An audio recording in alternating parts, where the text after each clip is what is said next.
7 Bible studies on anxiety. But we're here. We're back in the thing like this, and then I'm just kind of just stressing. But you know what? That's why we're going to go into Bible study on anxiety, right? I mean, that's the only thing, man. I mean, let's see here. Let's think about this, right? Let's think about this in a scriptural aspect. Let's think about Philippians 4:16. It's a very famous verse. If you are a believer, you've probably heard this verse many, many times, right? But let's see here. Philippians. So if you have a Bible, you can go into Philippians. And by the way, after this, I don't know. See, this is the thing I got to be a little bit careful of. I honestly probably should have just not streamed this bike riding stuff. But I'm just so, it's such a habit now when I ride in here, you know. And I guess I'm doing the Bible study, so that's cool. So let's see here. Anyway, I guess we'll go into some of the stresses that I'm having, because I've honestly never had surgery before. My buddies have just told me it's not even that bad. You just basically just go to sleep, you wake up, and it's done. And I don't know, I've just never had it before. It seems weird. I don't know, especially with the ACL one, because they're gonna be like drilling. I don't even know what they're gonna do something crazy in there. I don't know, man. Okay, anyway, let's just not think about that. Do not be anxious about anything, but in everything by prayer and supplication with thanksgiving, let your requests be made known to God. And the peace of God, which surpasses all understanding, will guard your hearts and your minds in Christ Jesus. See, and it says, do not be anxious about anything. I mean, let's just read the couple previous verses. Rejoice in the Lord always. Again, I will say rejoice. Let your reasonableness be known to everyone. Now, see, that's actually, I haven't done a Bible study on that one, because, most people go into this one because it's the anxiousness. But what does that mean? What does reasonableness? Let your reasonableness be known to everyone. The Lord is at hand. Now I'm actually curious. What does reasonableness? Is that being if we were to think about that, right? And that's the thing about Scripture, right? Scripture goes into definitions of words. What people think about the definitions of words. I honestly, when I think about reason, I think about we are reasoning, we are almost pondering, or maybe we are thinking and meditating and coming to a conclusion. I have no idea, right? Or is it maybe almost a sense of a mellowness of our eloquence of how we deliver things, instead of maybe being very harsh and forceful and angry in our delivering of maybe even our words or our work or whatever we're doing, right? So maybe that's what reasonableness is. I mean, let's see here. Now, I've honestly never looked up the definition of this, so I'm actually going to be curious. Reasonableness definition. What does it mean? Sound judgment and fairness.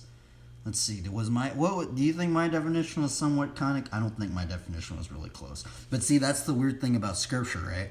And that's the strange thing, is that when I read reasonableness, that's kind of what I thought in my own mind, right? And that's so weird, because this is the other thing that I find interesting, right? If we were to take every single believer, right, and just give them that one verse, that one little sentence verse about reasonableness, right? And I just go, okay, what do you think reasonableness? What do you think the definition of that is, right? Would the answers be kind of different, or would they be all the same, right? But I think everybody can't remember everything all the time, so, right? But okay, let's see. Well, it says sound judgment and fairness. Let's see the definition in the Bible. Definition Bible.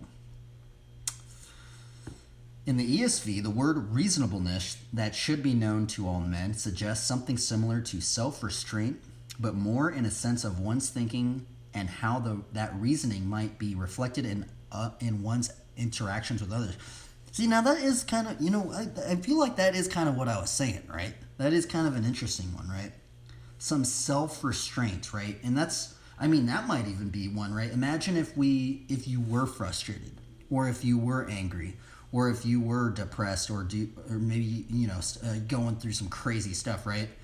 Are you going to blow up, right? Or are you going to have some self-restraint to almost stop maybe some forceful words from coming out. That's actually a very interesting one. And see, this is the weird thing about scripture, right? Because I didn't even think I was going to think about this today. I was like, oh, okay, well, let's just go into anxiousness, right? And then sometimes it just goes into the whole other stuff that I haven't even thought about going into, right? Like this one, reasonableness. I don't even remember this verse. Like, that's the crazy thing, right? Because that one verse that we brought up, do not be anxious about anything, right? That's the one that most people know about, right? But the one very on the top of it says, let your reasonableness be known to everyone. And that's a strange thing, right? Let your reasonableness be known to everyone. The Lord is at hand. Huh. That's very strange to think about, right? It's like everyone. Like, what, it's like everyone should be able to see our reasonableness. It's so interesting, huh? Okay, let's see here.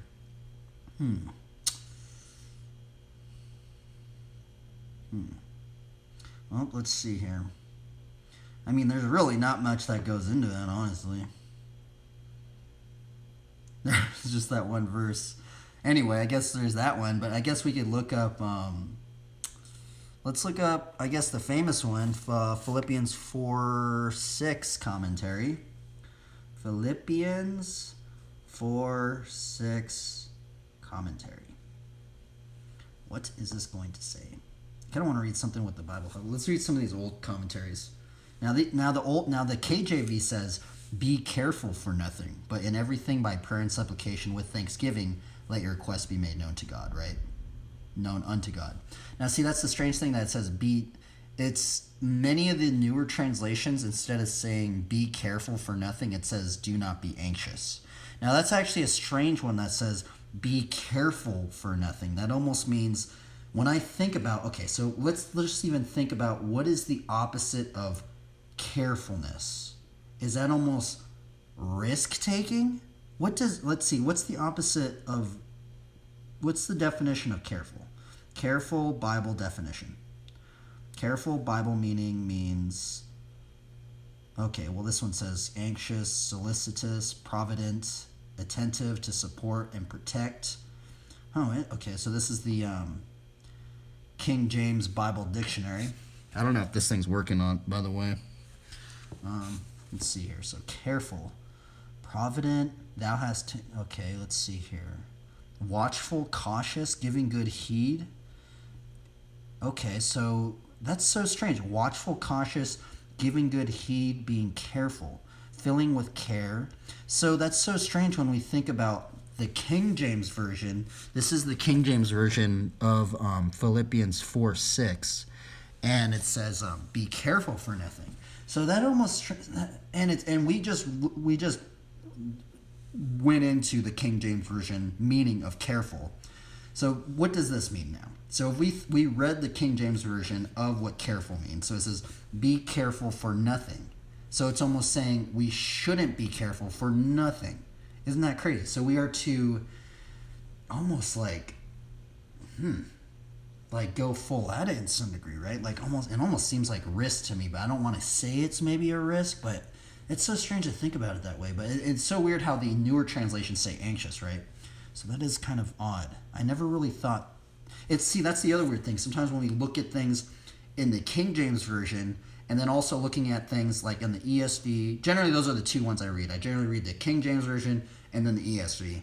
But I know a lot of other believers, they read many different others. And generally, if we really, really wanted to go into it, we should look into the Hebrew and Greek root word meanings. Like, is that truly where the King James Version really got that from? How I'm pretty sure this one would probably be, if it's in Philippians, I think it would have been written in Greek. So and that's something that you guys could do as well, right? But you can dig deeper and deeper, and even just, full on, it'd be crazy even just to learn Hebrew and Greek, right? Imagine you knowing Hebrew and Greek. Imagine you knowing how to just decipher those words, and then seeing those words in Hebrew and Greek, and then seeing how it translates into our modern language or whatever language you're speaking, right? Because I know a lot of people have gotten confused, and they think it's really trippy when they go, "Oh, why are there so many Bible translations?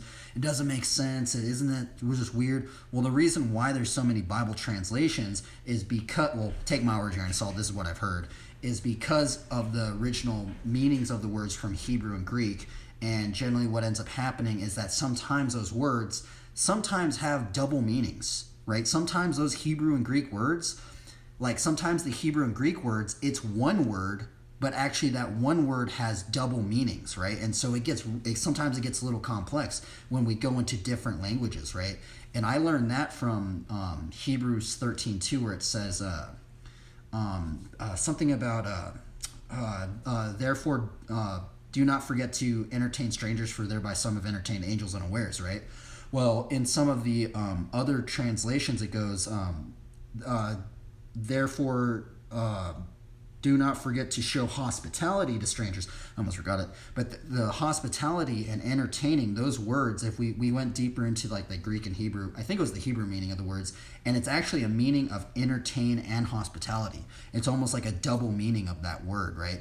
And sometimes it's very interesting, right? Because if you were to read just one translation, you might not pick that up, right? Like if you were to read the King James Version where it says entertain, and you read many of the modern translations, it says hospitality, right? So sometimes you'd be confused. You'd be like, hospitality or entertain? That's so strange, right? But so that's where I've learned that. And that's only one part where I've learned. Now we can just take that little section and now just think about that little section, but with so many other verses, right? Okay, anyway, let's see here. We got way off track. I was going to get into these commentaries. I haven't even gotten into these commentaries, man. Let's see here. Let's read Ellicott's commentary. So this is the one that we're going to read. Ellicott's commentary. Be careful for nothing, an exact repetition of our Lord's command. Take no thought. In Matthew 6:25, Matthew 6:34. The prohibition is that the painful anxiety which is inevitable in all who feel themselves alone in mere self-dependence amidst the difficulties and dangers of life. It is possible to sink below this anxiety in mere levity and thoughtlessness, and it is possible to rise above it by casting our care on him who careth for us, and knowing that we are simply fellow workers with him. 1 Peter 5:7 and 2 Corinthians 6:1. Hence the apostle passes on at once to speak of the trustfulness of prayer. Prayer and supplication with thanksgiving. By prayer is meant worship generally, so called as in common parlance now, because in this state of imperfection, prayer must be at its leading element, as praise will be in the perfection of the future. See Acts 2:42, where the prayers are among the essential marks of church membership. To this general word is subjoined the distinction of the two great elements of worship, supplication with thanksgiving. The very expression, however, shows that though distinct, they are inseparable. Ephesians 6:18. Both words prayer and supplication have the article in the original and may probably refer to the recognized worship of the church. Okay, well, I'm not going to lie.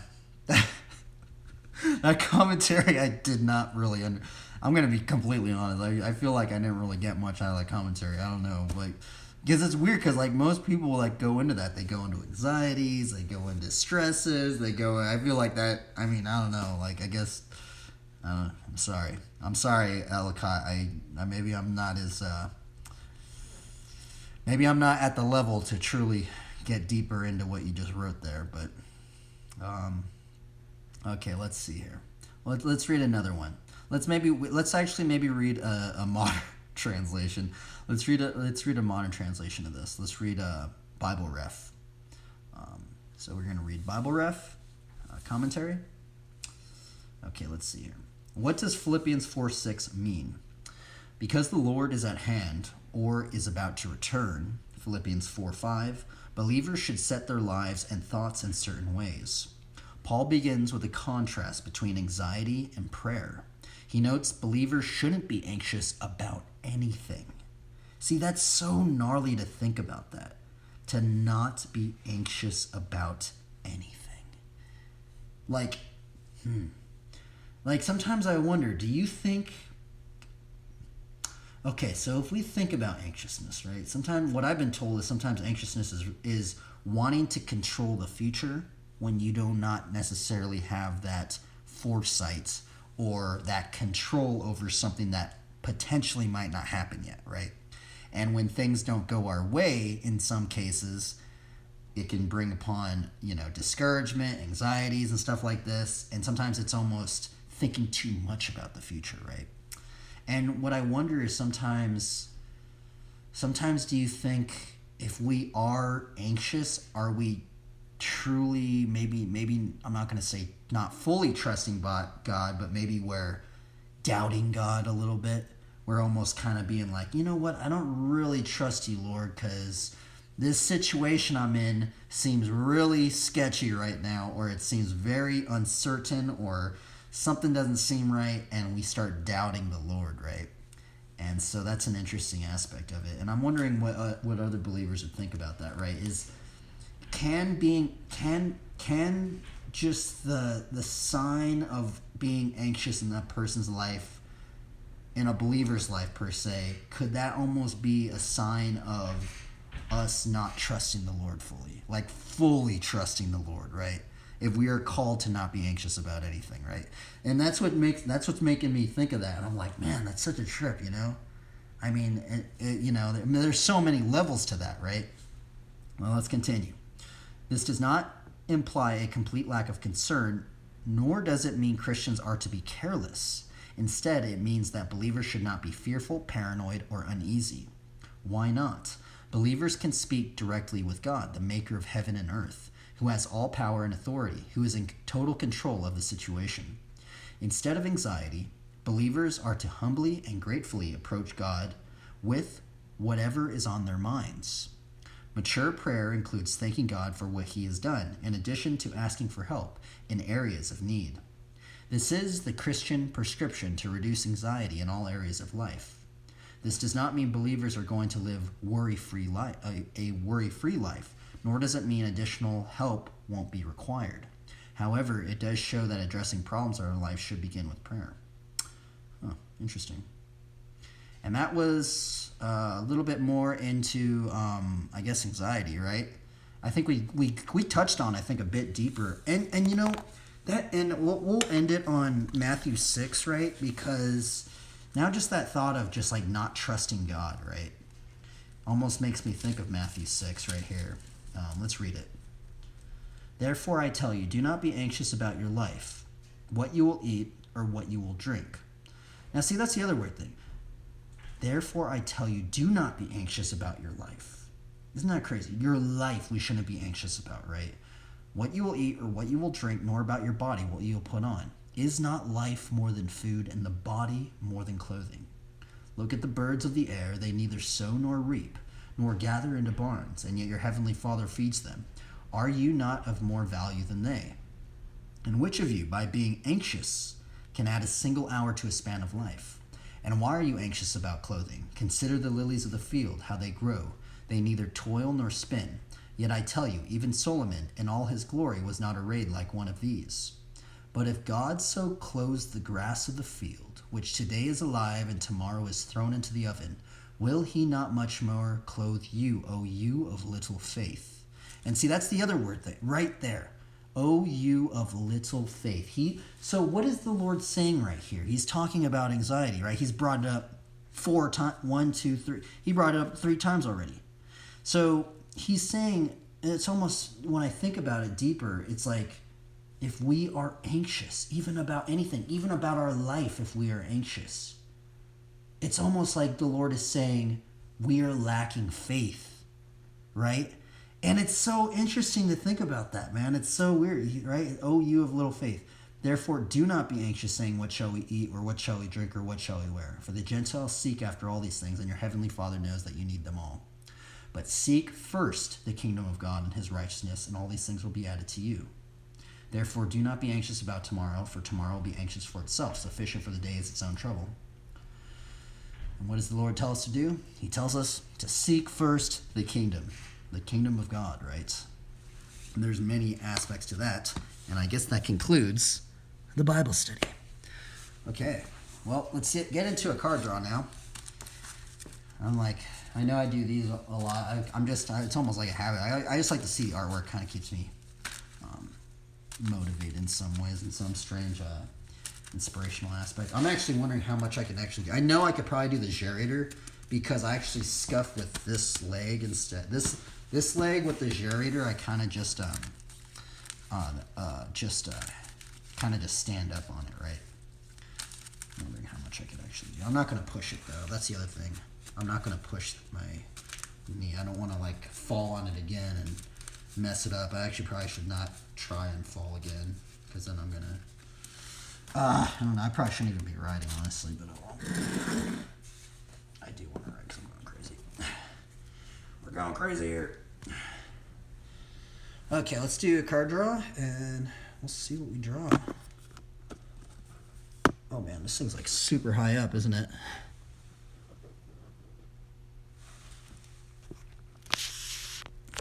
Okay, first card of the day. Or did we cut this? I think I just cut it. Oh, well, we'll cut it again. Well, interesting. First card of the day, Wall of Reverence. Card is awesome. 2. Got a Plains. 3. Mistveil Plains. 4. Elspeth Tyro. 5. Sarah's Litigary. Ooh, Twilight Drover. Another spirit creature. We're at 2 spirit creatures so far. I've actually never drawn 2 spirit creatures. 2, 3, 4. Last card, 7. Ooh, Elvish Visionary. Nice. Nice. And that was the hand for today. Now, we get to test my knee out. Okay. This is the culprit right here. This thing right here. This is the one I'm probably gonna get surgery on. It doesn't even look that bad, huh? Like, you would never even think that this thing was freaking, like, going through all this stuff. Oh, it's kind of weird. But that's the weird thing, is every time you tweak your knee, it, like, swells up a little bit again. And then it, like, de-swells. And then, I don't know, it's like you could just, like, walk on it again. You could just ride a little bit. But then it'll happen again, and that's just, why? What is wrong with this? Why doesn't it just grow back, man? Yeah, and other things, I've been wanting to wait for some sort of, I wish there was just some, like, surgery, not surgery, I wish there was just, like, maybe just some sort of, I don't know, just some sort of needle thing that gets, and just, like, it just heals again, instead of having to tear this up, get a graft from here. They're gonna drill 2 holes over here in my bone, put titanium bolts, put the freaking patella thing with the bone strands, put one over there and one over here. Oh my goodness, brothers, I don't know what I'm gonna do, man.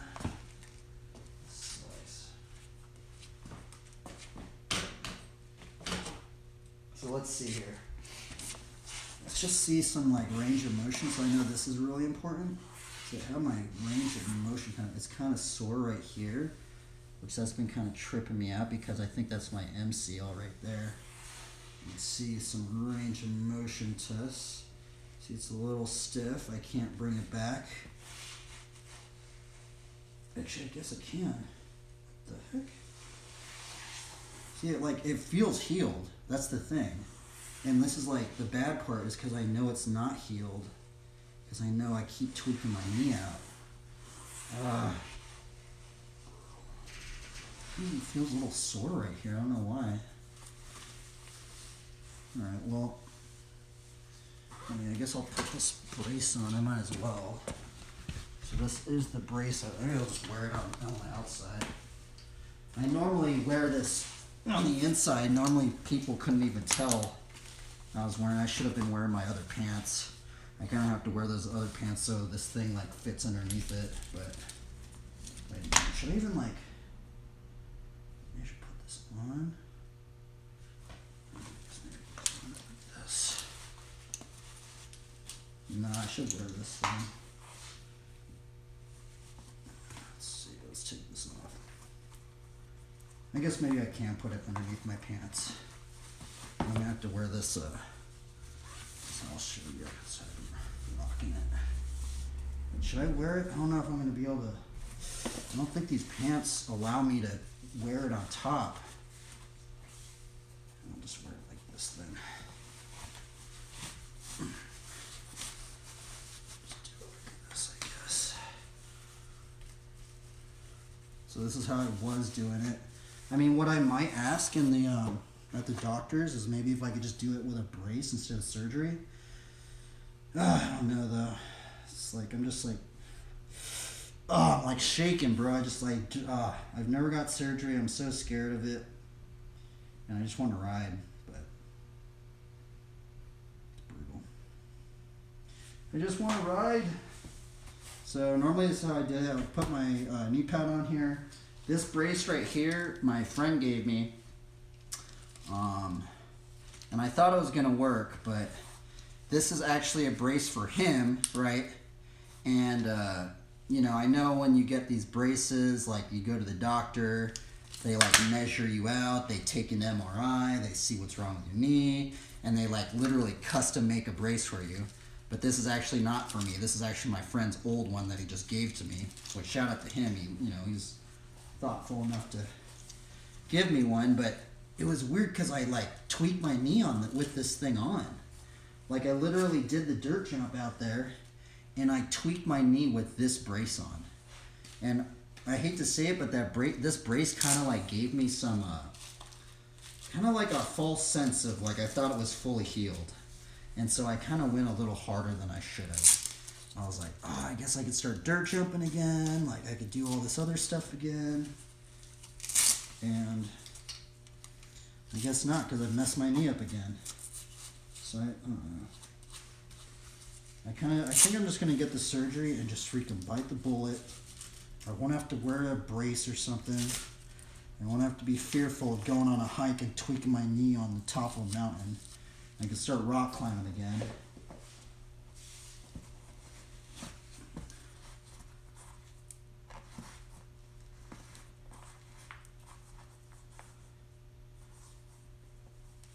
Let's see here. I know I'll be able to do a gyrator for sure. For sure. Because a gyrator, you just stand up. Hello. What's up, dude?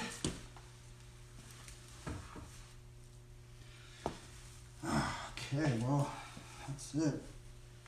Yeah, I really, I mean, it feels pretty good, actually. I mean, it's a weird thing, right? But it gives me that false sense of, like, I have full control, and I don't, bro, because I tweaked it with this thing on.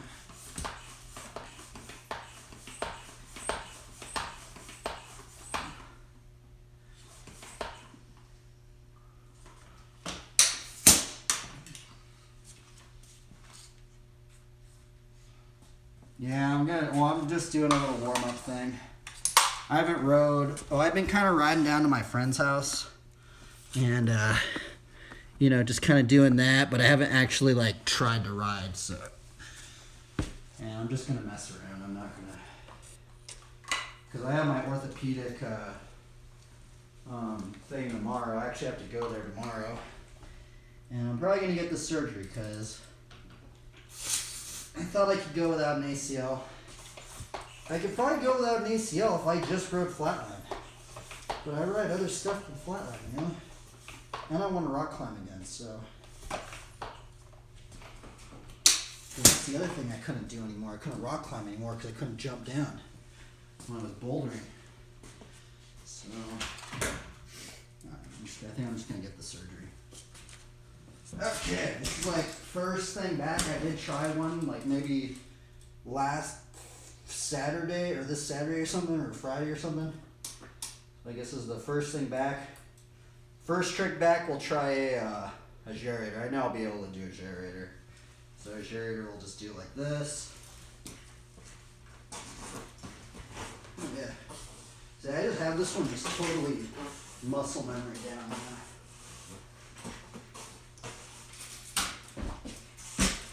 That one's like super easy. Like, I literally feel like you could just you could probably have no knee and be able to do that.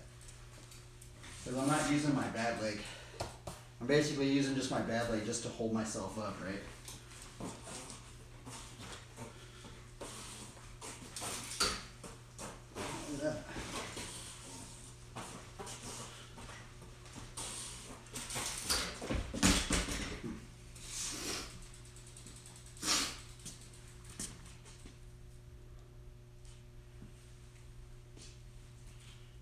Alright, let's put some music on. Or maybe I shouldn't put some music on because I don't want to get pumped up. Let's see here. We're just going to warm up, I guess, then.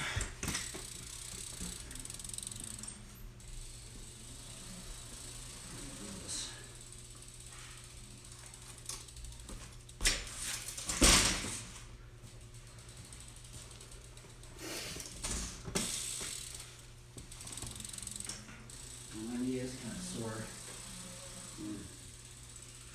I should be riding.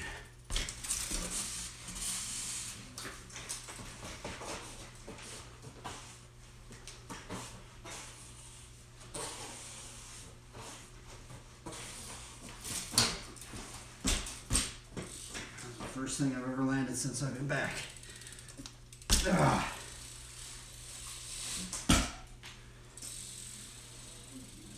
But at least I have that still.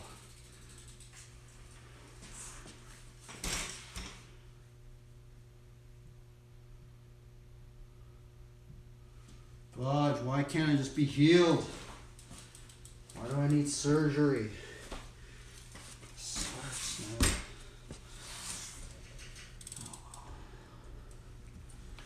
I guess I'll just have to get back into drawing a lot. Dude, the ACL is weird. Why doesn't it just heal itself? I don't understand. Like, what do wild animals do? Do wild animals tear the ACL? Like, it doesn't make any sense to me, right? Let's see if I can do a stick beat.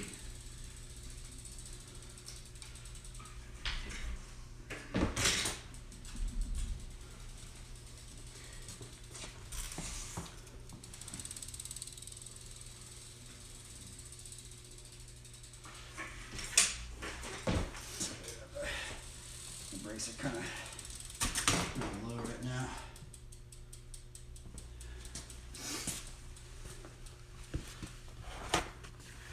See, all these tricks I'm doing are actually really, these are actually another reason why I learned these tricks is because they're really easy on my knee. Like if you look at it, you'll actually tell because this is one I need surgery on, right? And like if you really see these tricks that I'm doing, like I'm barely even using this thing at all. Like, so if you, I guess if you're out there and you tear your ACL and you don't want surgery, you can ride flatland. That's the thing. The thing is, once you start riding like street, like dirt jumps, I mean, you gotta be, I don't know, man, about that. But you can ride flatland if you just want to ride flatland. But I don't just ride flatland, I ride other stuff too, so. And I'd like to think of it as a blessing in disguise, because if I didn't get this injury, I actually never would have gotten into flatland. That's the other weird thing.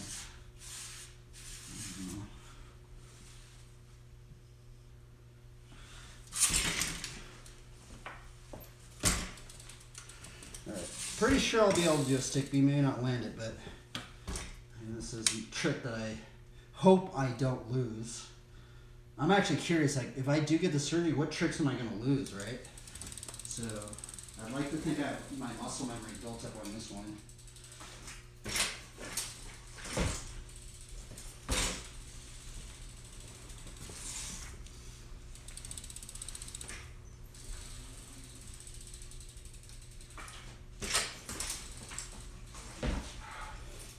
I've done this one a bit. It's been like, what, 2 weeks since I've done one?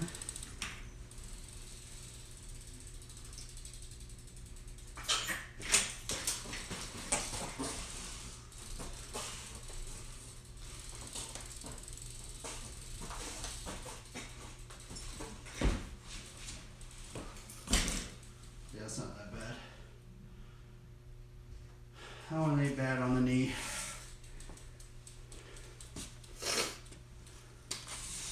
I wonder what other stuff I could do. Honestly, I'm not gonna lie, I kind of just feel like it's And you just start riding again. It's just like a little sore.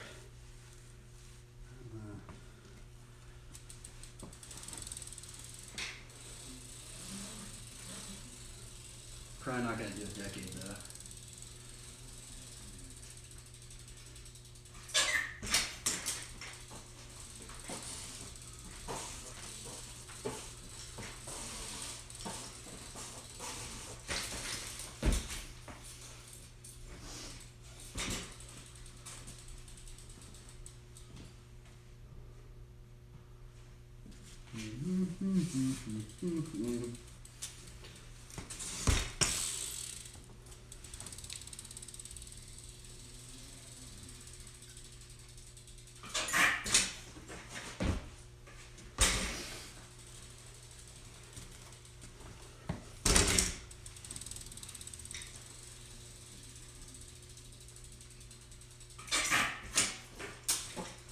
I guess the good thing is these tricks I have to remember though, because when if I do get surgery, these are probably the tricks I'm gonna do first when I get out of, like when I start recovery, right?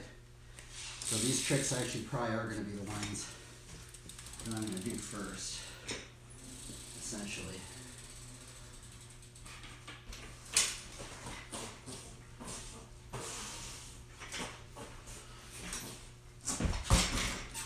So because it's nice because you can actually like not always just make sure you put your foot down, and it's actually really safe.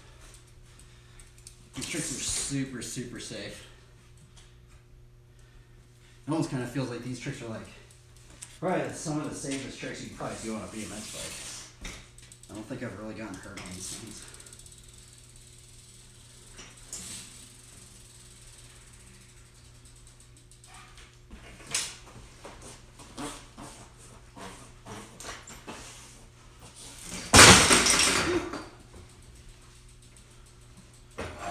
That's like the worst that'll happen.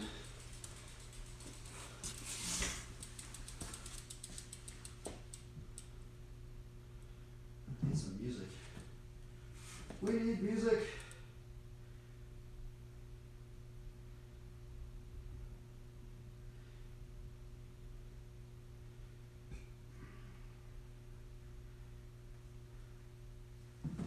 How many subscriptions are you paying for? Rocket Money finds sneaky or forgotten subscriptions and makes canceling them as easy as clicking a button. On average, Rocket Money users save over $720 a year. Here's how it works. Just open the app. Go.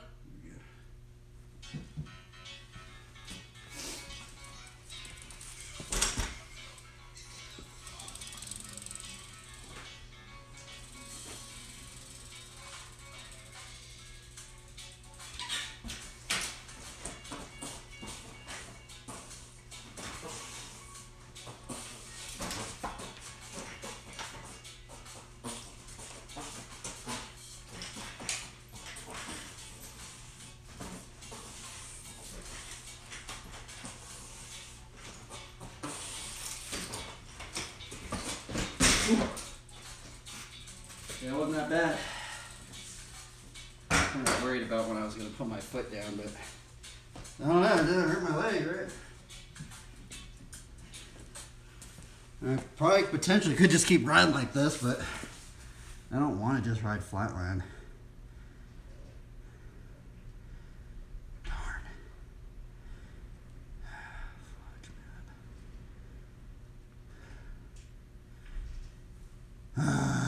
Darn it, dude. Maybe I shouldn't be riding right now. I'm just gonna get addicted to it again. Maybe I shouldn't have started riding again. I should have just maybe. I just gotta not be anxious, right? I'm like super anxious. I don't know why. It's just the surgery stuff, man.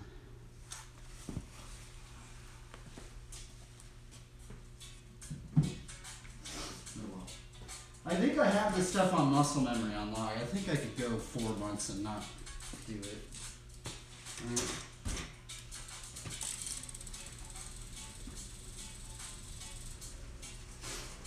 Like all these tricks right here are super easy on the knee. If you're out there, you don't have an ACL, you could do these tricks.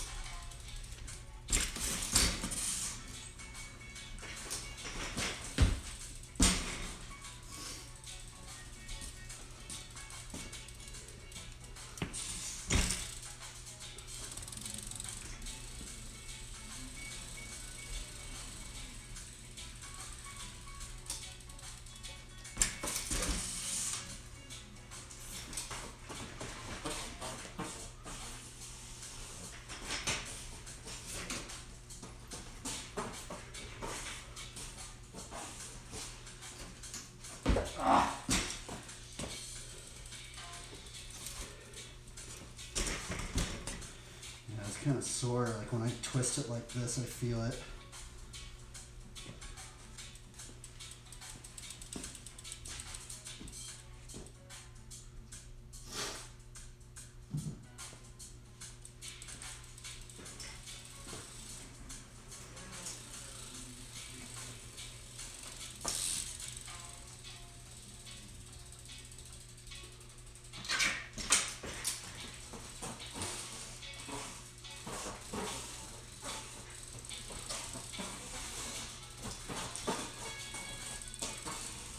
I'm like scared to land it. I know I can land it because I have to like kind of like aim my foot down. Girders are pretty really safe though. Girders, track skins. Maybe even a steamroller.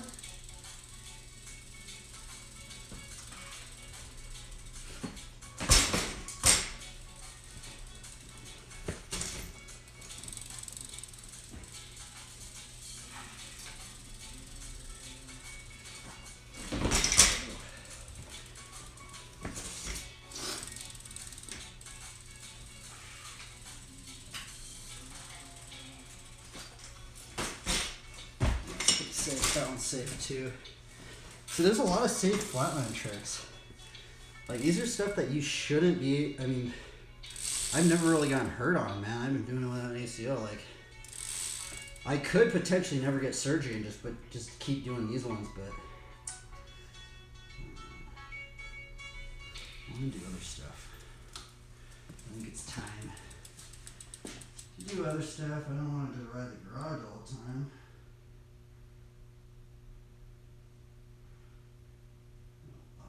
Getting the tickets for all your vaccines is conveniently in store. Make an appointment online. Walk-ins welcome.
I'm like scared to scuff with this thing.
You're doing better. No, I've already done all this stuff before. Yeah, but you're staying up longer.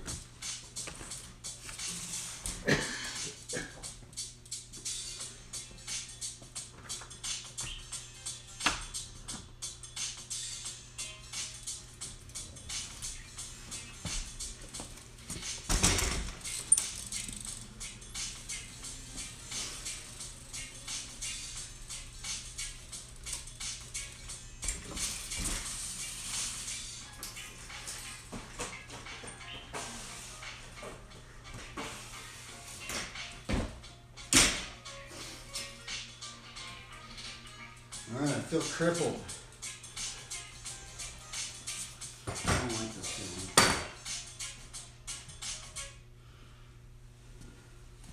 I just feel like I can't give it my all. It just sucks. Oh well. At least we could ride a little bit.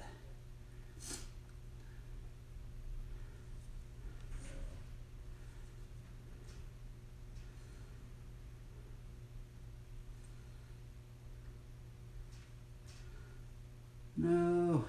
Darn. Oh well. I guess we'll get into like drawing or something now.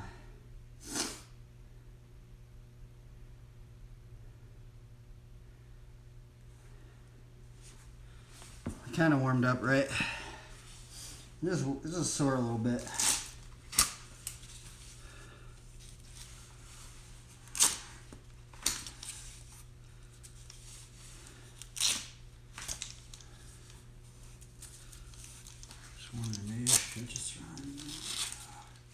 This is the problem. Once I like start riding a little bit, I just go, you know what? Maybe I can just start pushing again.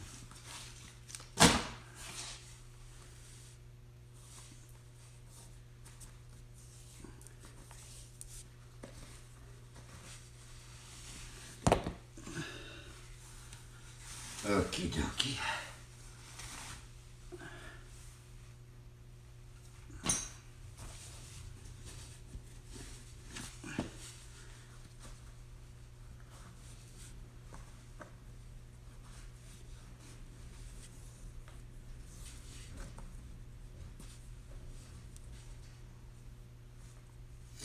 Alright, I guess we'll start drawing.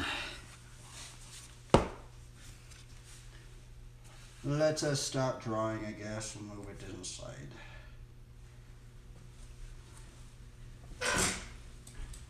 That's what I could do is practice the shepherd's sling too. I'm gonna start doing that too. I mean, I guess I could get good at that as well.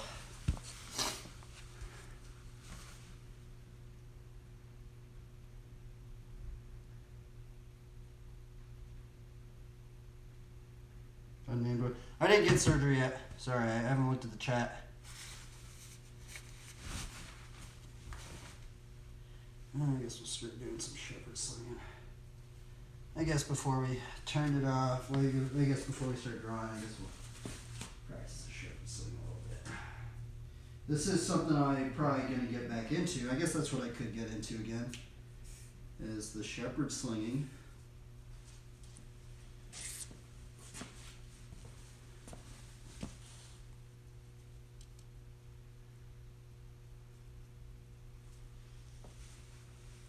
Yeah, I ain't got surgery yet.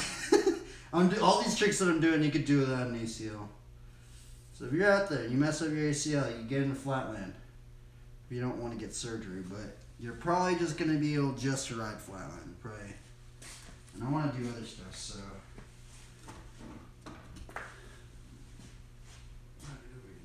practice a shepherd sling. I need to make another one actually. This thing's all messed up now. Need some more slack on this thing, man.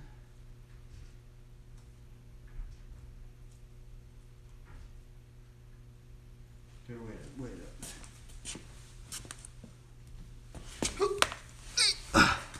I need to make some more slack on the shepherd sling. How do I make some more slack on it? I forgot. There's a way you could do it.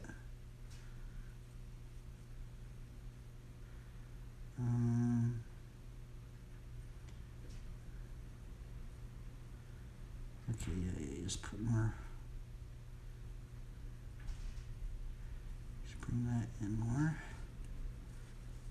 Just make that bigger, right?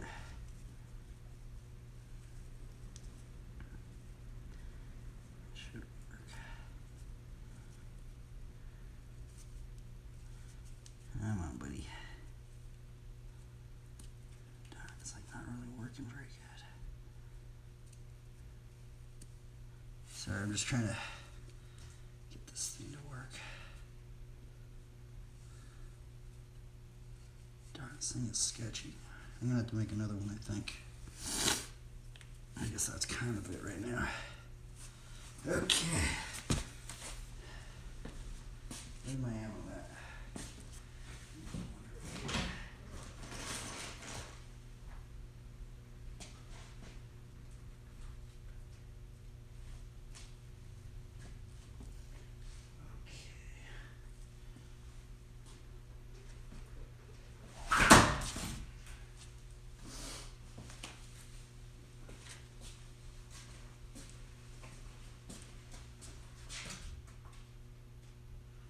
This is something I'm going to be doing. If I do get the surgery, I'm just going to be out here. Probably going to start streaming this too.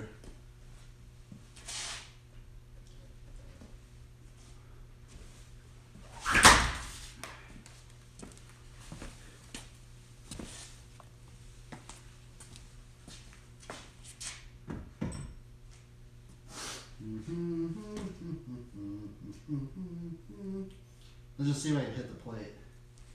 The shepherd sling's hard. There was a time when I was getting kind of accurate with it, and then I stopped practicing and I kind of lost everything. Maybe not lost everything, but oops.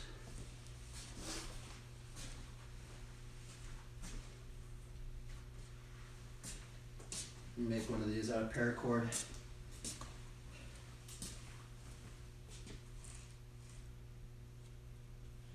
I saw someone on TikTok that had deadly aim with this thing. Well, yeah, that's the thing. I mean, this thing is the thing that killed Goliath. Now, I do know some deeper lore about it that I've read up. I mean, I don't know, take it with a grain of salt, because I don't, some of the lore about it wasn't really mentioned in the scriptures, right? But there is this one comment. I mean, these are people that actually do this, they're really, really good at it, right? There's this one dude that was saying that the stones that David was using, they were actually as big as a tennis ball. Right now I'm using stones this isn't actually a stone, this is just a paper towel, because I can't actually fire stones, otherwise I'd just break things in here. But you can practice with paper towels. And this is probably 1/4 the size of what David was using. Because David would use, and the pouch he was using was bigger, right? It was it could hold a tennis ball sized rock in it. And you can only imagine if you have a tennis ball sized rock hit you in the head, even if you had a helmet on, just that blunt force trauma would probably kill a person, or at least stun them to the point where you could maybe take their sword. But the thing I've also been told is that if you get really good at these, you can actually hunt big game animals. I mean, I don't know how big game, if you hit them in the head, but...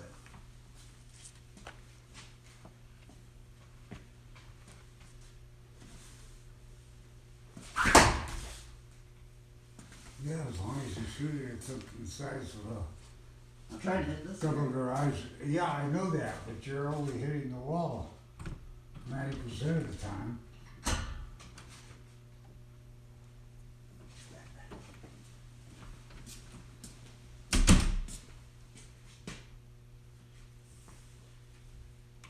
This is kind of fun to get good at. This one does remind me of like flatline stuff.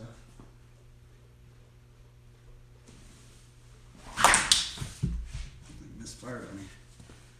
This thing's all sketchy right now. I have to like fix it. My pouch is all messed up. This is made out of one piece of paracord, by the way. Maybe I should just start making these. Maybe that's what I should start doing. I should start just making these things. Getting good at making them. But you can wear these as headbands. This is the headband I always wear. It's actually the shepherd thing.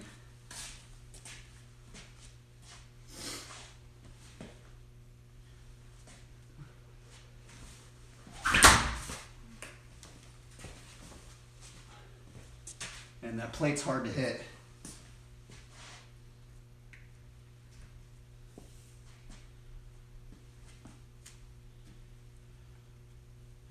Yeah, look up some lore. They're called, you can look up shepherd sling or Balearic sling, some call them. There's a lot of lore with the Balearic slings. Oh, let's hit that thing right there.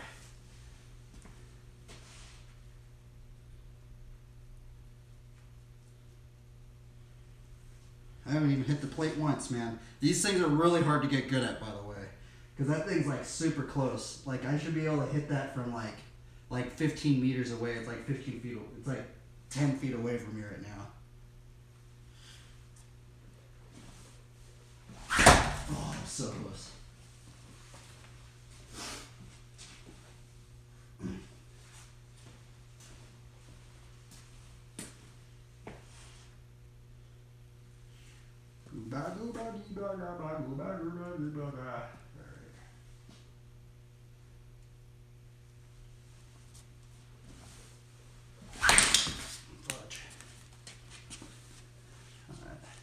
We'll slowly get good at this. This thing's hard to get good at.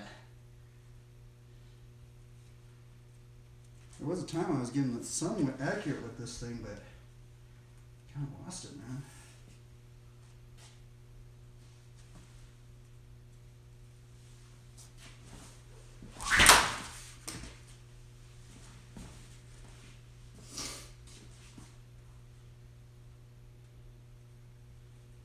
Would be cool in a zombie apocalypse. Oh yeah, dude, for sure. Well, one of the biggest advantages of the shepherd sling is that just ammo is just plentiful. You know, like you just have to, all you have to do is find a rock. You know, like you know, this is actually one of the big advantages of the shepherd sling compared to like even a bow at the time, right? Because a bow, if you ran out of arrows, you have to go make more arrows, or you have to go find more arrows, right? With the shepherd sling, it's just like, boom, you just have ammo basically everywhere you go. And like, what I have heard is like some people like would actually take molten lead, and they'd like dip their thumb in the sand, and they would sharpen the points of the lead basically bullet thing, and so, you know, when they're doing it, they're actually like firing these lead bullets that are sharpened to a point on each end. And they'd make this whistling sound in the air, and people would be all scared of them.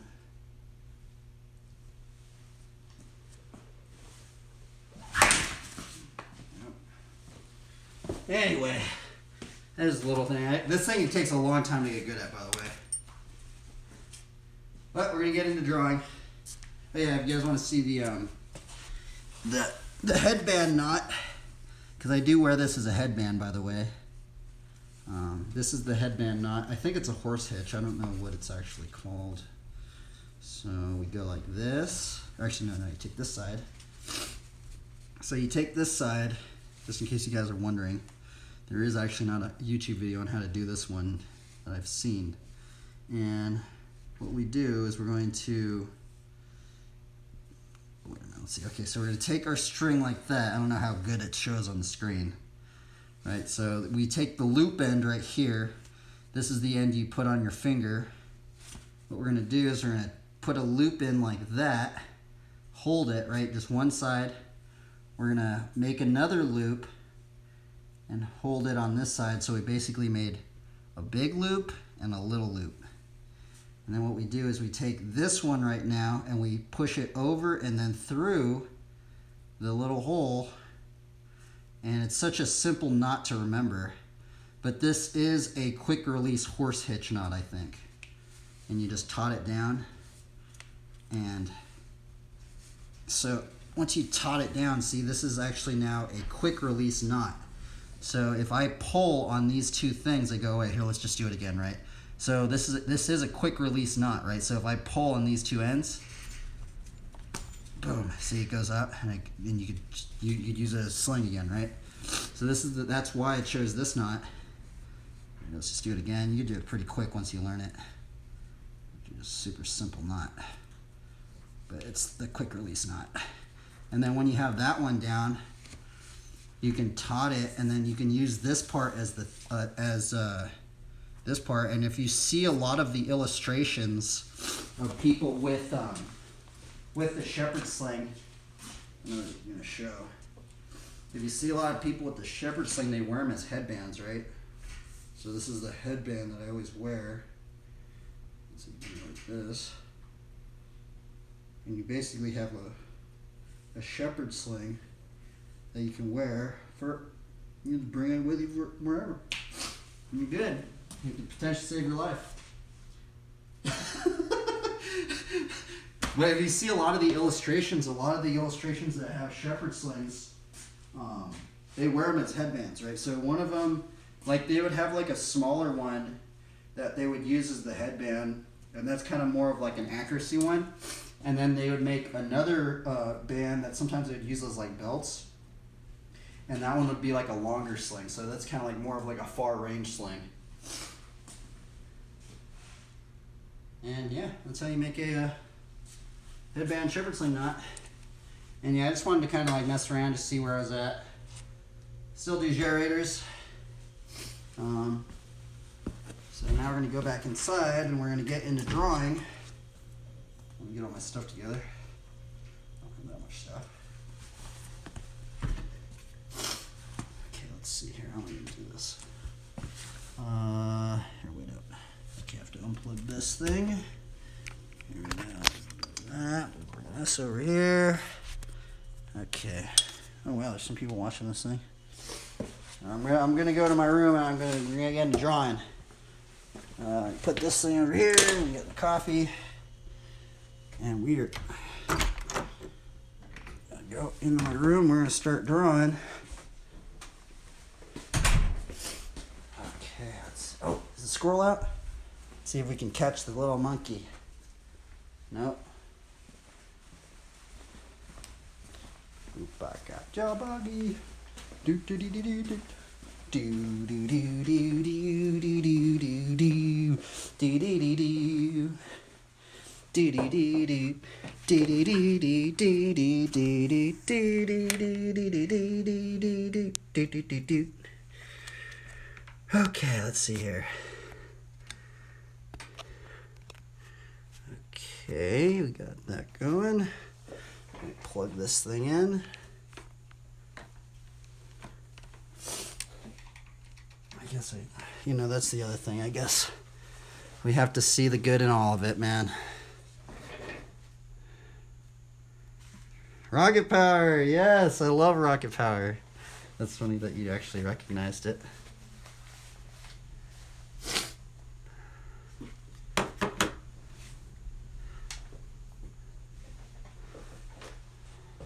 Yeah, rocket power is awesome, dude.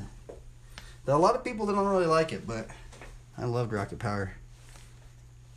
And just knowing how hard it is to animate. Dude, shout out to all animators out there. They put in so much work. Even if even when I see someone say like an animation's really bad or something, I'm like, bro. Because I tried to animate some stuff, right? And just seeing how long it takes. Even when I see like a little animation that people think is bad, I'm like, bro, even that one took a long time. Okay, let's see here. I'm going to open up the stream so I can see the chat better. And then we will get into drawing. So there is one thing I do want to get into while we get into drawing. I'm just going to put this up right now. Well, that's not what we're working on. I'm just putting that up while I get things settled in. There is one thing I did want to learn. I wanted to learn how to ink more. I guess that's one thing, is I did want to learn how to ink more. This is kind of like a... now the thing is that I have two sort of inking styles. Right, here's another character I did. This guy right here. And the thing is that I kind of have two different inking styles, right? I guess, no, actually, this is like my only inking style. Not staying long today. Oh, it's all good, man. You don't have to stay at all. If anything, you could just peer in, just lurk, you know. I honestly use streaming as a way for me to work better, to be honest, just because it gets me motivated to just do things. But as you can tell, I have like so this inking style that I'm getting into, right? Well, what I was getting into prior, it's just very just line weight heavy, right? But what I've been kind of wanting to do is I'm always scared to put down the shadows, right? And that's where this style gets really kind of sketchy, because when I start putting in the shadows, it's way harder to do. I've been kind of studying some people that have been inking, and what they do is they'll do like their they'll do actually like, see this thumbnail. This is actually how this drawing started, was actually from this little thumbnail. And what they were doing is that they would actually figure out their shadow shapes really, really good on the thumbnail spectrum, and then, you know, bring it up into a sketch and actually sketch in the shadow and do it that way. I wrote today. I wrote it for a little bit. And actually, I need to change... How do I change... I wonder if I could change it into art now. Let's see here. Video producer. Yeah, I wrote this for a very short period. Let's see here. Stream manager. Oh, I can change it. Okay. I'm going to change this to... I'm going to change this into... Wait a minute. How do I change it? Huh. How do I change it from the fitness to art section? Was there also... Yeah, that was my dad. That was my dad. How do I... Okay, edit stream info. Okay, I could go into art now. I'm going to change it. I think I should change it. Otherwise, I think I might get in trouble. Okay, so we're now streaming art. So there we go.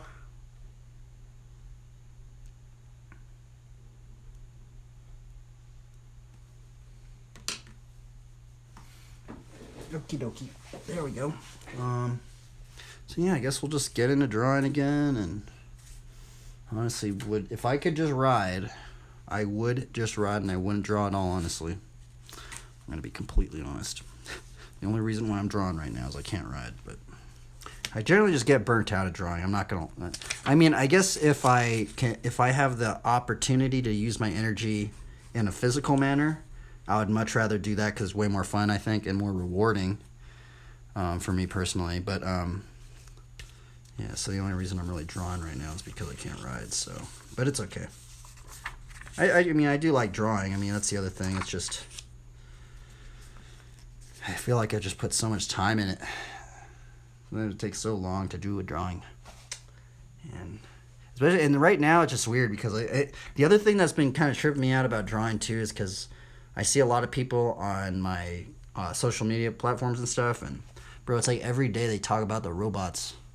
Every single day they talk about the robots taking over the AI systems and stuff, and I just go, I don't even know what to think about it.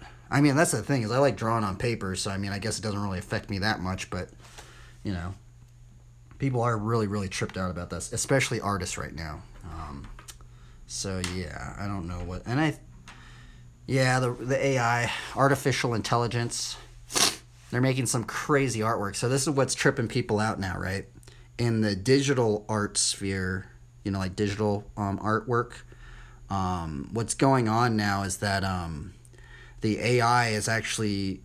people are making these experiments, right? They're going, is this made by a person or is this made by a robot? And now the scary thing is that the modern viewer is actually having a hard time even distinguishing. Sometimes they're actually even thinking the robot's even doing better than the human. And sometimes they can't even tell now. So what happens when you can't even tell what has been made by a human and what has been made by a robot, right? That's what's scary. And that's what's tripping everybody out. Well, now, the thing is, that's why I like paper drawing, right? Because it's something actually tangible, physical, you know, it's kind of like this.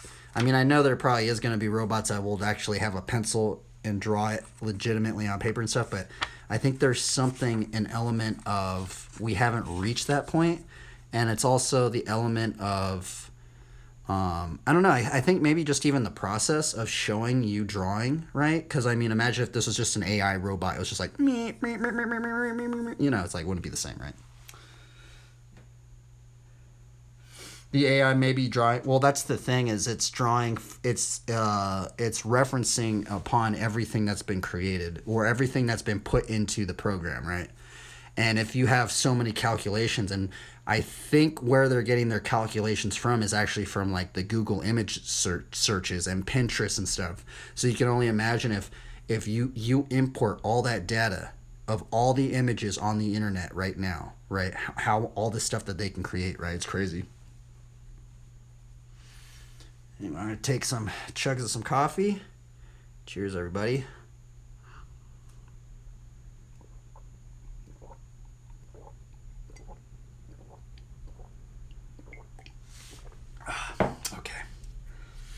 Okay, what are we doing here? What are we gonna draw? I wanted to learn how to ink. I mean, maybe that's what I should maybe be thinking about too, right? Because I was maybe potentially thinking in the long run, say if robots do start drawing on, physical paper, right, and stuff like that. What is a way, I'm trying to think, like, what would kind of like give that mark of it has been done by a person, right? And I think one thing I could maybe potentially think about is even just using the pencil, but maybe even just doing the ink on top of the pencil, right? Because, I mean, even like take this one, for example, right? Like take this one, for example. I mean, this one someone probably used to say, oh, dude, you just printed that out. Like you just printed that out from, and that's the thing, is you couldn't really actually tell unless you really, really looked at it, right? It looked like it just was printed out. But now say something along the lines of this one right here, where this one actually has all my layers that I put into it, right? I have my pencil layers, my colored pencil layers, and maybe doing more stuff like this where it actually shows the layer process might actually be something that might be a little bit more characteristic of something that's been made by a person. I don't know. This is just stuff I'm kind of thinking about, but so I don't know. Played a game demo that took place in the future after literal robots took over art, and your character is really talented in art, even having like a special genre or something. Yeah, it's something to, maybe not get too tripped out on, right? But I don't know. It's just sad because like every single day it's like people are saying, and it's just so many, and it's not only the artists, right? Now this is going into music. People are saying now AI starting to make beats and do all this other crazy stuff, and then not only beats, are going into programming. They're going into like logistics. They're going into even writing sermons, writing papers, completing math problems. What's the point now of like, imagine you put out a crazy word problem in school or something, or a math problem. You just type it into chat GPT, and boom, you just figure it out right there, right? It's like, at what point, I don't know. It's so crazy to think about, right? I don't know. So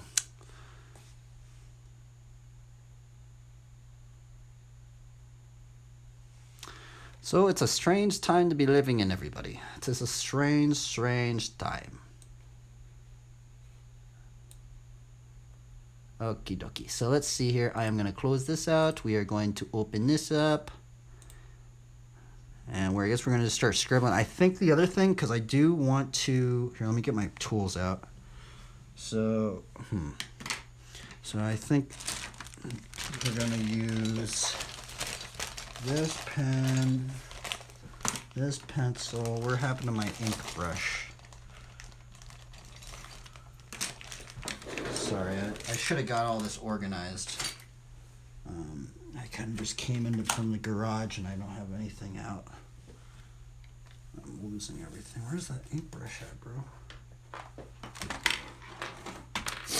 Oh, I was using it earlier.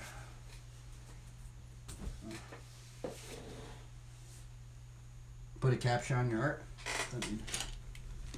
What does that mean, man? Man, where is all my stuff at? Bruh. There it is. Okay, so we're using this. We're gonna use this brush pen. I don't know if I should use this. I think what I want to get into is maybe start drawing a little bit smaller. So I think I might start maybe, and the thing is that the perspective studies have really been taking me out, man. Because if you notice a lot of artists, right, they don't really go into that perspective stuff like how I'm doing it. And the problem is that this is kind of the problem about perspective, right? Is that sometimes when you get all deep into perspective, right, you just start thinking that you have to always draw perspective like that. But, well, you don't, right? That's the thing, right? And I think that is one of the elements that is kind of hard to grasp is like, when do you actually use a perspective grid? Or when do you just go with the flow and just do it without it, right? And that's something I am still trying to learn, I guess, is trying to know when to do, because I'll be honest, like most of my drawings that I've done in my entire life honestly have never been done on a perspective grid. They've just been me just kind of like messing around, just kind of going, just winging it.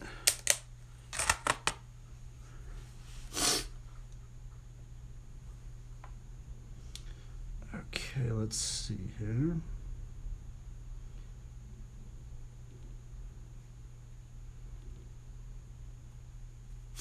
Let's put some music on.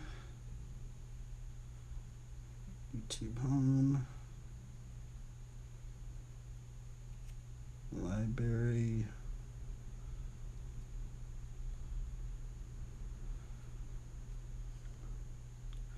Do do do do do do do do do. Should I push this down?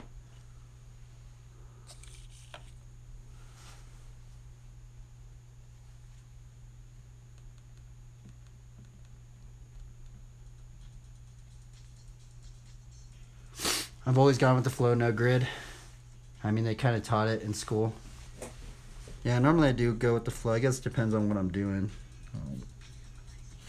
What I want to do is I kind of want to learn how to just ink shadows and stuff, so.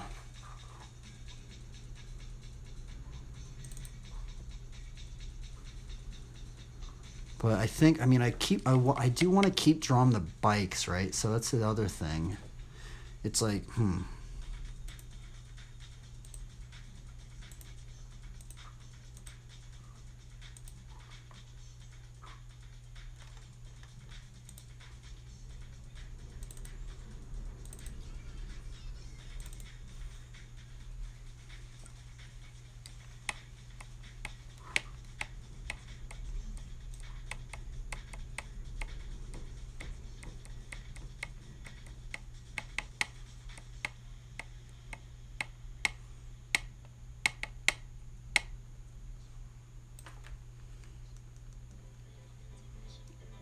My buddy said, let's go.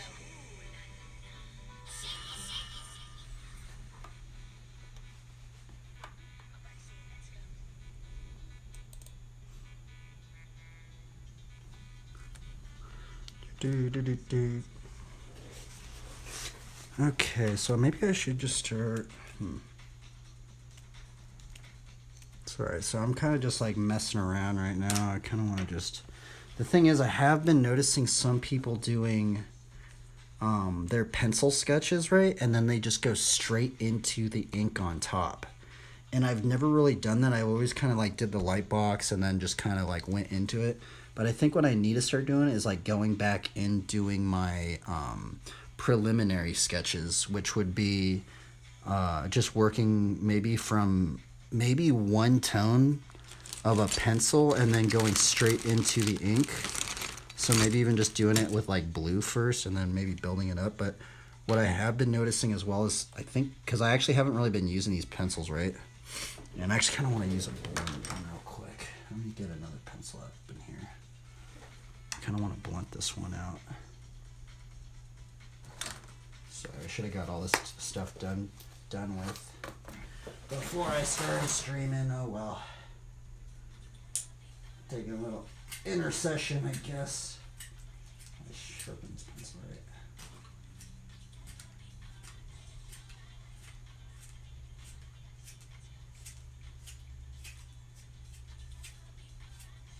right. Okay, there we go. I'm gonna blunt this out.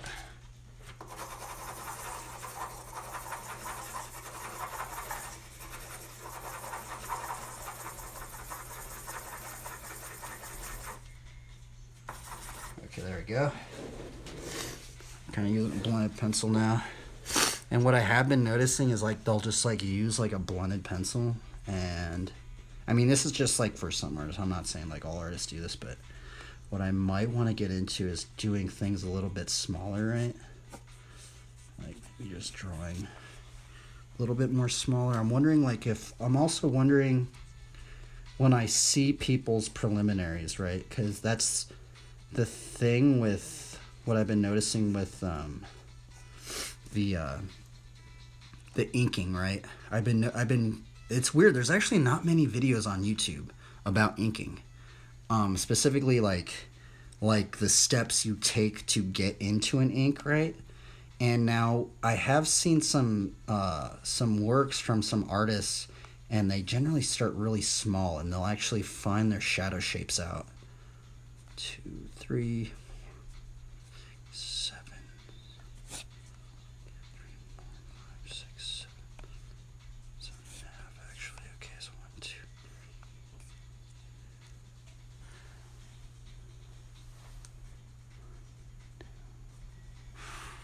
Let's see here. 1, 2, 3, 4. 1, 2, 3, 4, 5, 5.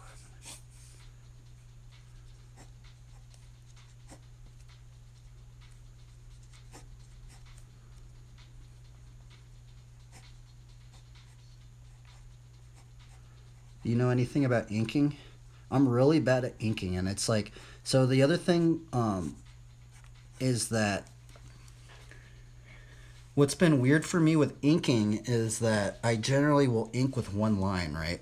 But what I kind of want to get into is there's this style of inking where they like get the shadow shapes, and it seems like if you can learn how to do the shadow shapes, you can almost learn how to be really bold and almost kind of speed up your workflow. And and I kind of almost want to like learn how to maybe draw a little bit more without the light box as much, maybe. And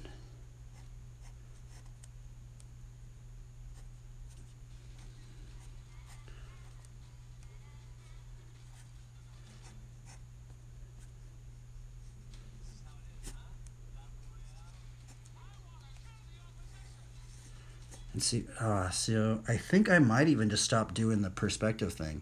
I think because if I generally, because here's the thing is like maybe if we get, I think it's good to know the perspective stuff, right? But I think it just takes too long. It's like literally to the point where it's taking way too long, and the thing is that I've remembered things about drawing bikes, right? About, you know, essentially like, you know, the bike is essentially like 3 of these circles now. So I'm wondering if now I could just kind of just go off without having to do the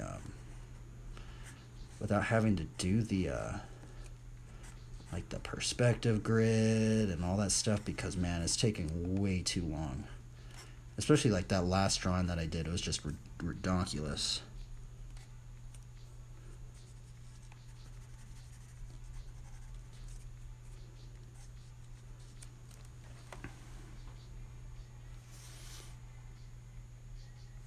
I mean, I guess I don't know much about it. I usually just ink over the final lines. That's about it. And may use ink to refine lines.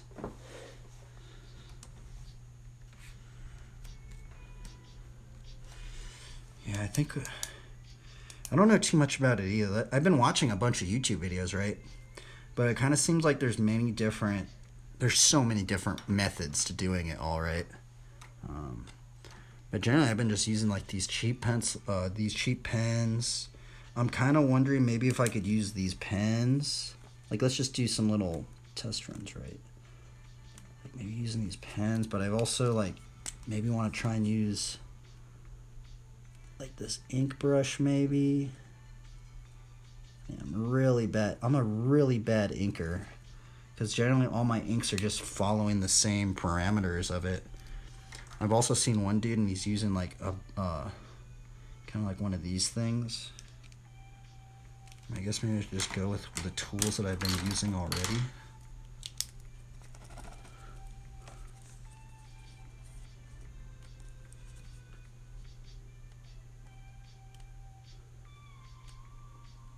The other thing I don't like about these pens, these are just like the flow ball pens, right?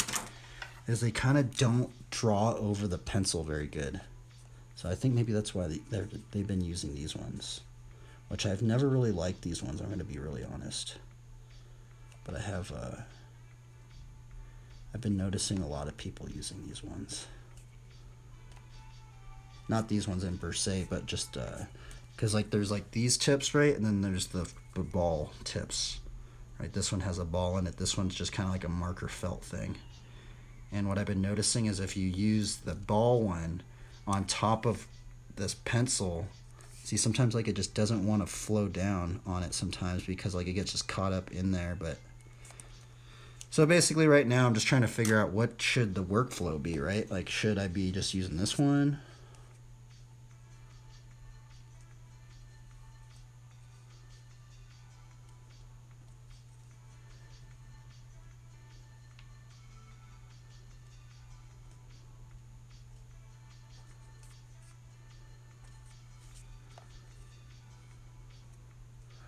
So yeah, we're just experimenting right now. I know it probably seems really cheesy, but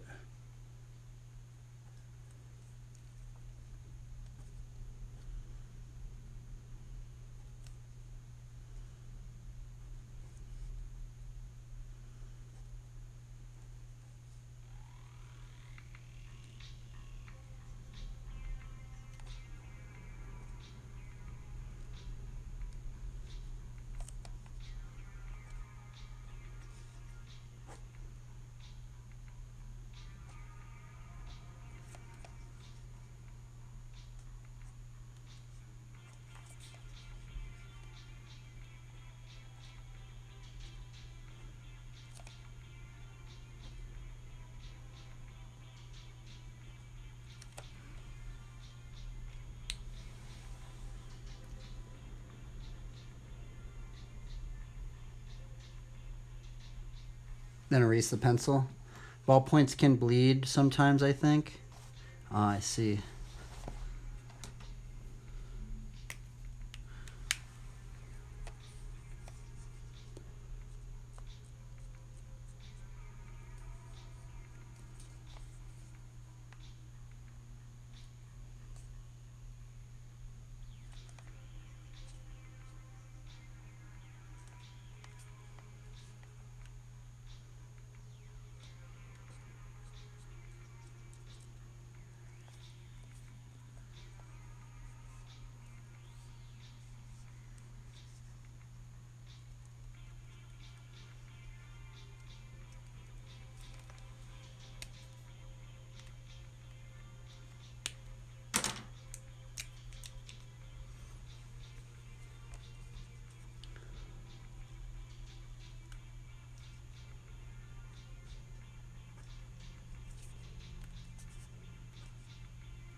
The other thing about inking is it's just like scary. I'm like really timid with inking. Inking is gnarly. I think it's gnarly.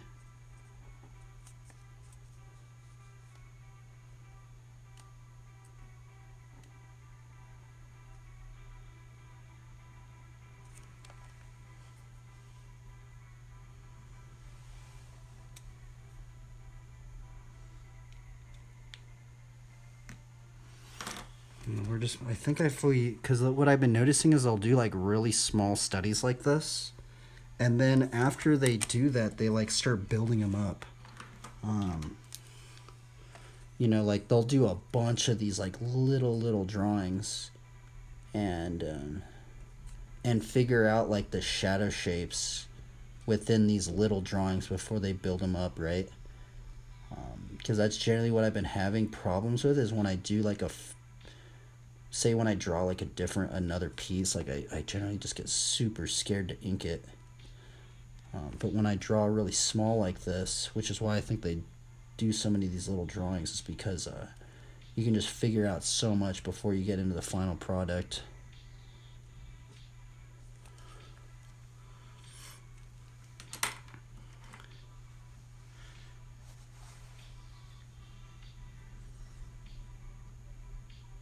You know, and the other thing is I'm kind of wondering, like, even if we did something like this, like, can we just throw in the perspective just right in the background, right? Like, say we did do a character like this, right? I guess we can kind of see where the perspective line might be, right? And maybe just, like, quickly indicate, like, a perspective thing just to, you know, maybe even not even like mathematically like get it correct, right? But just to maybe maybe I should just guess it too, because I think that would just be way faster, you know, just to guess something.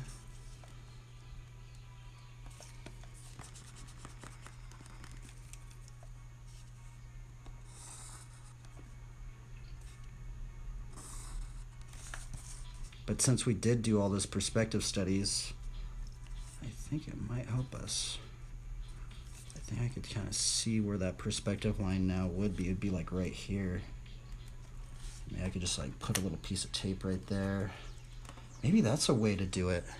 Just literally just put a piece of tape right there, have that being your vanishing point, like a quick vanishing point. I've been trying to figure out how do we speed up the process, right? Because, man, like, what I've been doing lately has been taking way long. Like, maybe if you're doing, like, mechanical illustration or something like that, it might be helpful, but there's times where I just feel like you just gotta, like, it should not be taking that much time.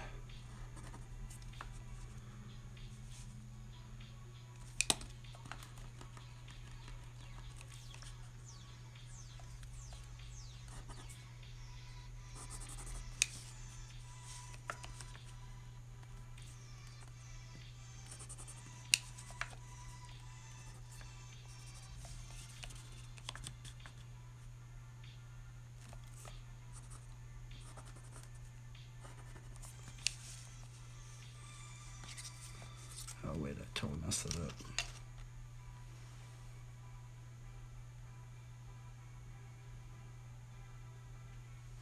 I'm talking about these big masses. I guess here, let me see if I have like a. Let's see if I have a good example.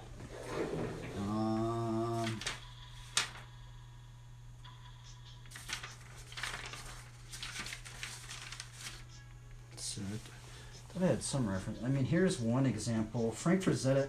This actually isn't too much of an example.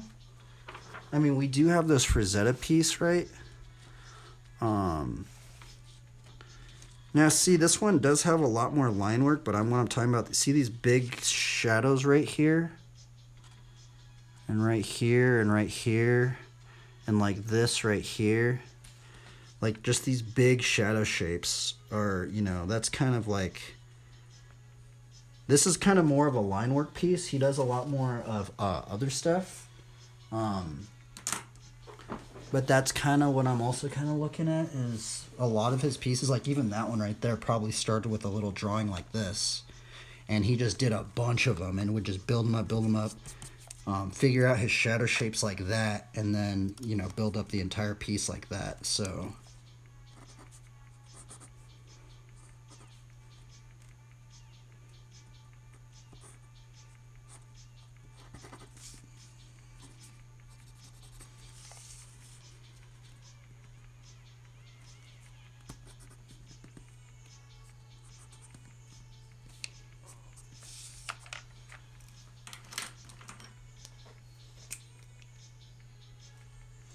You mean draw the shadows first? Kind of like a mixture of both. Like we're kind of trying to draw and do the shadows at the same time. It's kind of like a way, if you look up his like process and stuff, he would kind of do it as well.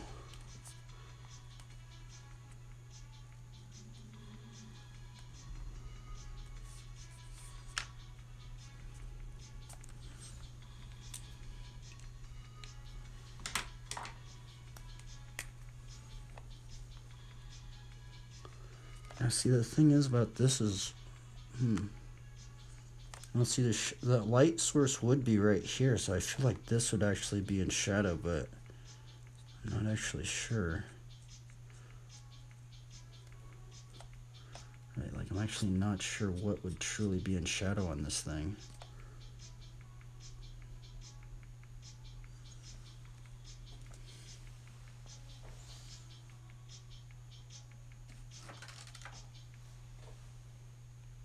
Frank Frazetta, very renowned fantasy illustrator. He did stuff for like Lord of the Rings and stuff like that. Lord of the Rings, Conan the Barbarian.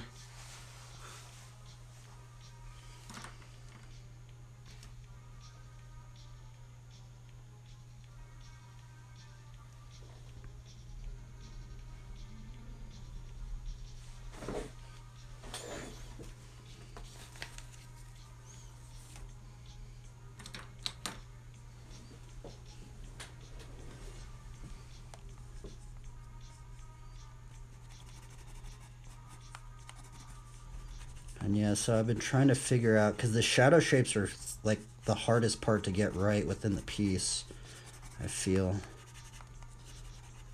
You just mess up, you almost just guess it or something, but there's a method to go about all this.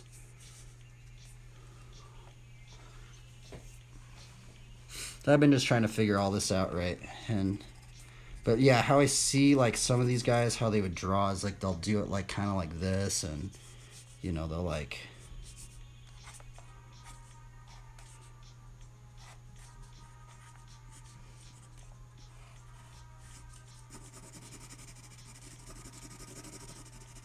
it seems like they'll just draw it in with pencil before they get into it, right?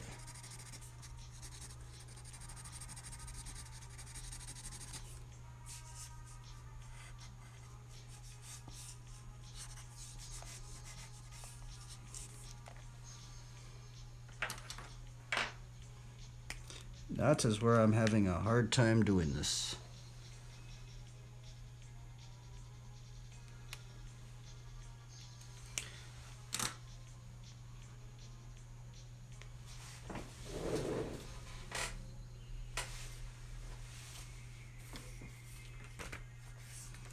Yeah, inking's hard.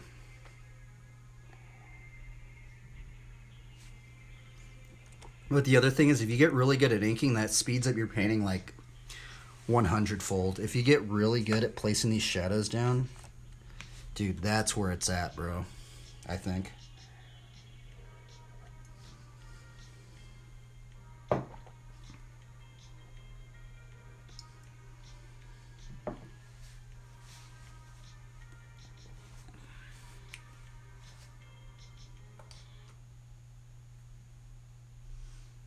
I think the inking idea is probably pretty simple compared to how a lot of people do it.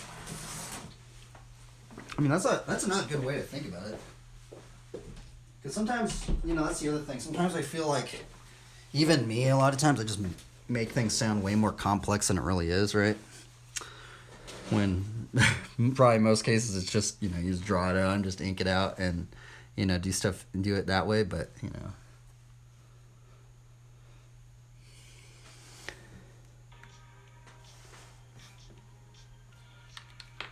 But I do want to learn how to draw bicycles, man. Bicycles are very, very hard to draw.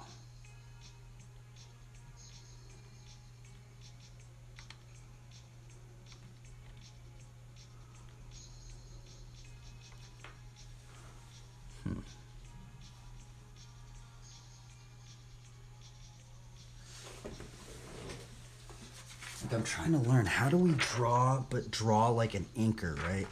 That's actually kind of what I'm trying to learn right now. To draw in like a paint, to ink in a painterly manner is what I'm trying to explain here, right?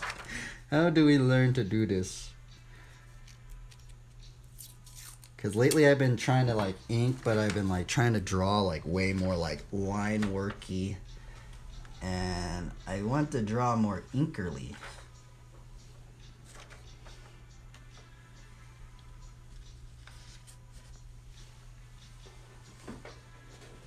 Like I basically want to paint, but paint with ink in some manner, with a little bit of line work in some degree. Sketch and ink, if I'm, yeah. So right now we're just experimenting. I feel like this one might be a little too small in terms of, you know, maybe too small. In terms of a sketch, right? But in terms of like finding these shadow shapes, so maybe let's do like little one. But it's also like I want to get it within the perspective grid, right? So here, let's see if we can take out my perspective studies. So I do want to make sure, if need be, I would be able to quickly put it into a perspective grid. Maybe I should just do.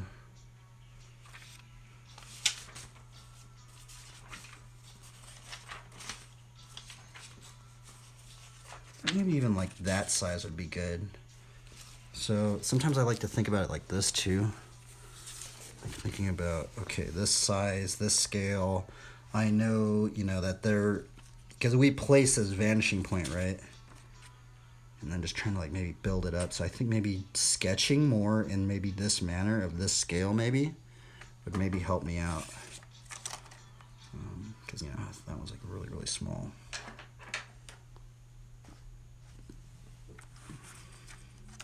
So we're just sketching right now. We're just messing around right now. Line of action. Keep it maybe up in there.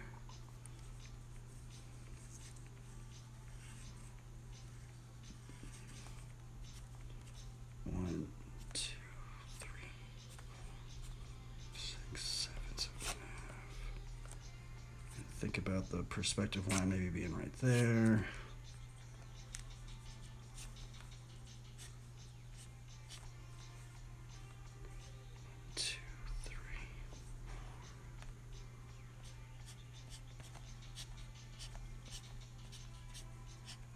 I think that's basically what I'm trying to figure out right now too, is like, what is a good sketch scale to kind of learn how to ink, but also do it in such a sketch scale to where if I mess up, I could just put another one, do a light box layer.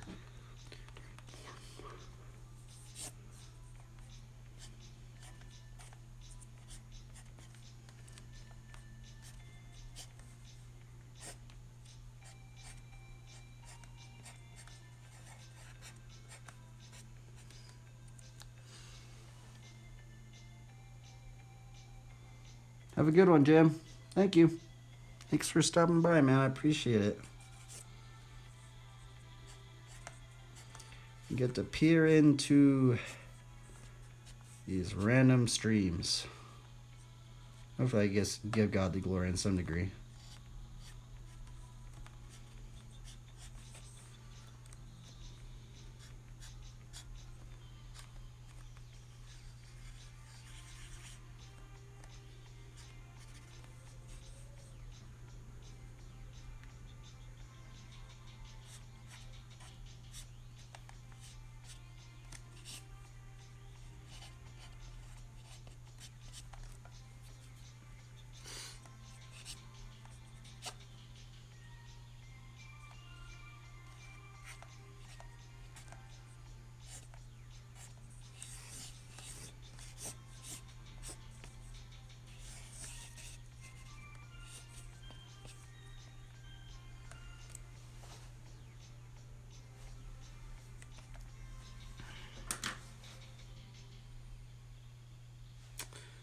looks like, huh? How do they sketch like that? I wonder if they just go over it with light box layer. It seems like they just do the sketch and then they just like go straight into the shadows. It's weird. It's almost like they start sculpting the shadow shapes before they even start doing detail. It's really weird to think like that because generally I've always tried to do it, you know, think out the line work and not necessarily think about, like, you know, shadow shapes. It's really odd to think about it that way. Right? Huh. They just start mass blocking things out. It's crazy. But I mean, I guess I understand why they do it, because if you were to mass block something out, why would you want to detail all this out, right? So that is why they're mass blocking it out like that. So it's pretty interesting that they're doing it that way.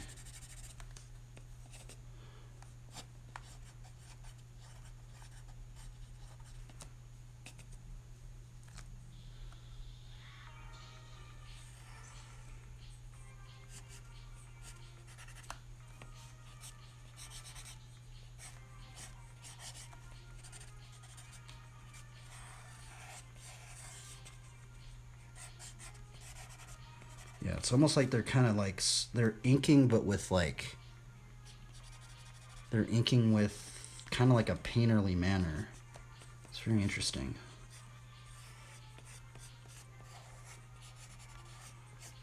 But it does speed up the process if you were to start learning how to ink. And I think this is why they're doing it this way.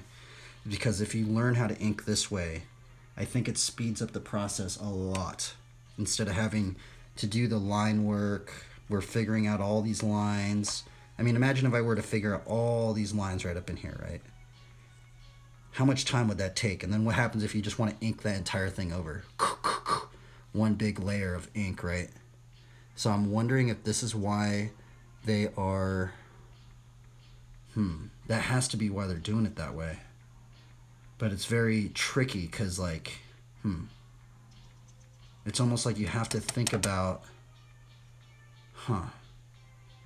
It's weird because I kind of used to sketch like this, but not as much anymore. That's the other weird thing. And now I'm wondering, like, what type of, like...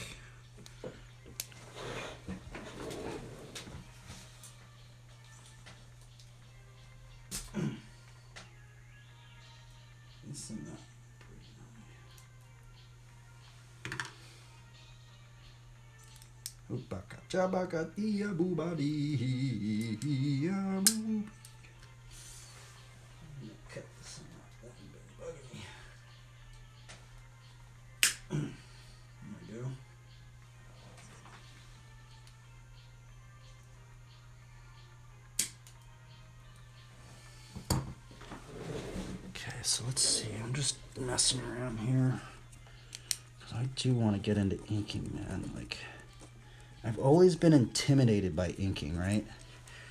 Like, inking, like, is actually kind of scary for me. It sounds strange, but inking is scary, especially if you're, like, doing it like traditionally, right?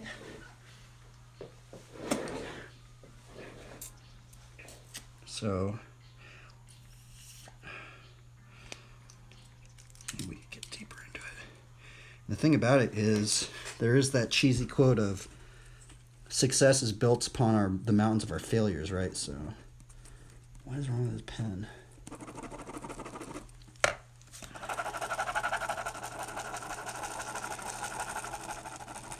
I think this pen's like going out or something like that. Just like pencil shavings.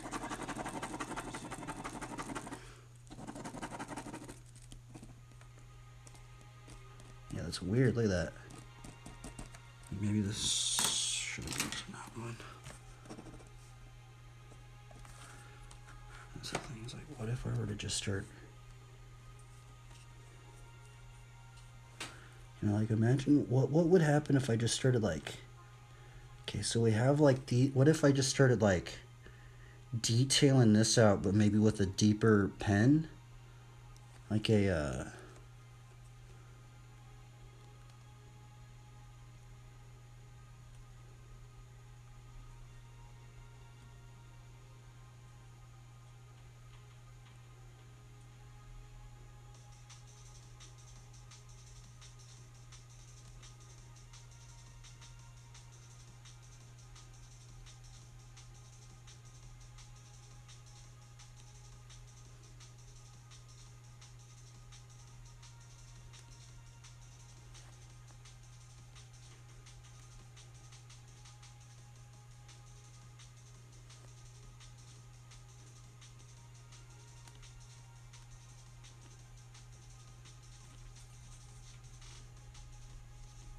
See, now this is the weird thing, right? Because if that is correct within the shadow shape realm, right, this would actually all be in shadow shape right here, I think.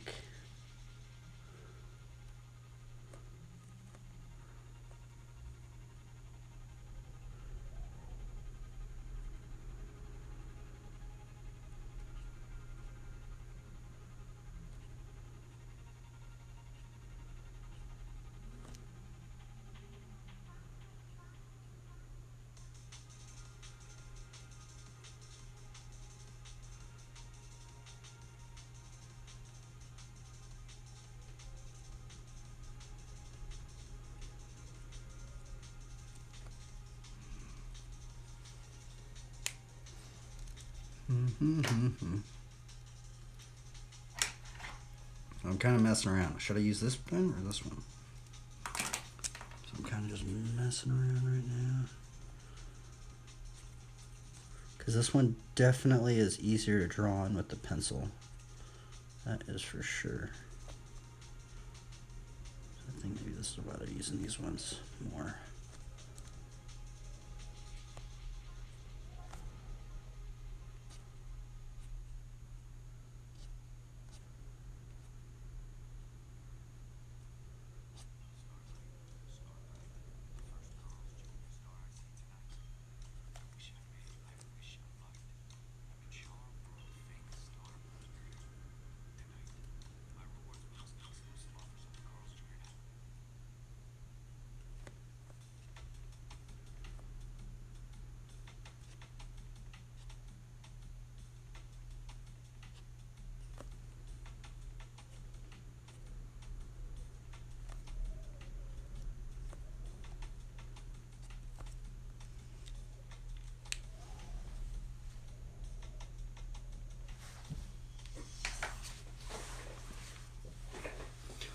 I feel like I've already messed it up.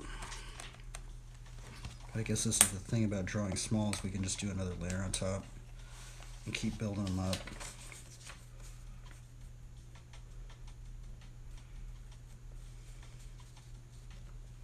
See, now I'm wondering, like, if I were to just do a drawing like this and just keep building it up, building it up, building up, building it up, like, what would happen?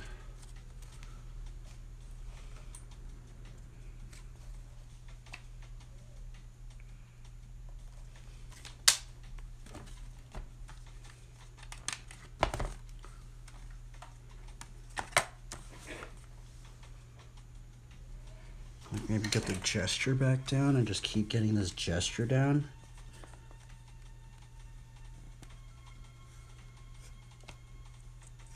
Maybe that's what they're doing. Maybe they're doing, like, they do the layers and then they'll, like, build up a shadow layer and then maybe they'll build up a line layer. I'm, like, really trying to figure out these people's workflow, like, because I've never really been able to ink very good. So I'm, like, wondering what is their workflow of how they're doing this.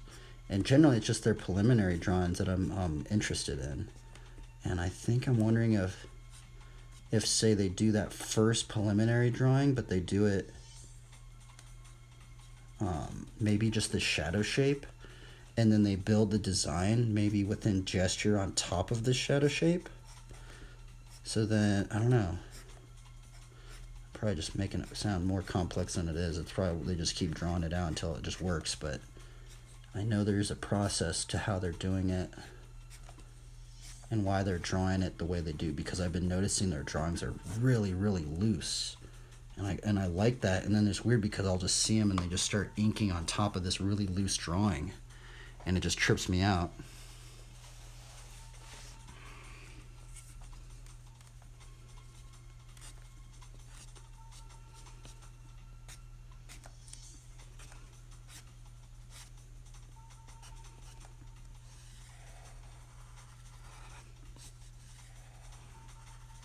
But also thinking about it within the perspective grid as well. So trying to think about perspective, but we're kind of like not doing it mathematically now. So now we're kind of just like vaguely thinking about the perspective, but not thinking too deep into it. I know that, you know, if we remember all our perspective studies, we know that these go in, this goes in over here. You know, the person's going to be like that. Roughly, you know, the person's head's going to be like this. And now we can start quickening things up because we have learned it in perspective, right? So I'm wondering if that will help me speed up the process, but I'm not entirely sure.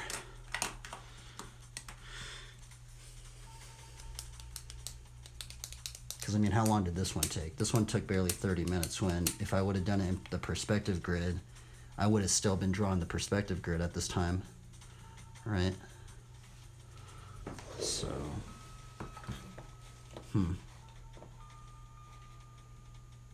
So I'm just kind of just thinking right now.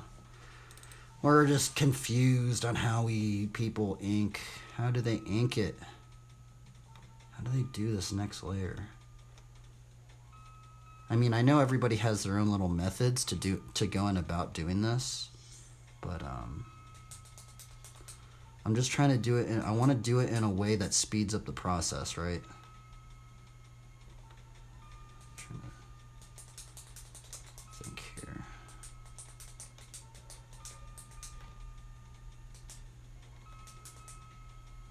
Huh. So it seems like some people are doing it with brush pens. Some people are doing it with maybe more of an ink pen like this. Huh. It's weird. I've never really took the time to learn how to ink, to be honest. That's the weird thing. Out of all these years, I've never really learned how to ink. It's just odd. I come to think of it. Yeah, I've never really learned how to ink. It's actually really hard for some reason. It's scary. But I think that's the thing is you just gotta if you just keep, because what I used to do is I used to just do this gesture layer. I'd do a layer on top, do the ink on top of that. But what I'm noticing is a lot of people don't do that.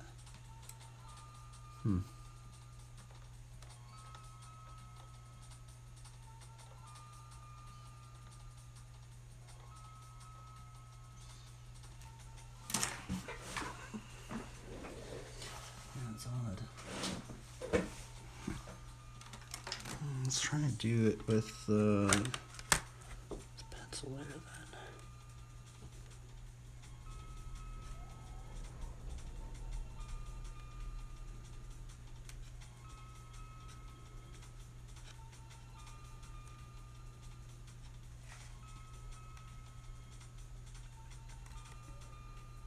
I guess maybe they hit the really pivotal parts first, like the hands and those objects first,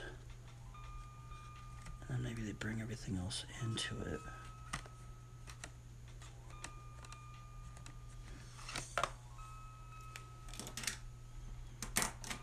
No, this is the weird part where I'm wondering what pen are they really using to do this next part? Because if I think I'm gonna mess it up if I do it with this pen right here, but I guess we could try. Right, because I think it might be too.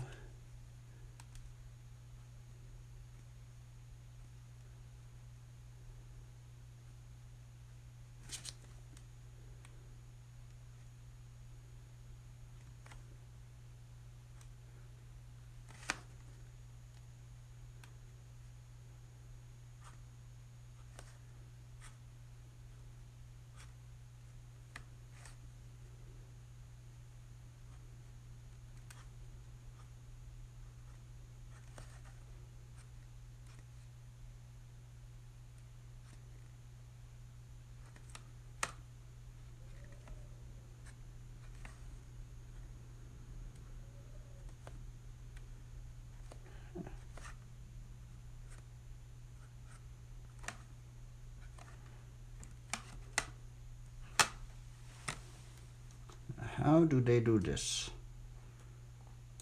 That is the question.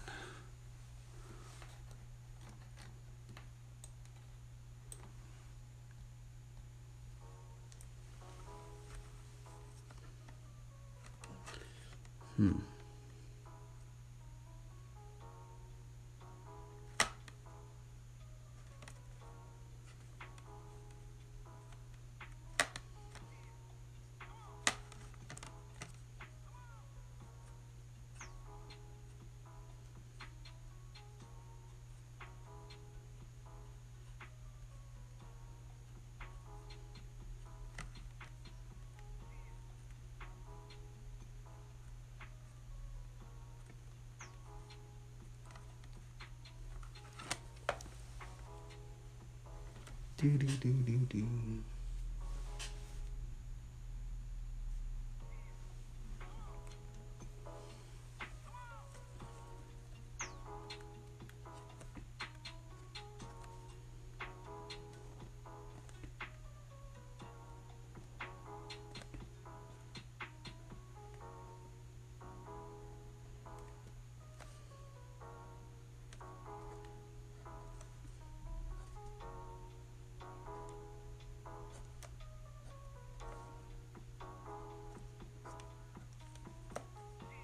We know that that's in shadow shape, right? I mean, I guess we could just draw it out real quick, right?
How do they do these shadow shapes, man?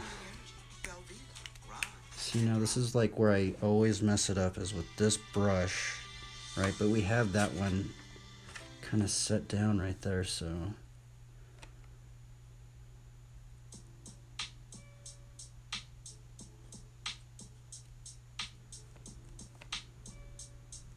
And it's these big shadows. It's not necessarily just drawing it in. It's these big shadows that I always mess up, man. And they're just super hard to indicate. It almost just feels like I'm just guessing them every time.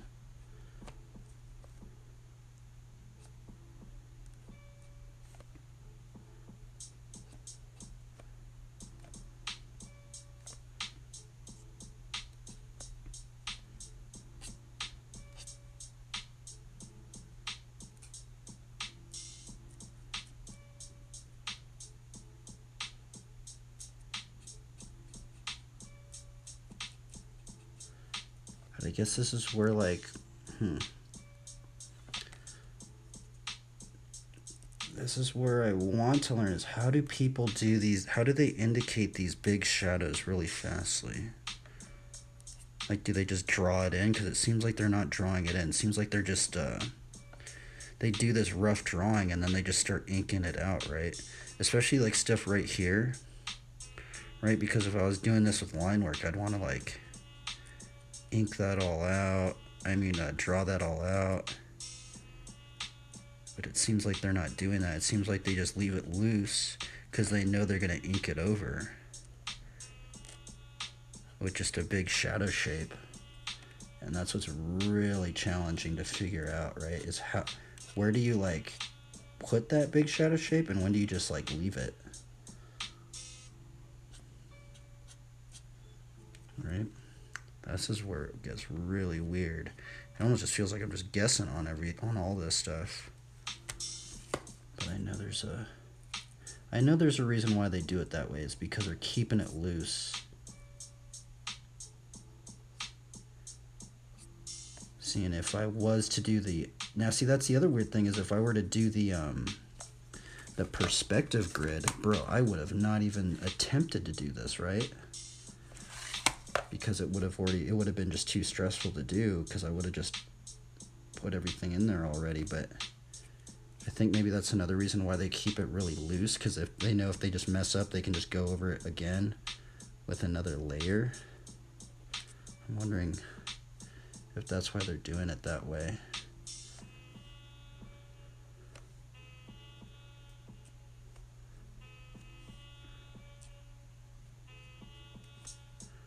See, like right here, this is a really tough area,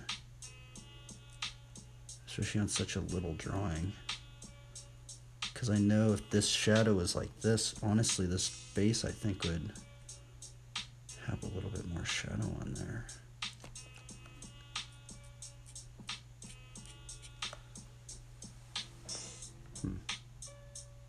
I don't know, man. That stuff is so hard to do, man. It's like, how do they do it? But I guess we could just make it cheesy, right? Just like, you know, because this is the hard part, right? This stuff is hard. Like, especially like right up in here, right? Like, I just totally like guessed that. Okay, but I feel like, how do they keep it simple? I don't know, man. I'm just starting myself now. I'm confused. I don't know how they do this stuff. I've been trying to figure out YouTube videos too, but there's really not that many people that have it. See, like, would they... Now, see, this is where I'm just guessing right now, right? Like, I know... Like, would you just simplify this all in shadow? Right? Would you just put that all in shadow, or what would you do right there, right?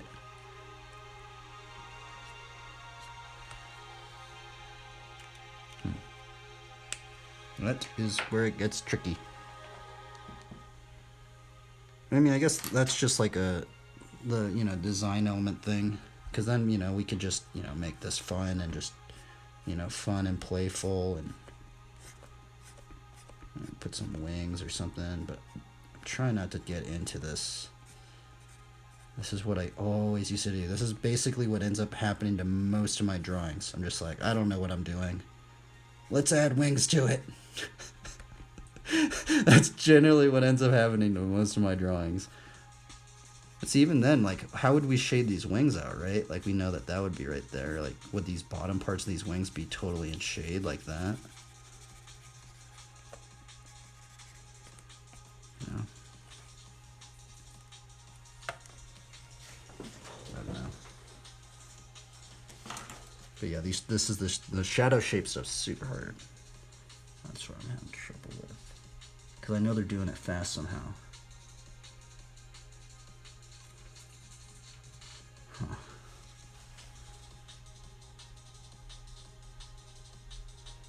Now see, I'm wondering what would happen if we just kept layering on top of this drawing. Just layer, layer, layer. Maybe that's what they're doing, right? Because we did layer this one off of this one, right? And that was that was faster.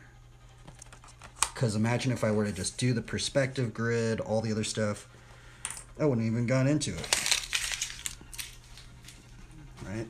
So, there's a reason why they're drawing it this way. I know it. It's because it's faster, I think. And I'm trying to learn how to ink, but inking is really, really weird right now.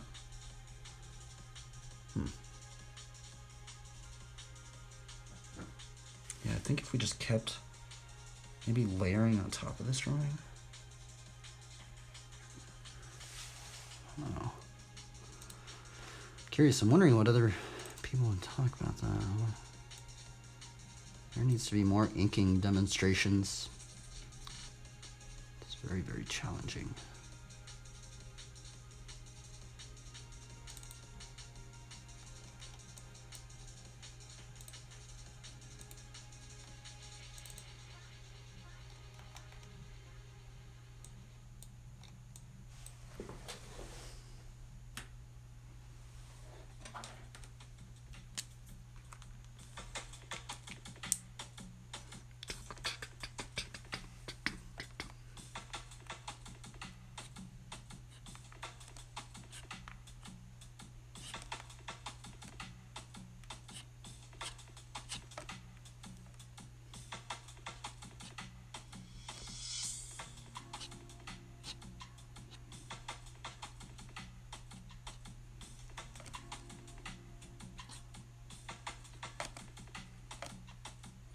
Yeah, like, see, even these shadow shapes up in here, I have no idea how they're going. I'm, like, guessing them. And I know there's, like, that crosshatch method, but I want to do, like, that big, kind of like the big tone method. So I'm wondering. How they're doing.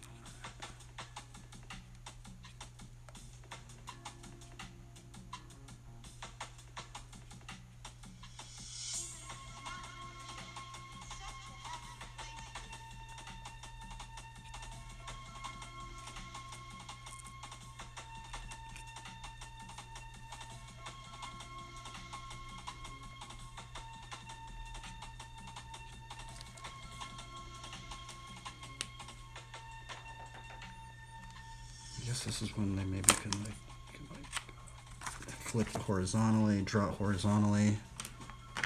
You know, see what it's looking like that. I'm wondering if that's what they're doing. They just keep building these rough sketches up like this, and keep just slowly, almost like sculpting these shadow shapes. Right? Okay, there's some shadow shapes up in here. I'm really confused about. Like right there. What do I do? Do I just connect it right there?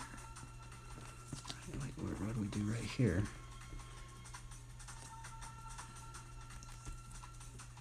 And right there is like really messed up. I feel like there's like a point where you have to like simplify it, and that's what's really weird. It's like, when do you simplify and when do you just leave it as a line? Right? It's very odd. Like right there, it's really messed up right there. Would I just simplify that, or would I leave it like that but leave it kind of busy like that? Right? That's where it gets really strange, and it's almost like it just feels like I'm just guessing that, right? Like even right there. Do I leave that, or would I just totally just block this mass in like that, right?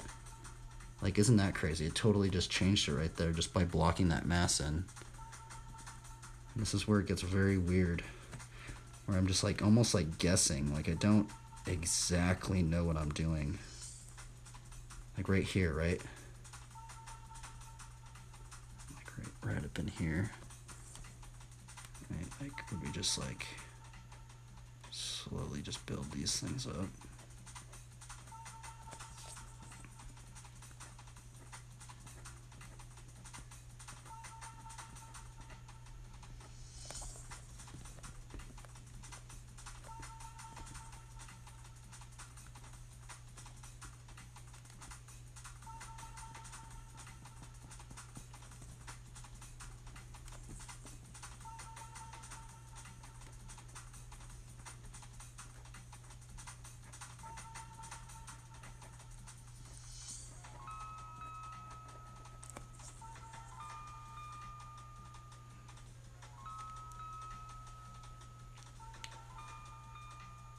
And I'm wondering if that's what they're doing.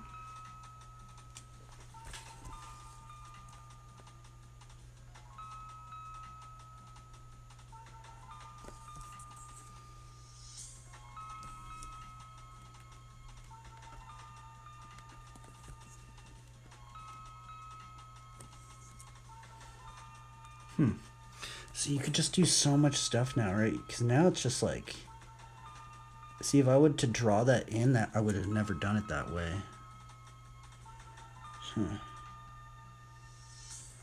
So weird drawing this way. I'm so like, it's so. Now see, now what would happen if I just totally blocked mass this? Say I did a circle, right? What would happen if I just put a big circle right up in there? Let's see. Right, where's our protractor? Oh, here it is.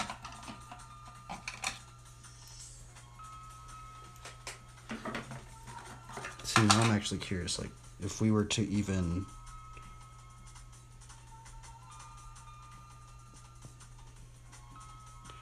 Like, say we wanted to put a circle...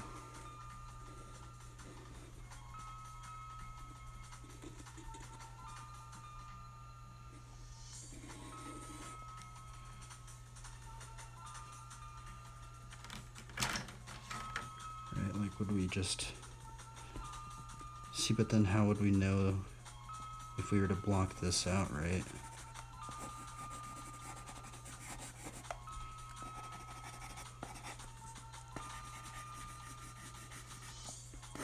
I guess that's not what you would normally do, but...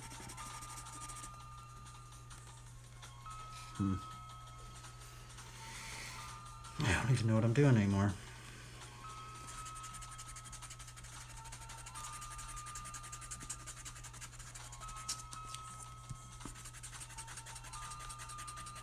I guess that's the thing, is then we could just erase this pencil underneath it.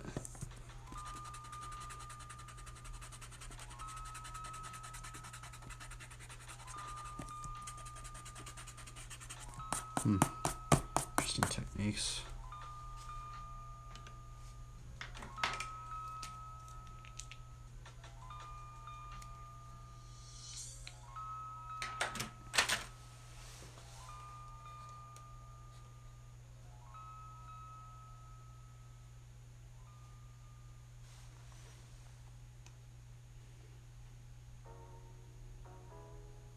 Oops.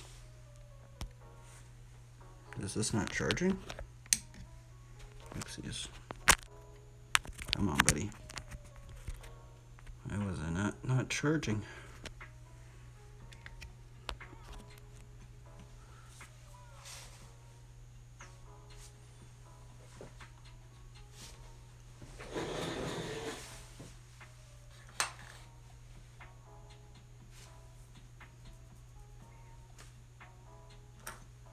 Do do do do do.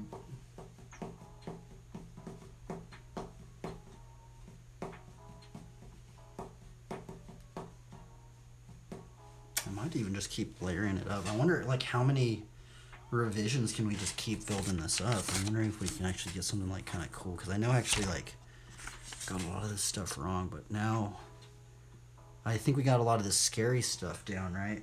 And then if we just kept, you know, refining it and refining it. But that first shadow shape layer is just super scary to do.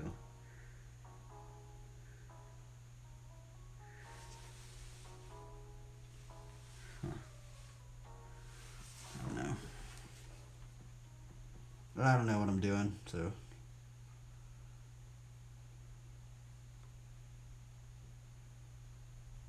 At Fry's, we believe that our high standards ensure fresher produce. Fry's, fresh for everyone.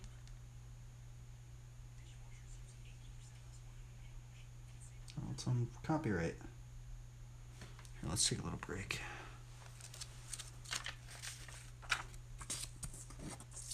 Oops.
Okay, what are we doing here? I have no idea.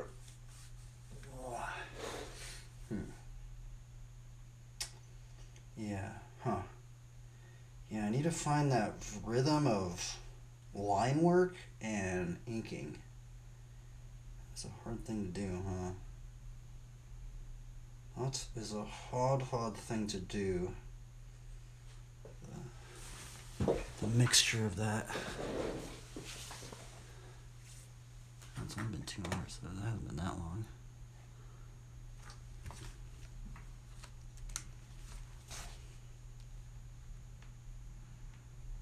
Let's just keep building this drawing up. I'm wondering what happens if I just keep building this one up. This quick one. I think I did do a pose kind of like this. And I guess maybe we could just keep seeing how we can make, or should I just keep exploring ideas?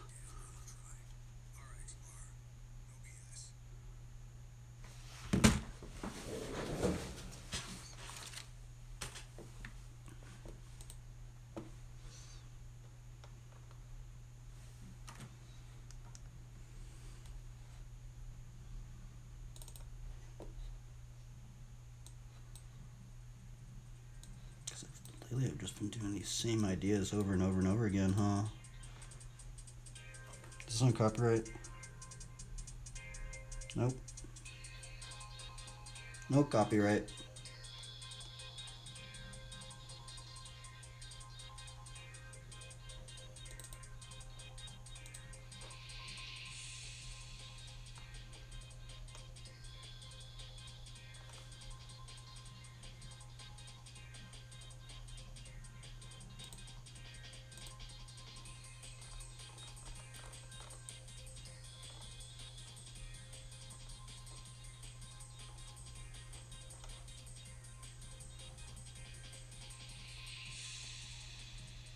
Yeah, how does this guy do this? This is very interesting.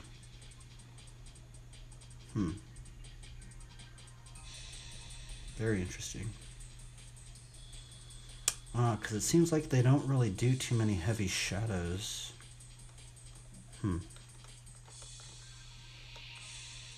That's a very hard thing to do. Where do you place the shadows confidently when you do something like this? Interesting. Huh.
I guess what we'll do is we'll just keep leveling this up then.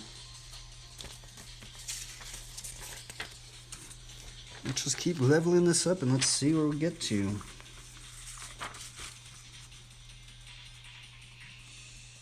I think that's what they're doing. They just keep leveling it up and leveling it up until kind of looks like something that they like. I'm not entirely sure if this is what they're doing, but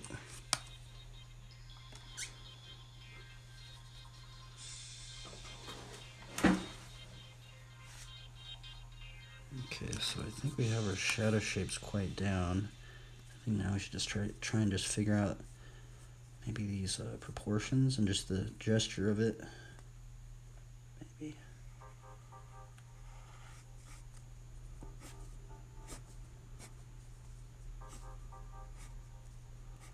Maybe I should stop using this pencil. I don't really normally use this pencil, so that's the other thing.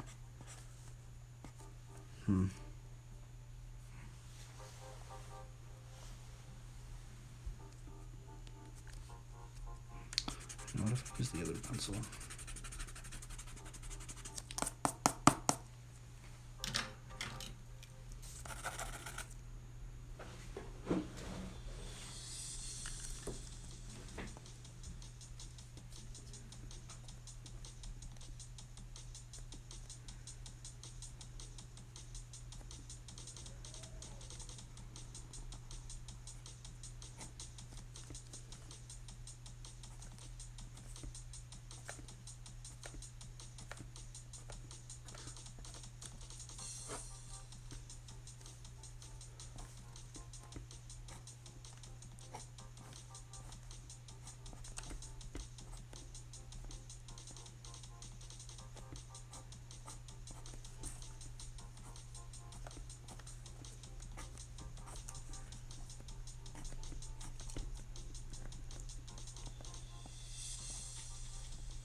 And what ends up happening if I just keep leveling this character up?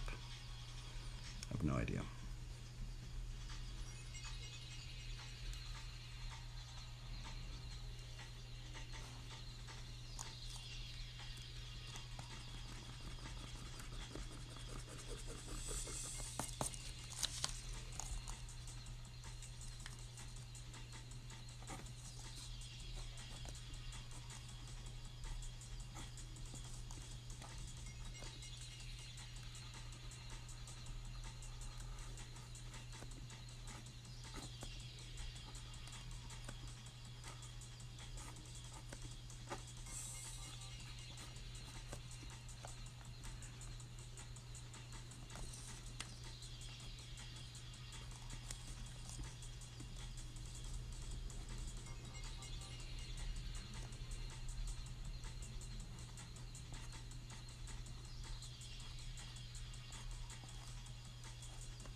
I feel like it just keeps turning over. It's so weird to draw like this.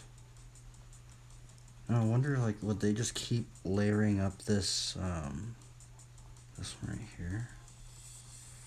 because I feel like I'm not. Yeah,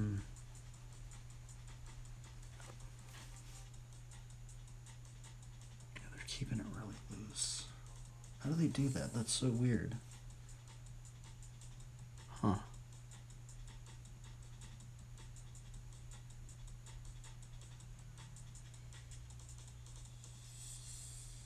They're somehow keeping these drawings super loose, yet they're like, how are they doing that? Huh. I mean, I guess maybe I could just keep drawing it over and then just keep layering it on top. Maybe that's what they're doing.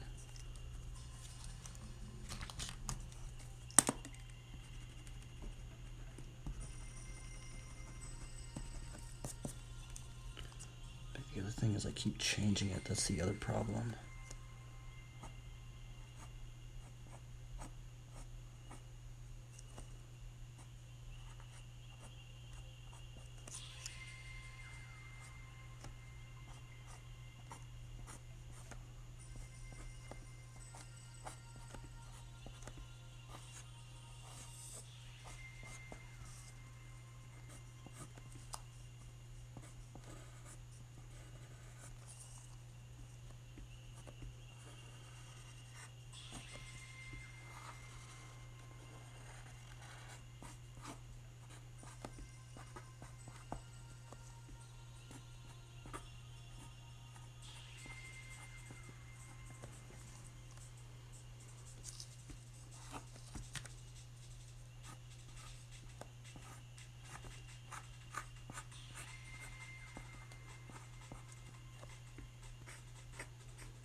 Basically keep drawing the same character a while.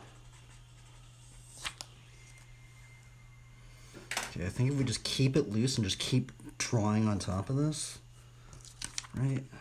Maybe we can keep just finding little revisions, but man. I don't know, man. Inking's hard. I'm like, and the thing is, I would be scared to try and ink this right now. I feel like I just have to keep layering it on top of it. And I guess that just shows where I am with the inking, because I know, like, a lot of artists, they would just ink right on. I mean, some people just ink, like, without doing any construction lines, right? But I feel like I just have to keep layering this up to find it. But I guess, I don't know. I don't even know what I'm doing. We're just drawing at this point. We kind of found a character. Now I'm just leveling this character up. Let's see what level we can get it to. Oh my goodness. Because the other thing is, sometimes it turns out really loose, like this one right here, and I want to keep that looseness, right? I'm like scared to ink it because I just want to I want to just keep that looseness of it. I don't know what I'm doing, man. That's okay. We're just having fun. Trying to have fun, but also trying to get this to work, I guess.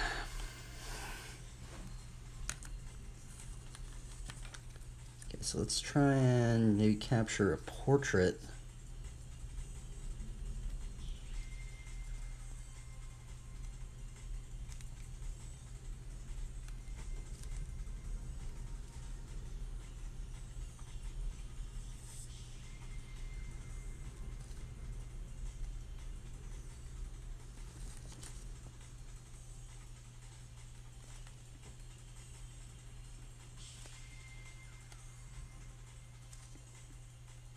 And that's the other thing is, like, man, I don't know how they're doing it.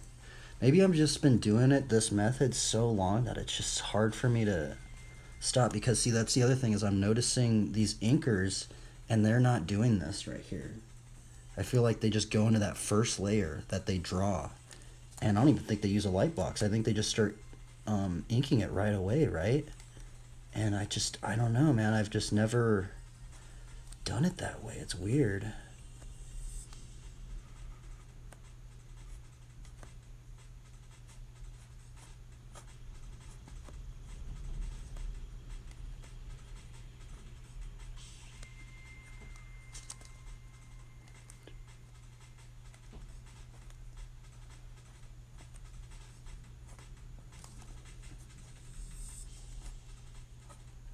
is I'm getting these proportions wrong as well.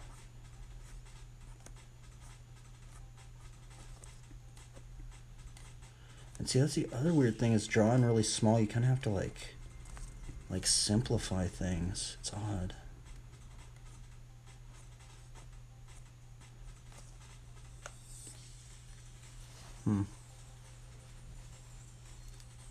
I don't know what I'm doing, man. We're just trying to capture this character, I guess.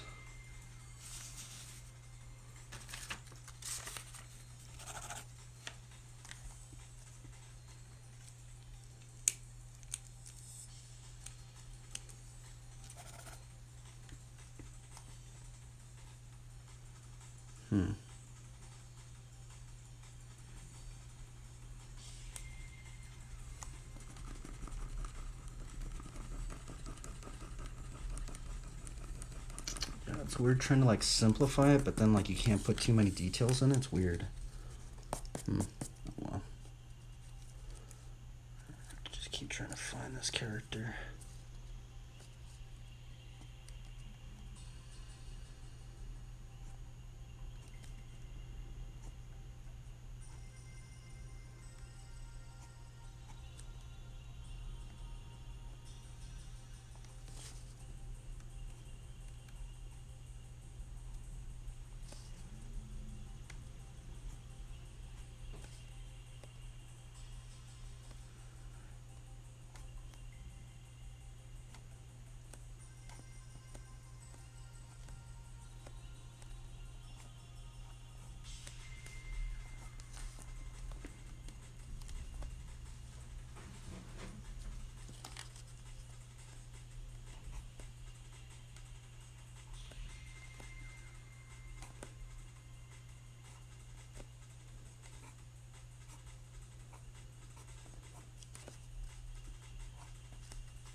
It's hard to keep it loose.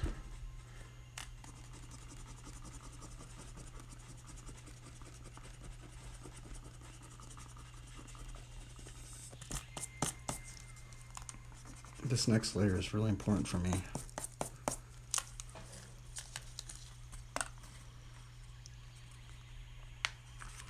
And to keep a lot of stuff in here. It's hard to get this portrait though. I'm not used to the scale. I mean, let's just do another construction layer, I guess.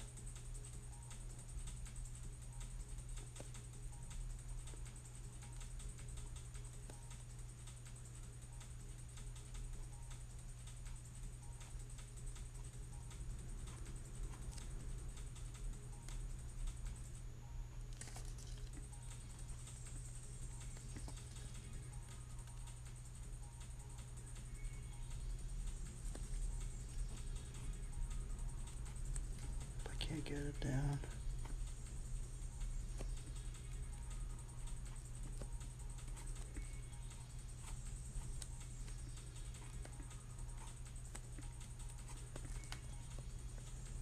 Might be it. We might have found a character. It's weird how like one little line will like totally change a character, especially at the scale. The scale is so tiny that it's like there's so many things that can totally change a character up. It's very interesting, actually.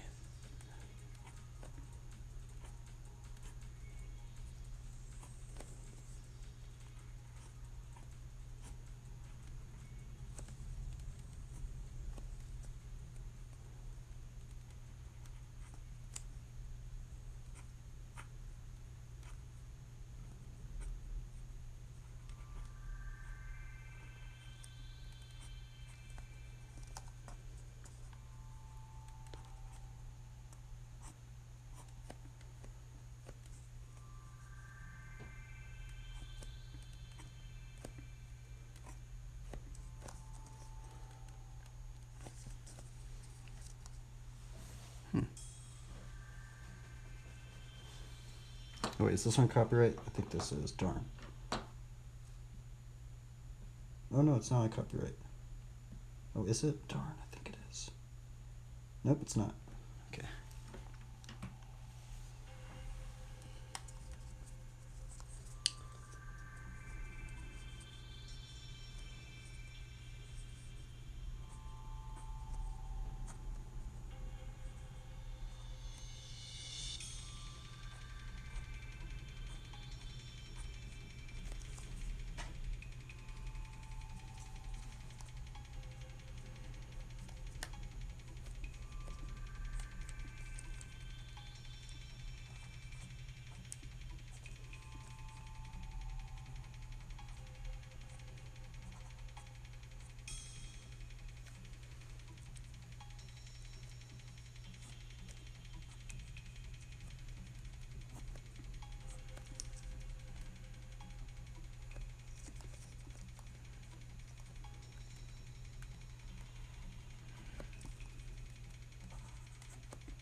I guess we could do like a leaf bike.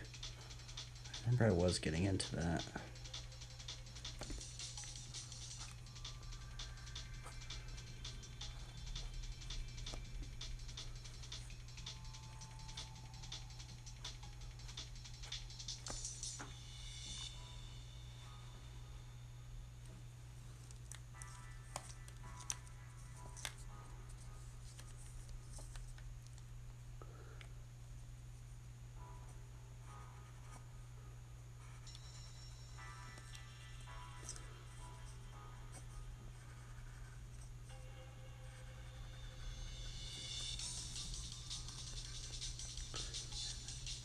And this is no perspective grid, but we're trying to think of it in perspective. Though I mean, I've drawn so many bikes in that perspective grid, I think now I can kind of wing it. I don't know, though, it might look pretty wonky still, but...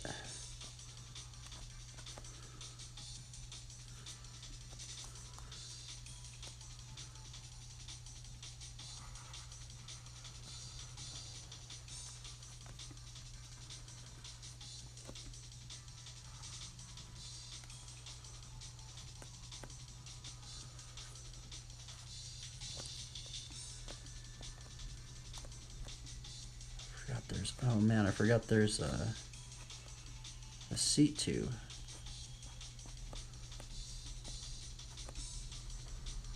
We're keeping that in roughly the perspective grid, but we didn't draw one out. I'd like to think that there'd be a perspective grid right there.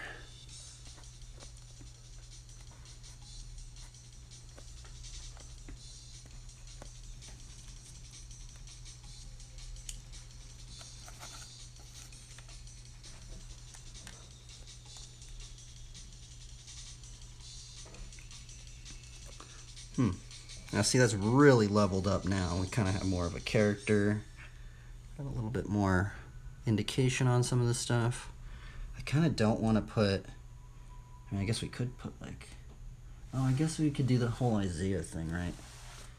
those who wait upon the Lord shall mount up on wings as eagles. What is it? Those who wait upon the Lord shall mount up on wings as eagles. They shall run and not be weary. They shall walk and not faint.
Now I'm wondering, can we like ink this out correctly, right? That's gonna be the hard part. Is can we ink this out?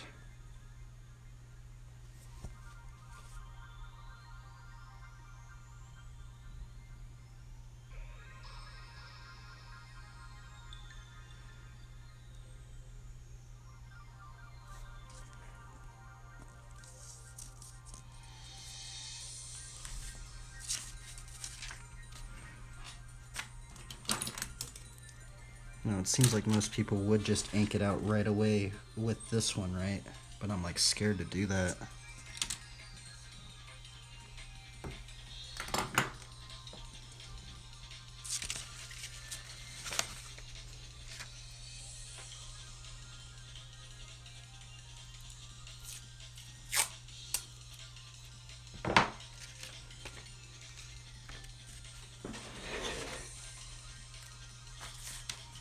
Maybe let's do the layer method.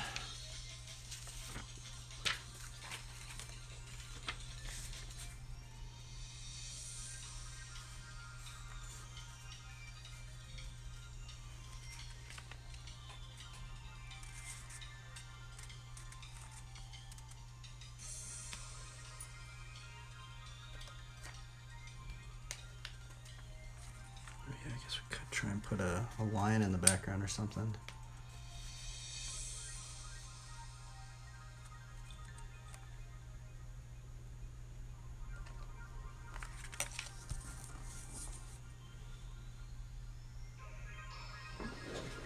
Now this is where I'm wondering, should I be inking it with this pen? I think I need to change the batteries on this thing. This thing's like messing up on me. This thing up.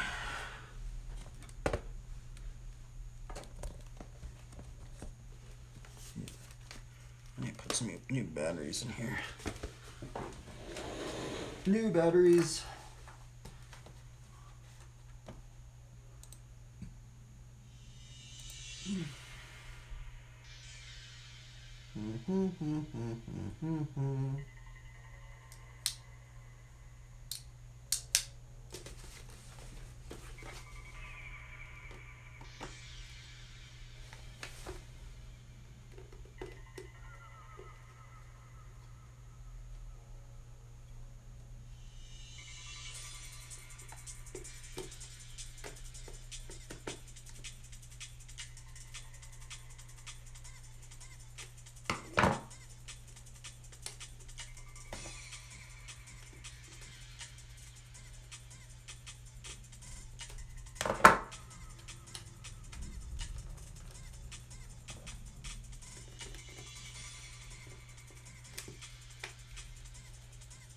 Three double A's.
There we go.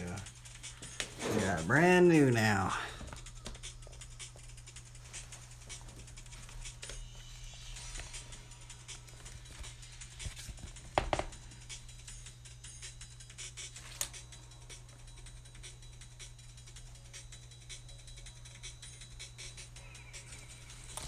Oh, it's way brighter now.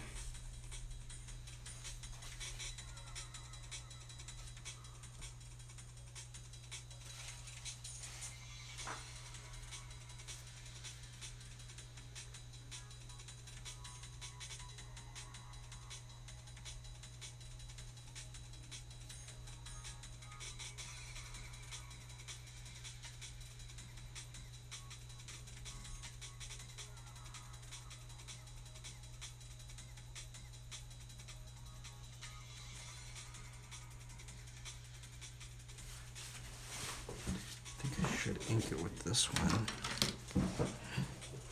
Let's try to. Let's try to ink it, I guess. This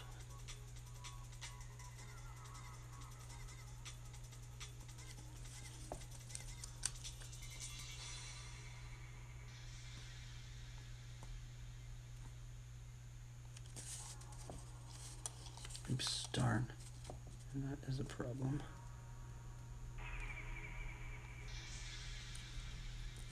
So this thing moves.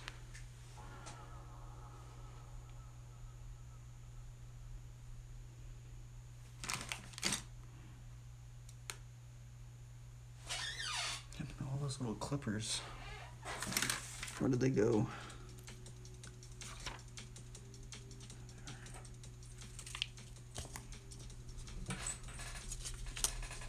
Darn, dude. Ay, ay, ay.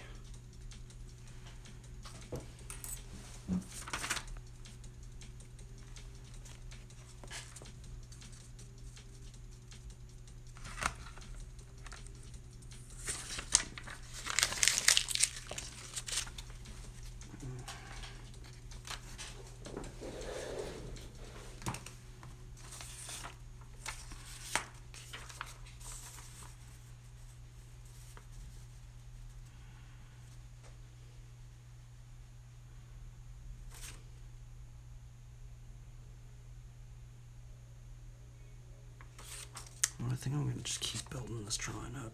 Do some things in the background.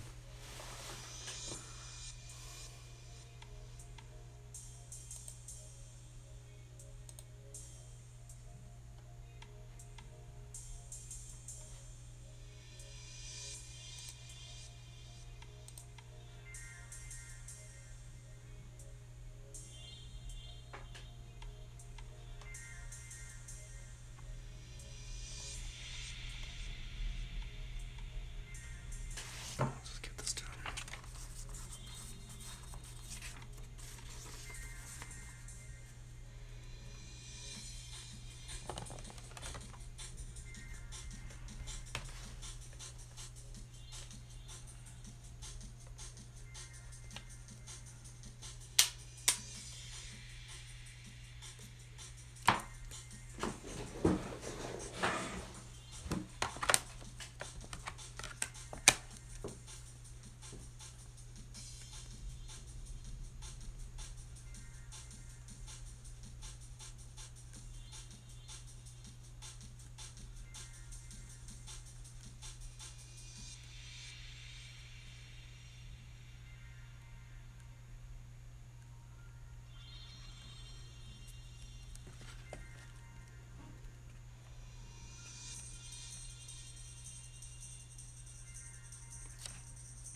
It's not copyright.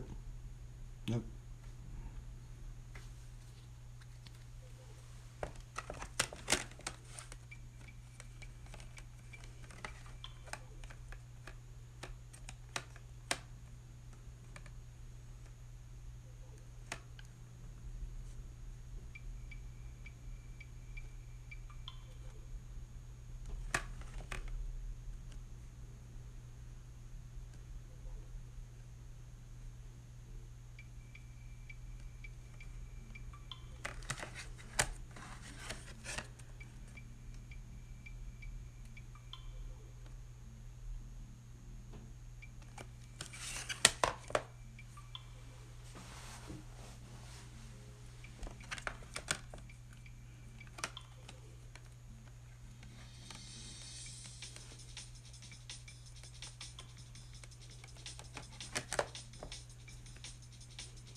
Man, I'm scared to like ink the shadows in, man.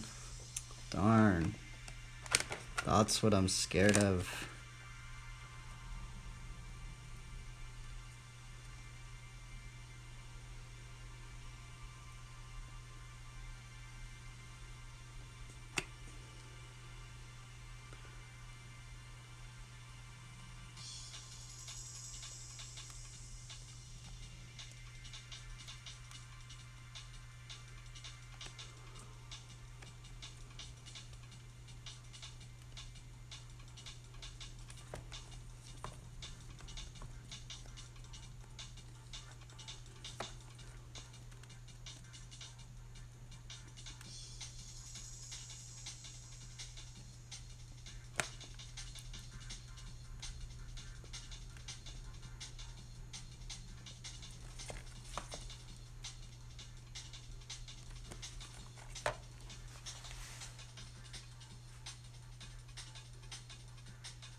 See, the thing is, do I have the confidence to draw the rest of it out, man? That's what makes it hard. Is like inking it now. So we've inked this, like, this is what I generally how I ink things out, right? And then I never want to do this next ink layer.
Playlist right there.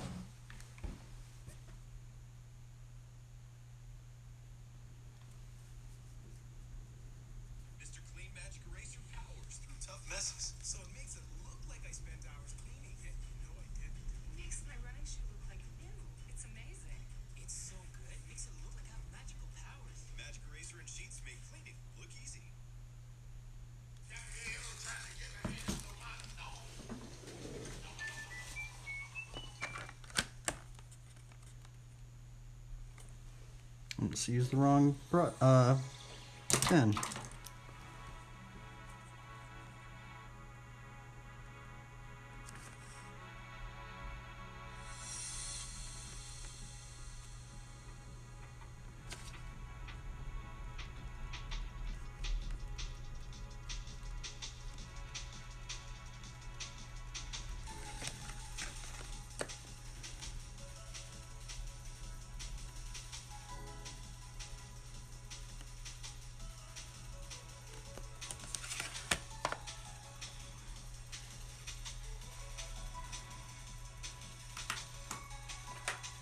Yeah, I think I'm just gonna keep it with.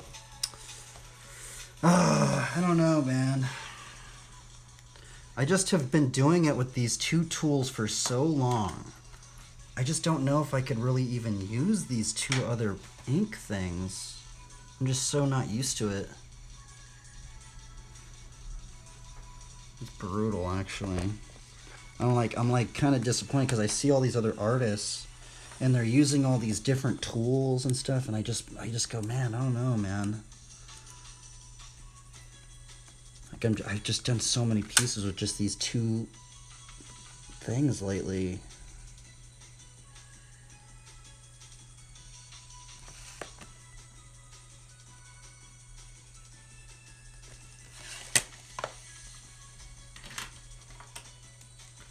Let's honor it to the Lord.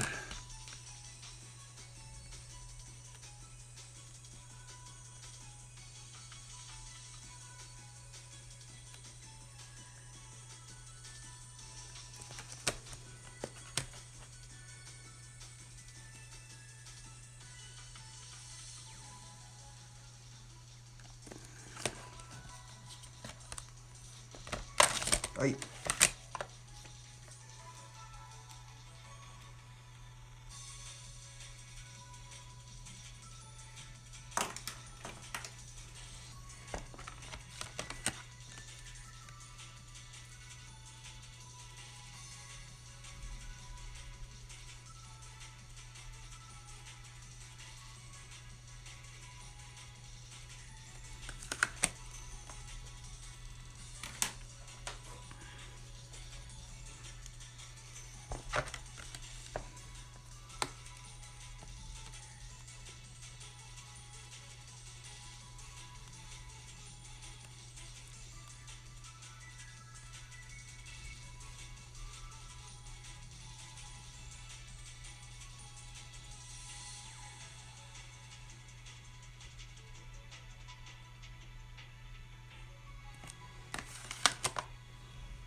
Messed that up, darn. Oh well. Can't go back now.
That's what we got going so far.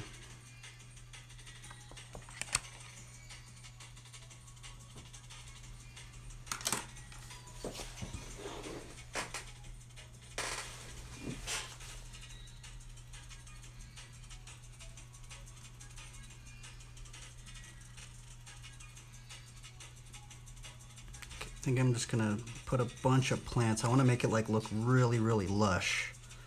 That'd be cool.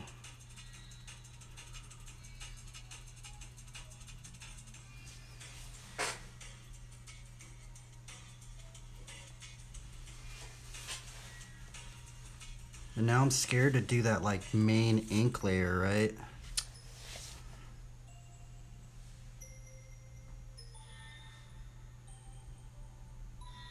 That's the scariest layer, man.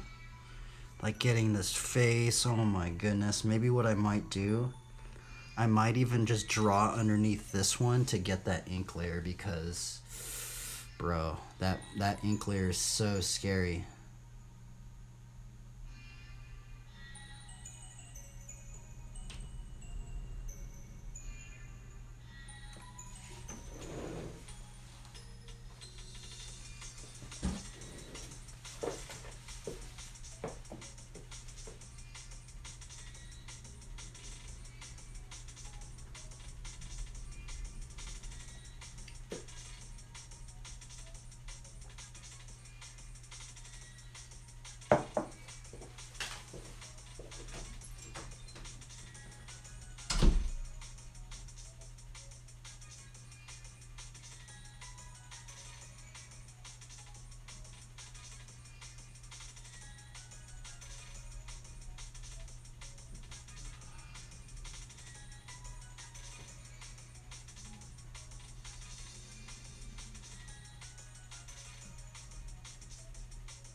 Fudge, bro, this next layer is so scary.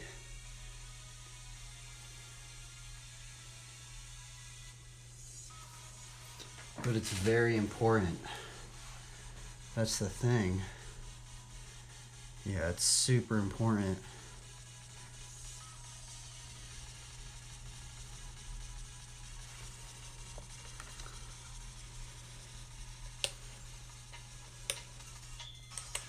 Gosh, why am I so scared to do it? I mean, I guess, you know what, now, since this is kind of dry, maybe this is when we can just go in and maybe try to just shade in, you know, these next shadow shapes.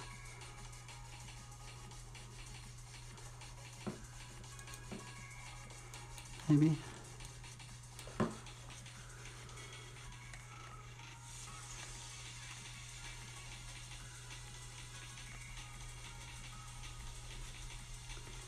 That's what I should do.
I don't know, should I try and ink it? I'm scared, man. I mean, maybe that's how I should just do it. Just start doing just like little pencilers to get myself maybe a little bit more comfortable with it. Now, this is not how they do it, right? They draw the shadow shape in and it's hard.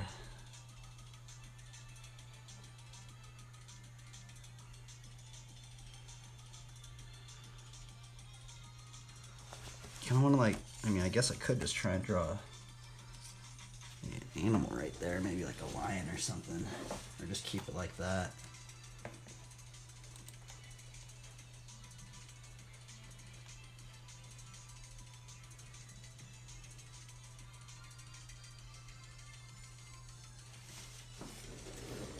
So what I can maybe do is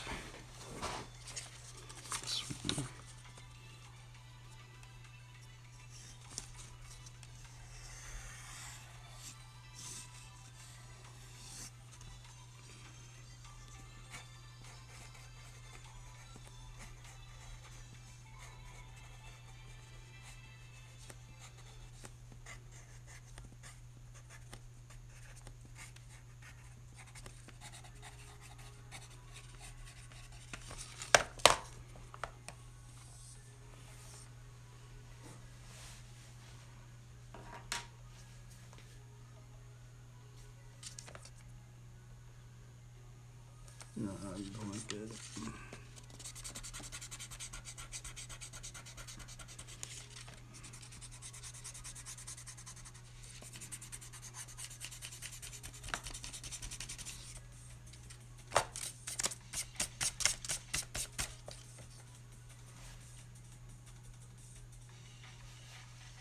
I draw it like to where it's like plants are growing outside.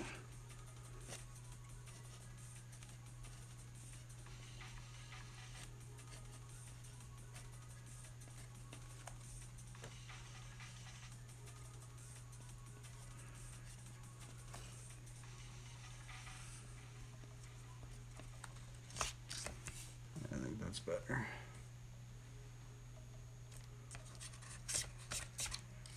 I kind of want to like try. I could draw like an animal right there, like a giant lion or something. So we've been doing a lot of lions.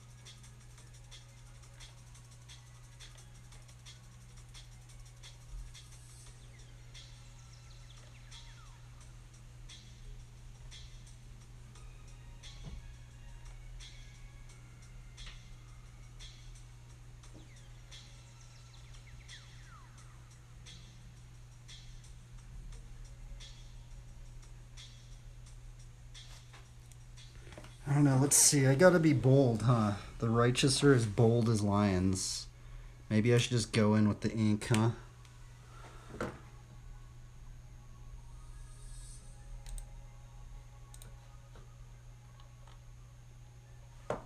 Yeah.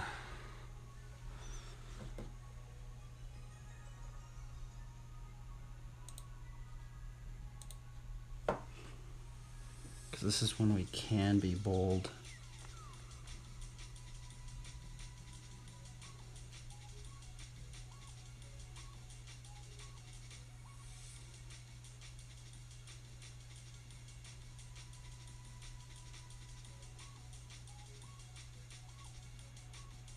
The characteristics of being bold is you can see it from far away, huh?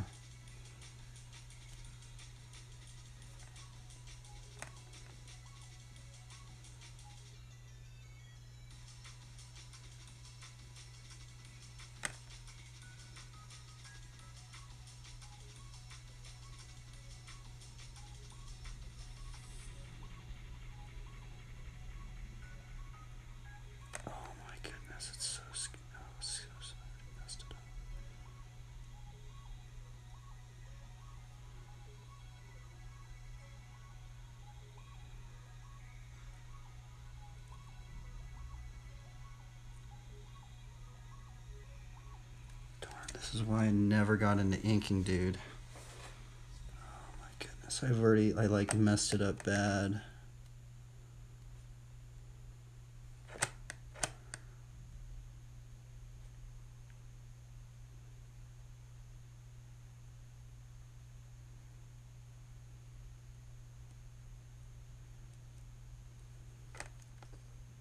Surface Reaper dry cloths trap dust and hair and lock it away. Better than the broom. Love it or your money back.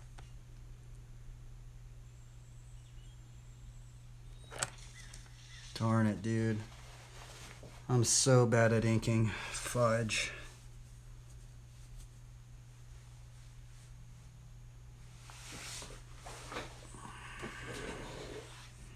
Darn.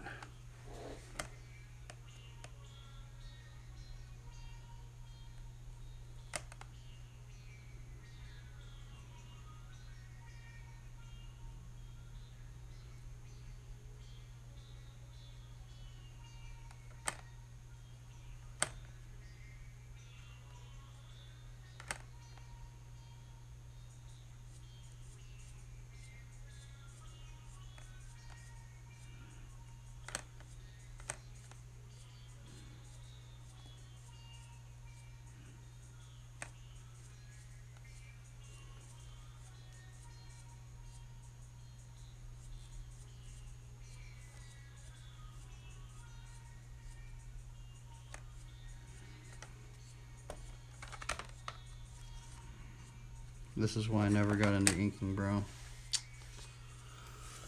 Oh, I'm so bad. It's like, how do they even do it, dude? It's so hard. Honestly, I think you just gotta like be bold. You just gotta like not be afraid to mess up.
It's brutal.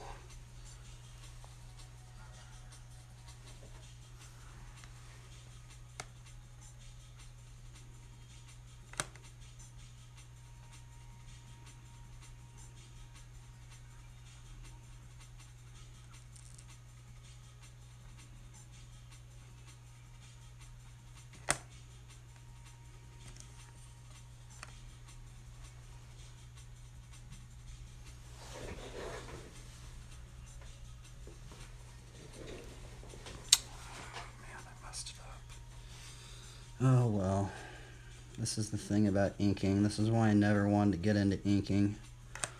Well, I wanted to get into inking because it's just like you can make things so bold, right? But man, it's so hard. It just feels like I just mess up everything I'm doing. You know? Basically what it feels like.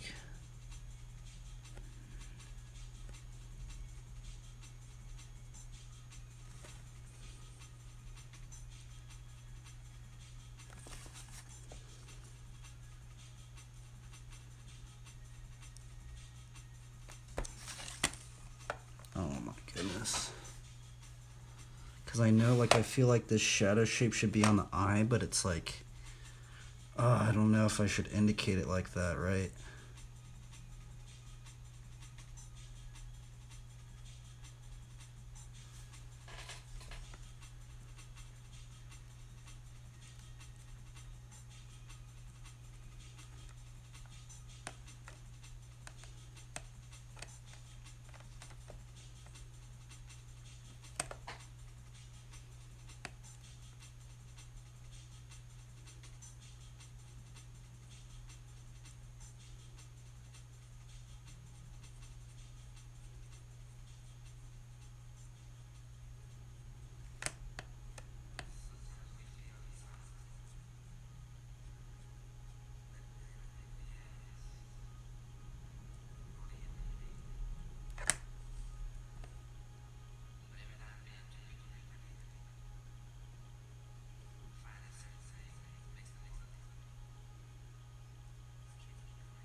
It just feels like I'm just messing up, dude. You know? It feels like all those lines I just did are all for naught.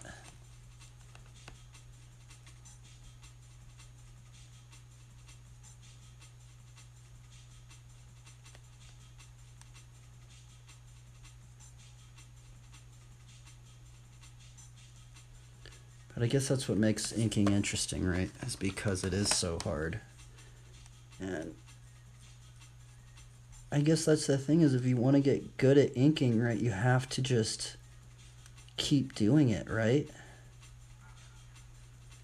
Because it almost just feels like it's this, oh my goodness, it just feels like I just mess everything up. That's what it feels like.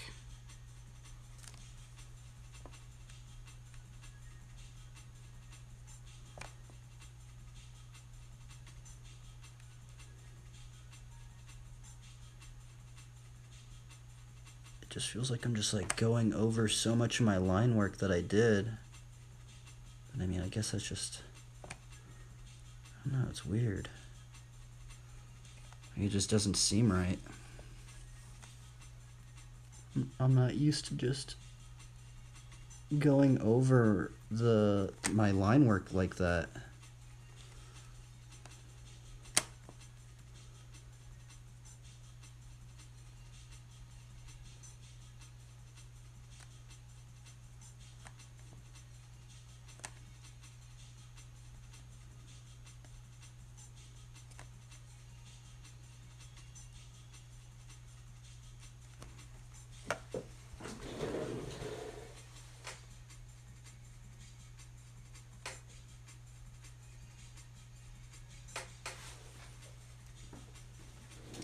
Pretty sure there would be a shadow right there. I'm just not too sure. I don't know if I should indicate that one. I'm pretty sure there would be.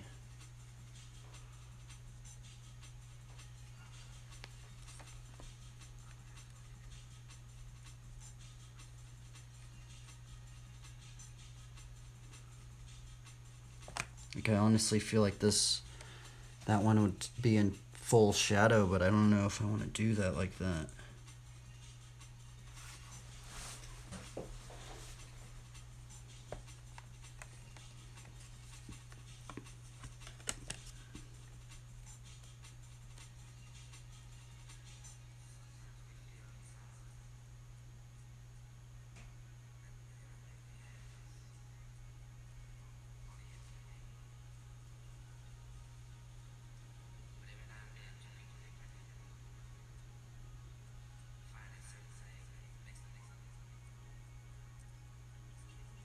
Fudge, I'm a terrible inker, bro. Why is inking so hard? I wonder if anybody else just finds inking hard. It has to be hard, because I just feel like it's just, oh, it's brutal, man. It just feels like I'm just messing up and messing up and messing up. Like right here, I just don't. I feel like that needs to just not be all tick, tick, tick, tick. I feel like that should just be like boom.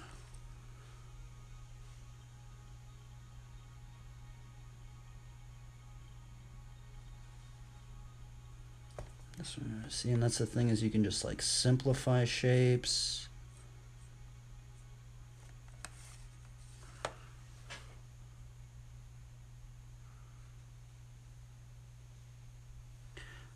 I feel like there should be, and that's the thing, is I haven't done any cross hatching yet, right?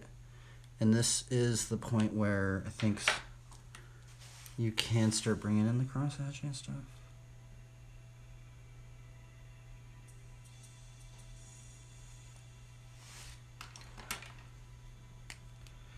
Even thinking about these plants, right? Stuff would be in shadow.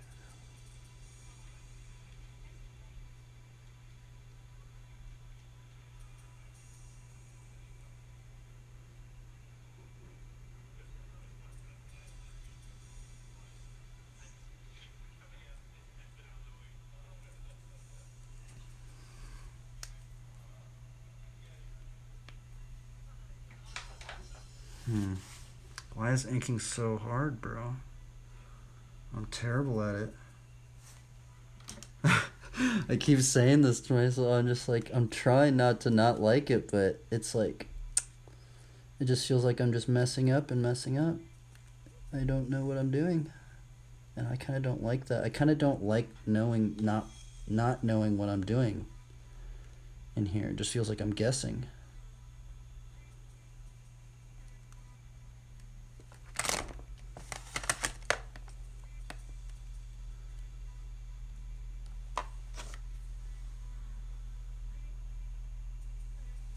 I'm wondering, like, should I put some cross hatching in? I don't know. I like the inking where they don't really do the cross hatching, or they barely just do just a little bit of cross hatching, just like the very faintest amount.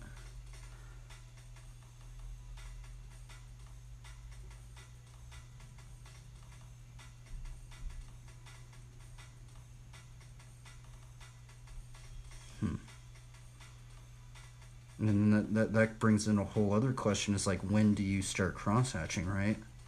Where do you start indicating those lines?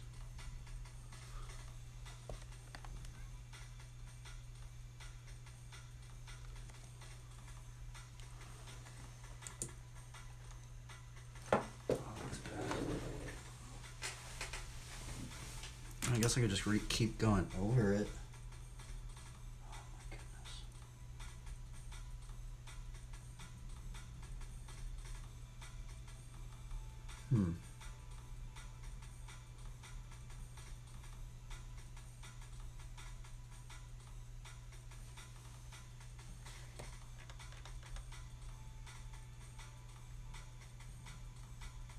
Yeah, inking's gnarly, man. Inking's definitely a whole nother ball game. I don't know how to do it.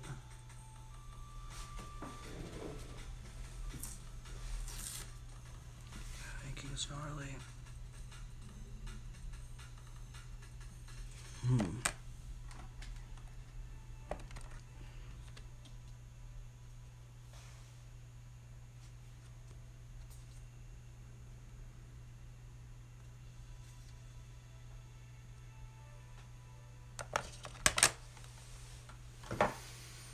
I'm not good at inking. Brutal.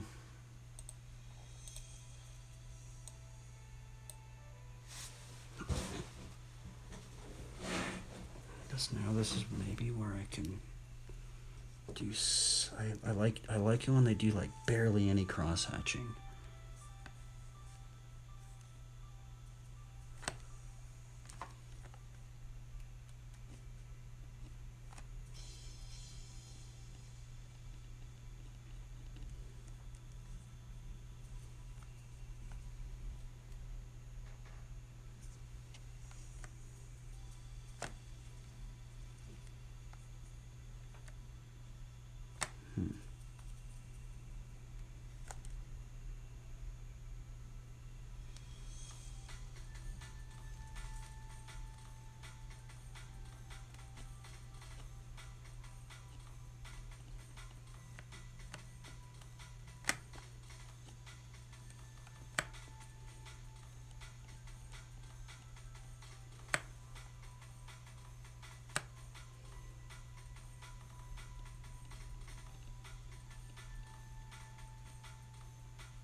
It's like I don't know what I'm doing. It's ridiculous. It's so ridiculous. It's like I have totally like just forgot everything that I've ever learned.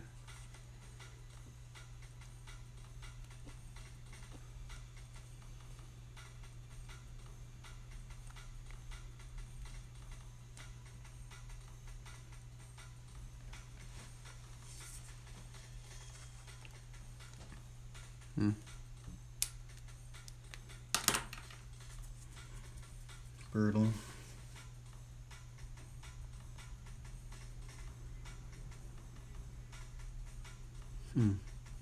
Man, inking's brutal, dude. Especially that line right there. It's like you just have to go with your mess ups, right? I mean, obviously it's just like that, right? You just have to just go with your mistakes. But at some point it just like doesn't, I don't know. It's such a weird, it's just such a,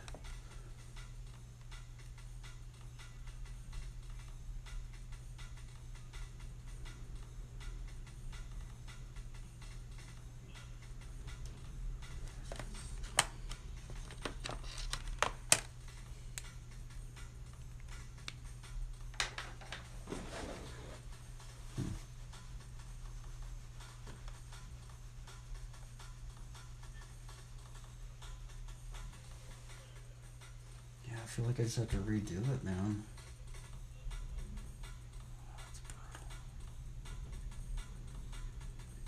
Mm-mm. Darn.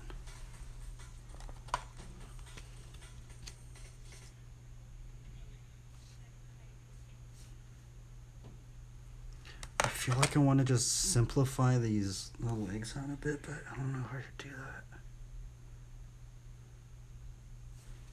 Because I mean, that shadow is right there. It should be on the legs, right?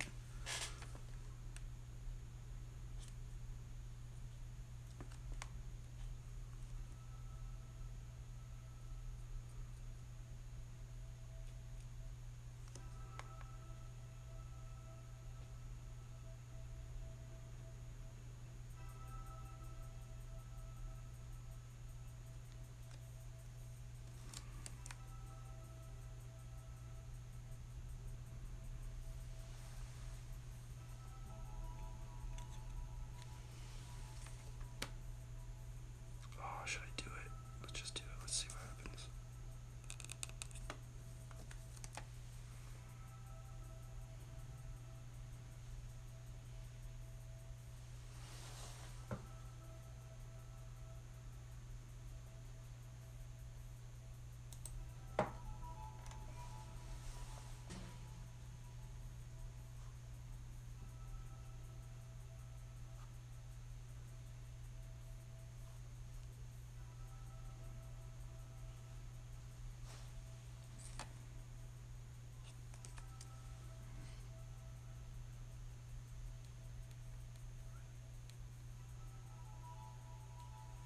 Let's see, like, come on, just. Oh my goodness, I think I just messed it up right there.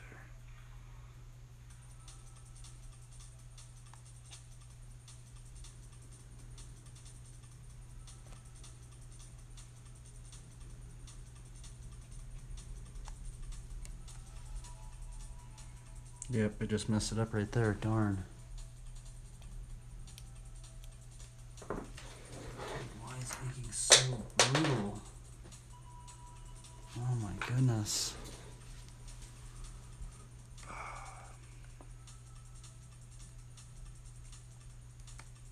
Darn, dude.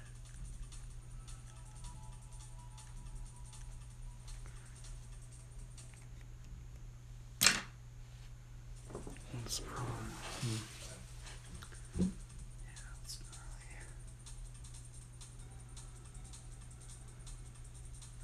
It just sucks because that first layer was just so good, right? That line layer was good, and then I just messed it up. And there's a lot of this indication stuff that's messed up too. Darn. Because that actually should be in shadow right there. This thing right here.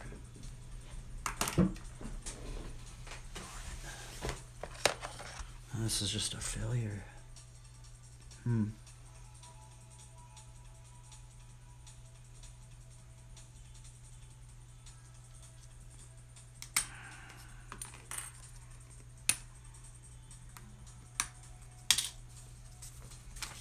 Man, making's brutal. I'm super bad at it. How do they do it so good?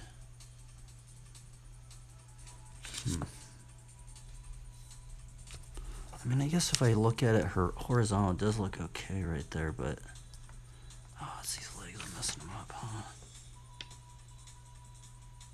I mean, I guess what we could do is I can do the cross hatching right there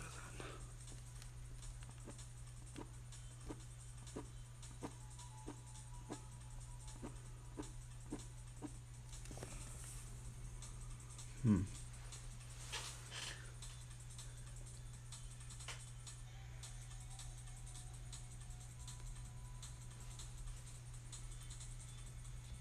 Wait, is this on copyright?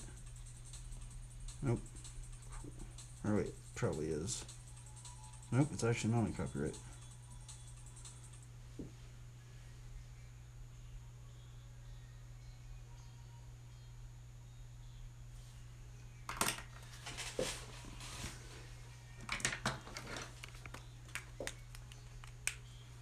That's the thing, is this would be in shadow too.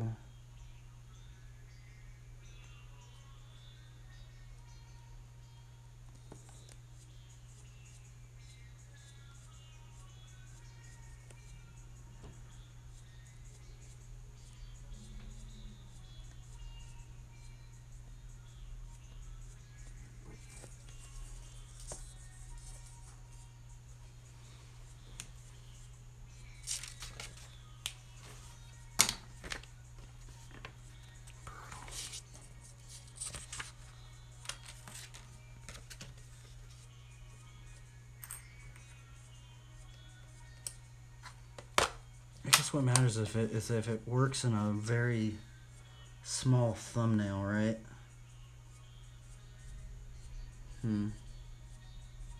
What's up, Lucid?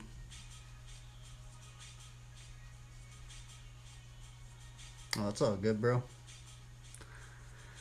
I'm just getting frustrated with these drawings, bro. I don't know what I'm doing anymore. Inking's gnarly, dude. I'm very bad at inking.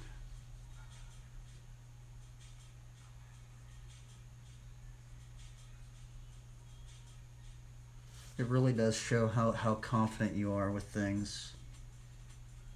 Huh. Inking's very hard. I think it's very, very hard. It's especially hard to simplify things. Because I know that there should be some shadows up in here that should be simplified. I honestly think that this should actually be in shadow. Like, completely. And it's weird because these little things indicate so much in the entire piece.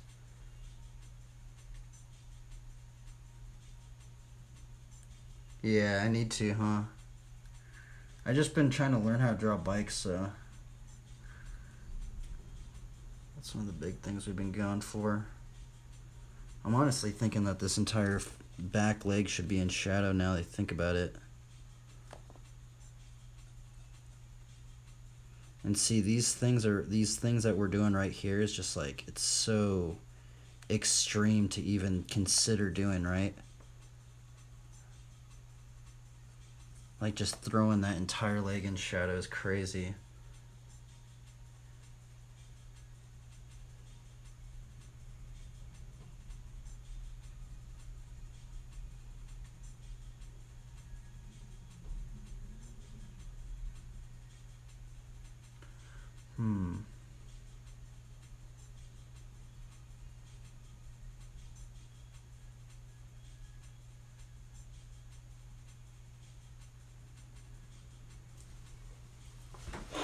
This is so hard. I mean, I guess it is kind of, I mean, I guess what matters is the thumbnail, right? But, jeebus, it is hard to get that, it almost just feels like the shadow shape is just so hard to indicate, right? Because it's like, oh my goodness, like I'm pretty sure that pedal would be in shadow. And it's weird because like you think that it wouldn't be like that, but I know it is. I think actually a lot of this stuff would be in shadow. And it's just so crazy to indicate it like that, because you almost have to be like super confident about it. It's very strange actually. And this is the hard part. This is what I was talking about earlier, right? It's getting these shadow shapes to read, right? And that's what's really, really hard about it. But I guess that's what matters is just the... And see right here, I think that definitely would be in a halftone because that's on an edge plane. So I mean that would, I'm pretty sure that would be crosshatched actually, if that was actually on that plane. So I guess I should try and do it.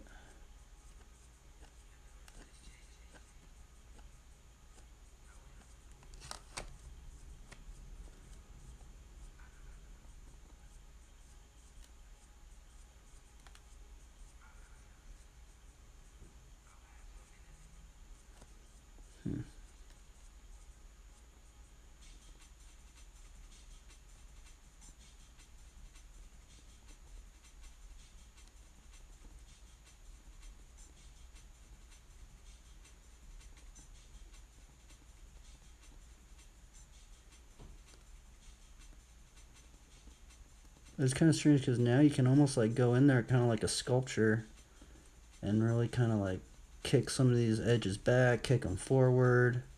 So that is an interesting aspect to it.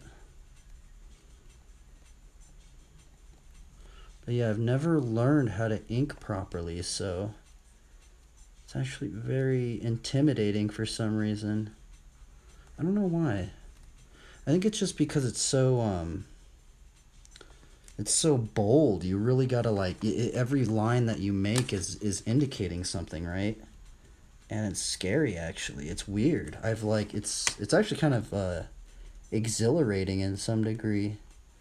Like having to make that mark and be like, okay, well I can't change it. Especially, I mean, that's the other thing, right? Because if I was doing this digitally, I could just erase some of these lines and stuff like that, right? So trying to really make them down is like really intimidating. Now I know some inkers would actually use a whiteout thing, right? But I don't know how much you could truly white out stuff, right? I mean, even just right there, like there should be a little shadow underneath this belt, right? Just like the slightest little shadow. And it's crazy you can ink it like that.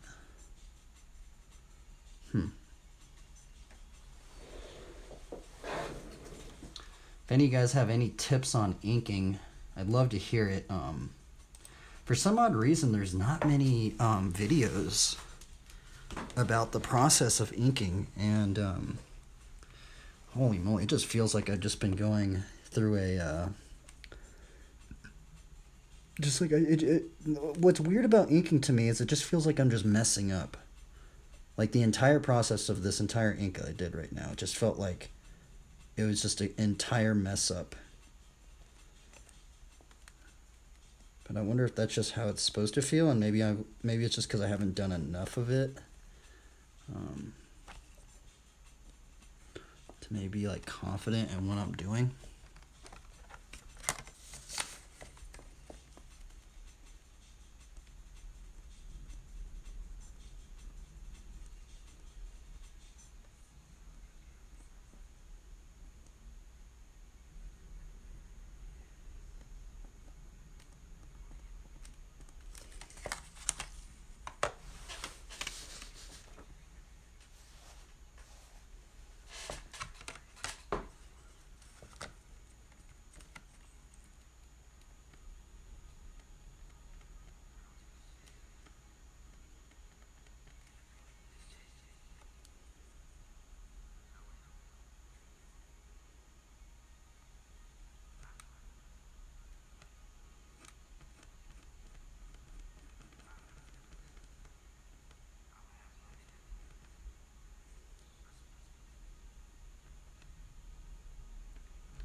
I almost like want to put another indication on his eye, but I'm gonna mess it up if I.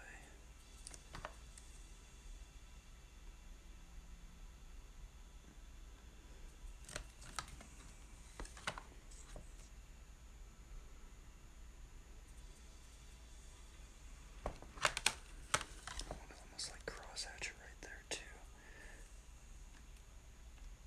Just 2 cross hatches maybe.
Oh, I can't ink, man. Brutal. I guess I'm just gonna have to keep practicing.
I guess if I just keep doing this over and over and over again, right? Maybe we might get somewhere.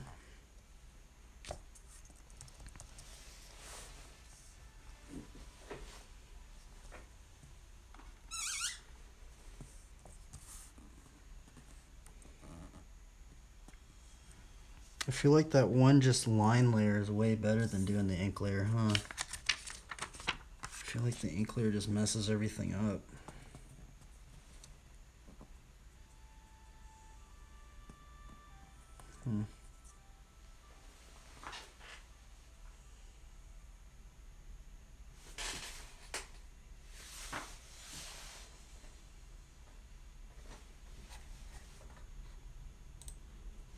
Oh, yeah, I forgot I could play offline.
really want to ink this in, but I'm scared.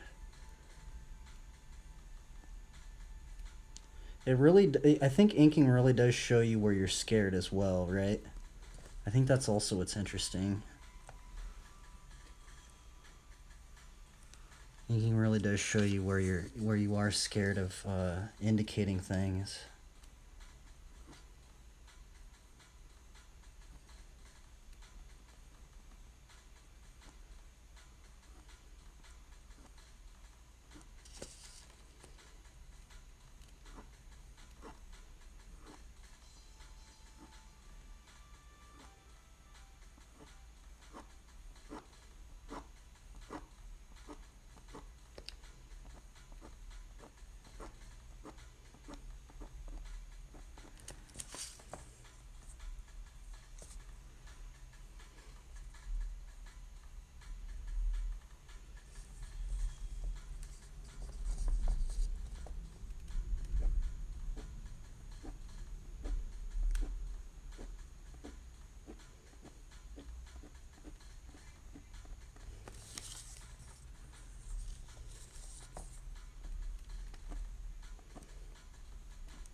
See, like this hand, I think would be it.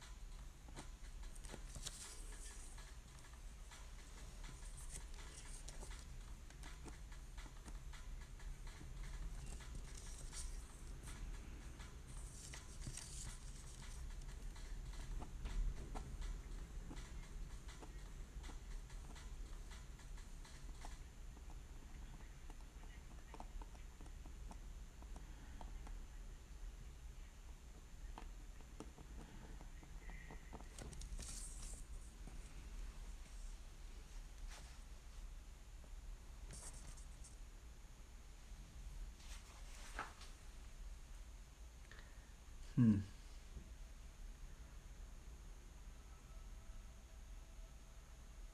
man, I messed it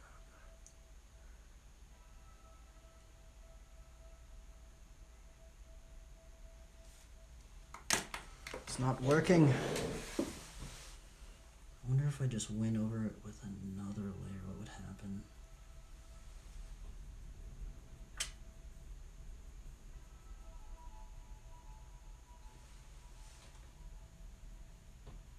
Gosh, man. I totally messed that up, dude.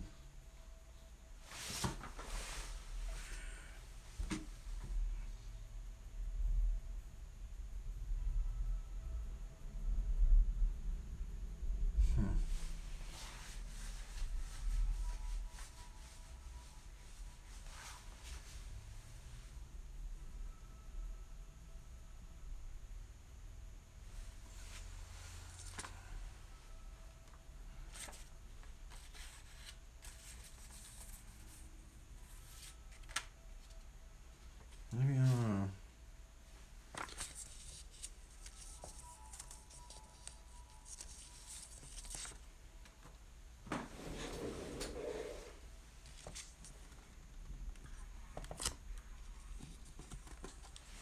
That's brutal, huh?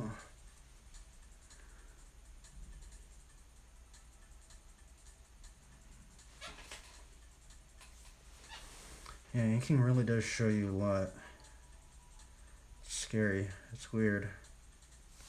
Shouldn't be scary, right? But it is.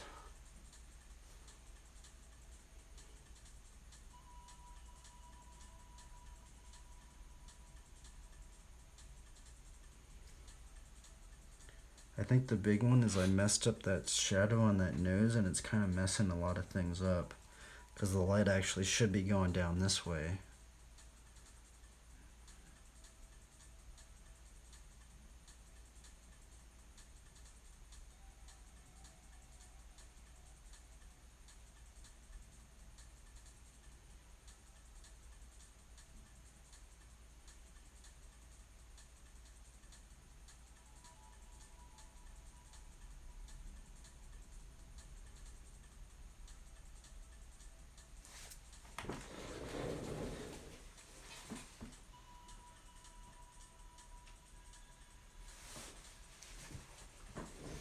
mean, let's see if the shadow was going down that way. I think there'd be like, I don't know. I guess we could just like, let's just put plants and stuff up in here.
I don't even know what I'm doing, man.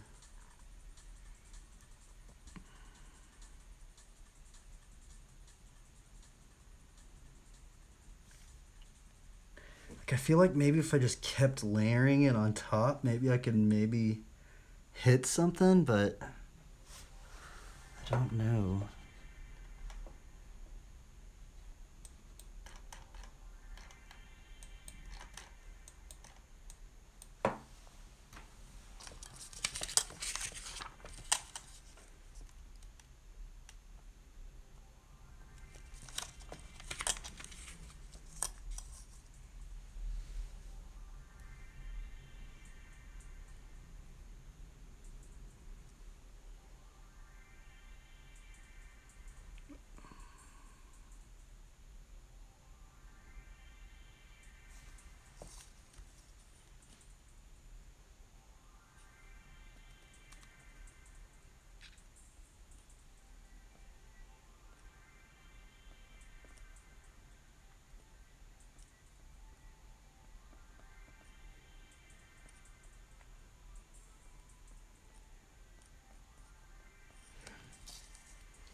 Dude, fudge, man. I feel like I need to do another layer now. I mean, maybe if I did another layer, it might. And I guess that's what we could maybe do, just to test the waters.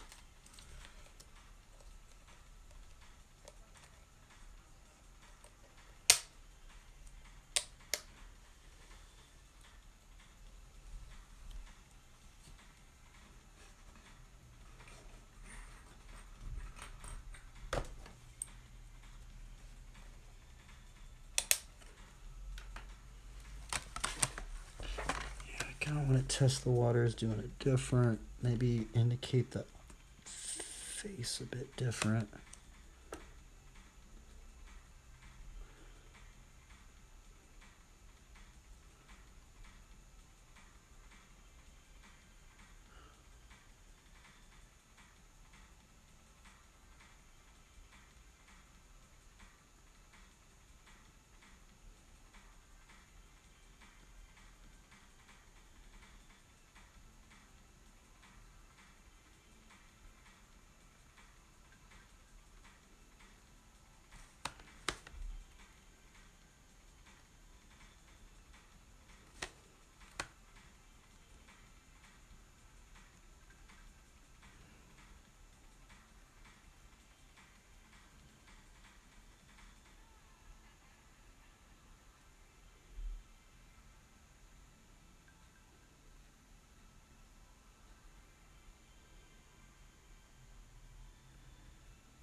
Now this is a kind of a different method I'm doing right now. It's kind of more of like a cross hatchy method.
Generally just curious if this method's what this method's even gonna look like, right? When I'm doing it. Or generally just curious what this is gonna look like. This is kind of more of a cross-hatchy method we're experimenting with.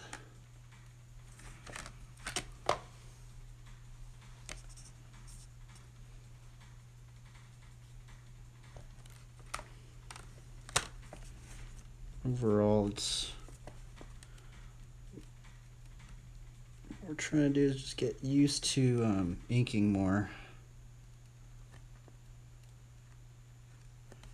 Basically the end goal.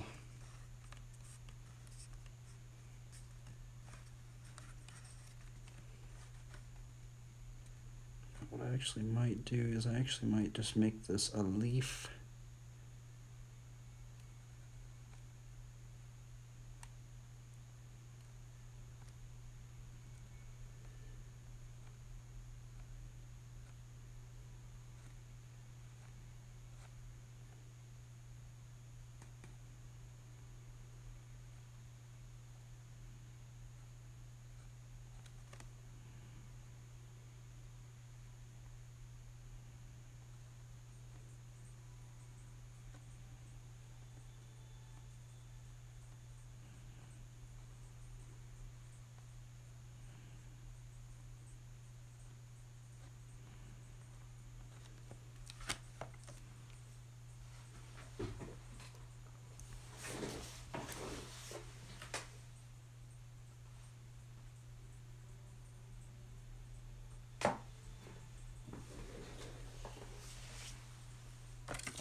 I'm so bad at inking, man.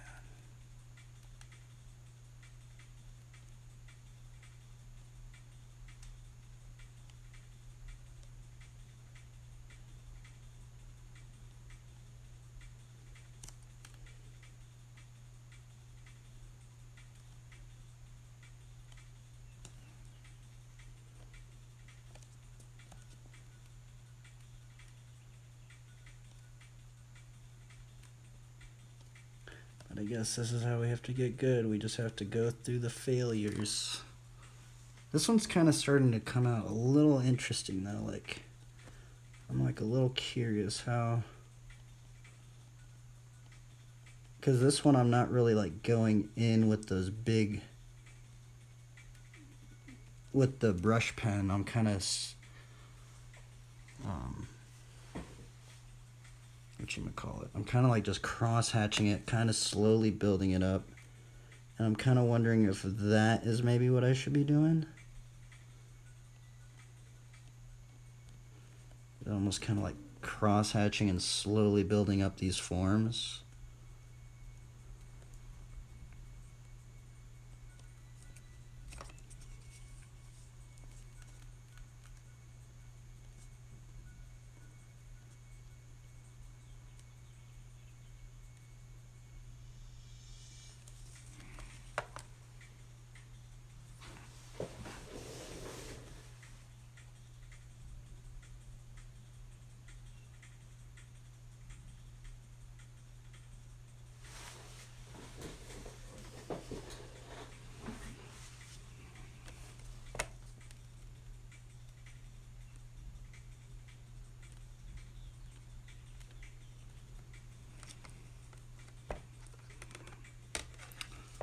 Why is it so hard? Definitely need to get this laid down though.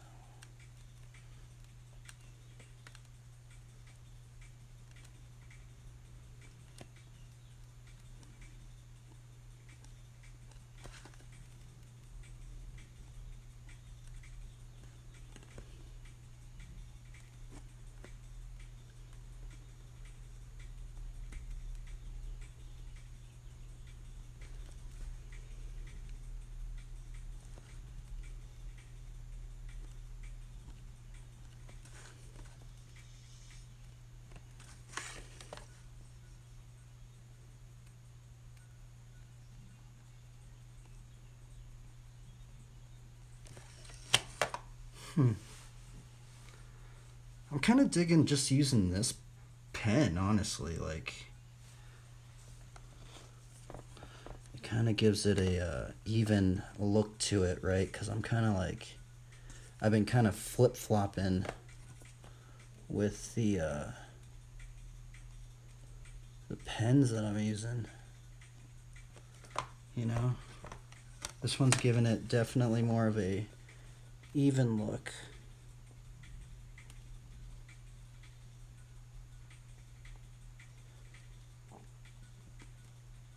Now the problem is I actually didn't really want to ink it this way.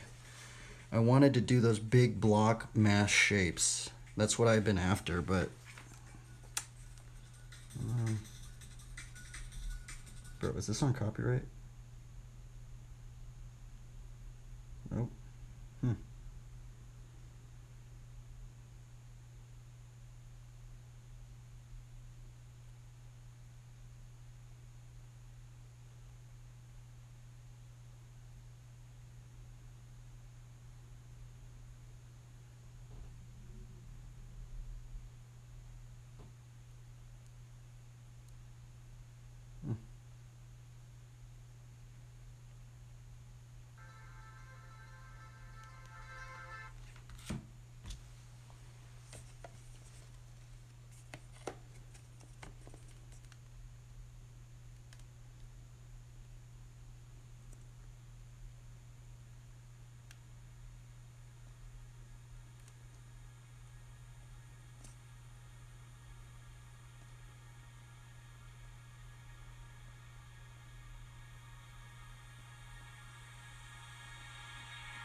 Leaf petals.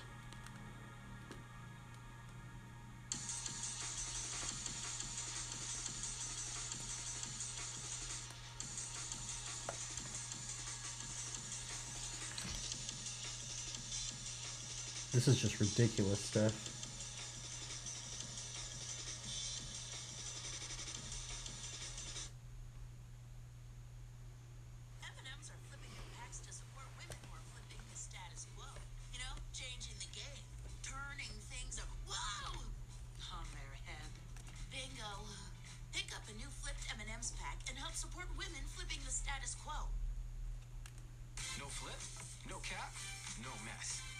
grab and squeeze.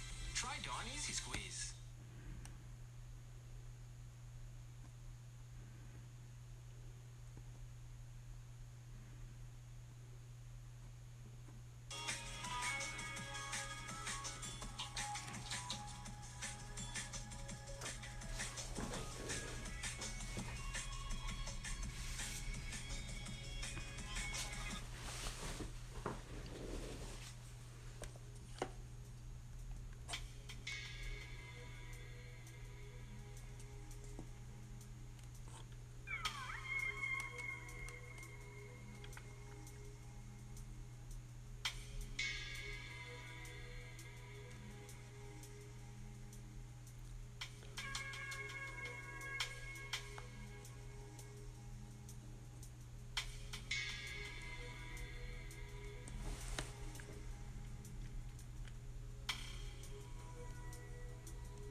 Man, it is interesting. I literally went through like 5 styles right now.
Bro, inking is brutal. I just keep... I mean, I guess this one isn't as...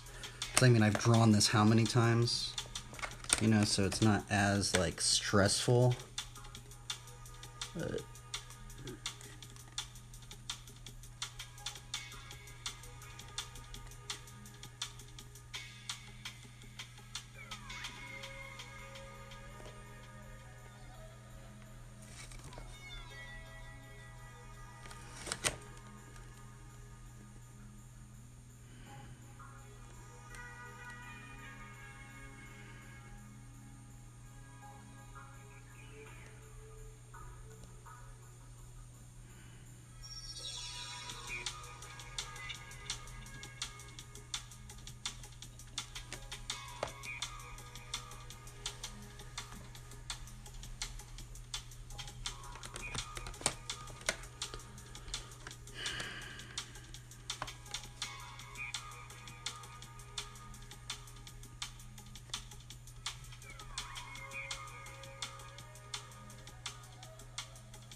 Oh, we can actually make the seat a big leaf.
Honestly, I think inking is kind of close to just like it's just like an endurance race. How many times can you really go over something, right? It's almost like a test of how many times can you do it, right? Maybe. But I think my inking how I'm trying to ink is like way harder than it actually should be. Because I know there's inkers that'll just go in straight away, get everything down.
I give credit to inkers, man.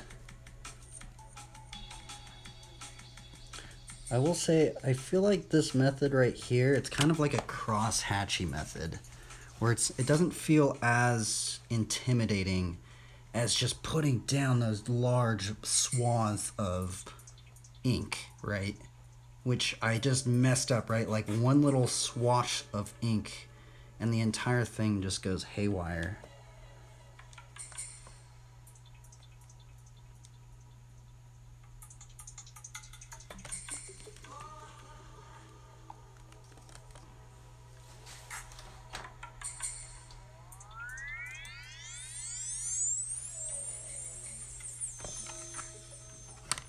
I kind of want to make this like the lilies instead of what I was doing right there.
copyright?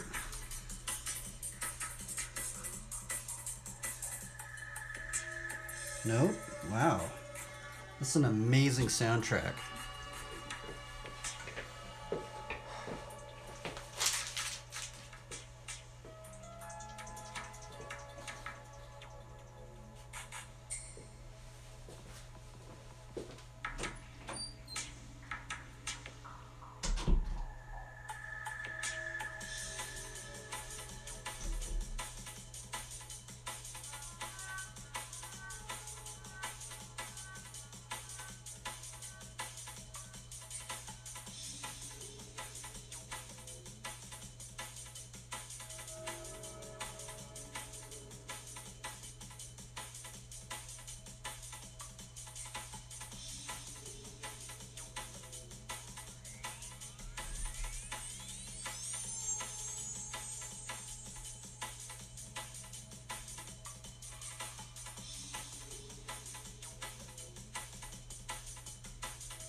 Just messed it up right there.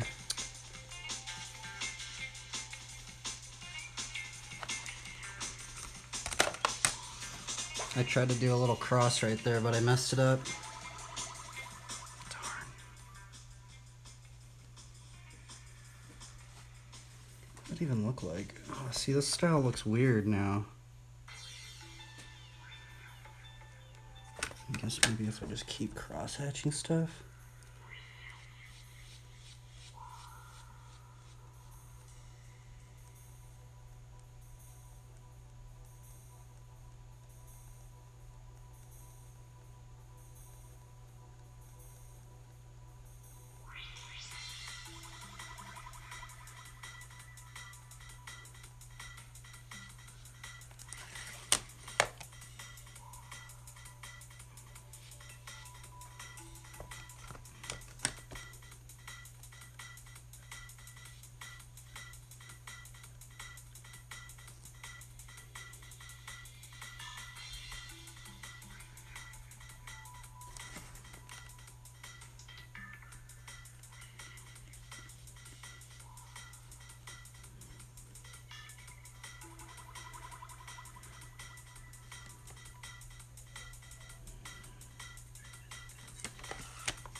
Ah, messed it up.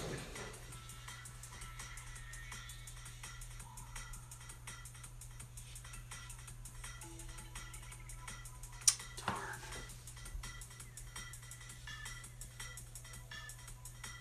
I mean, I guess that's just how inking is, right? You just have to.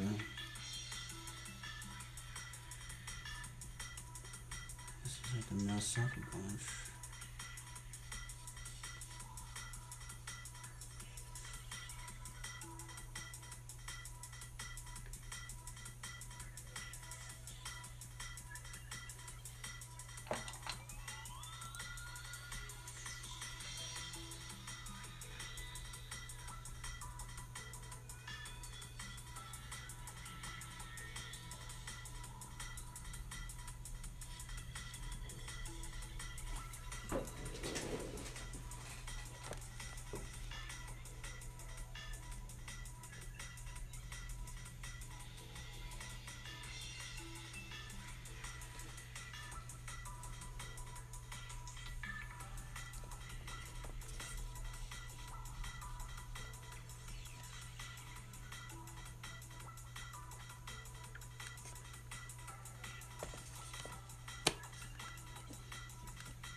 I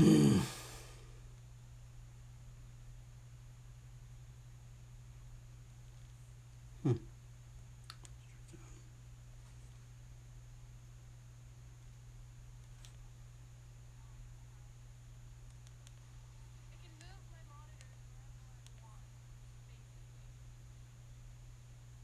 Which is freaking awesome.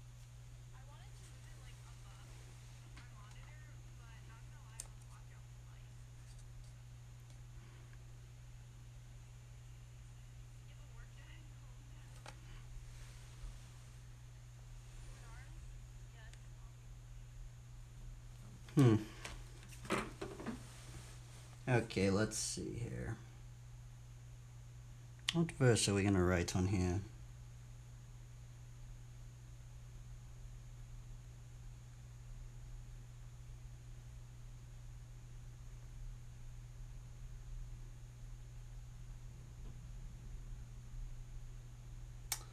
Isaiah 40:31. But they that wait upon the Lord shall renew their strength. They shall mount up with wings as eagles. They shall run and not be weary, and they shall walk and not faint. I guess I should try. Should I try and write that one down? I mean, I guess I could write it right there.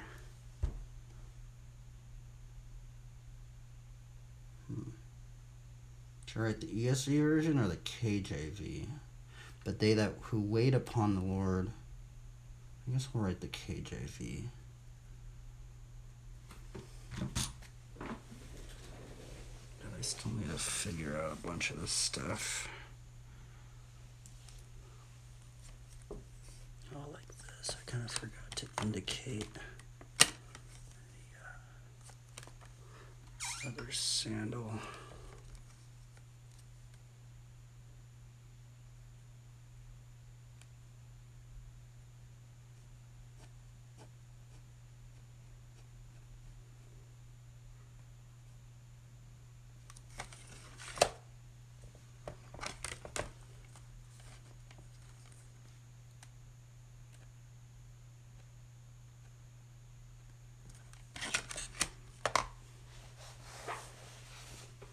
I guess we could write it right here.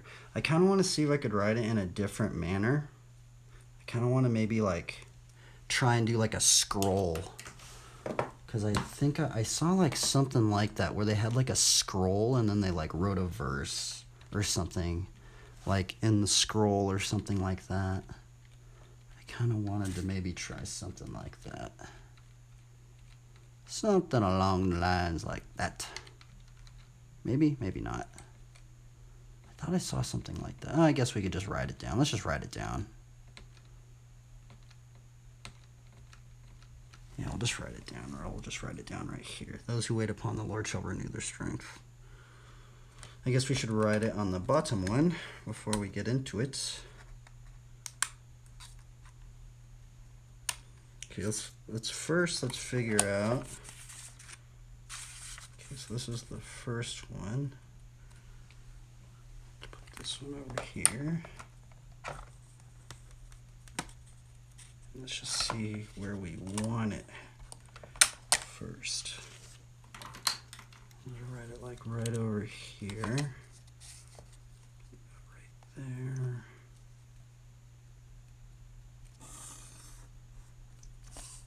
Right here.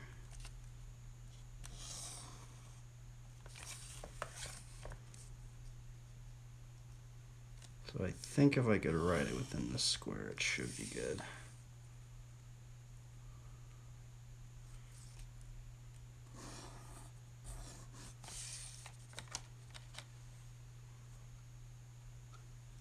Okay, but they that wait upon the Lord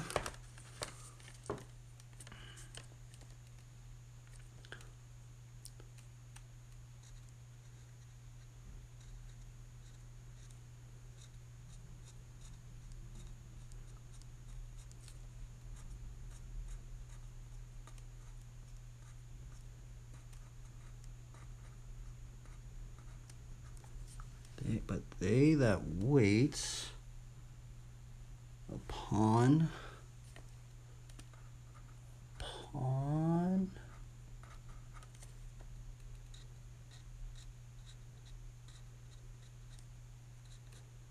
the Lord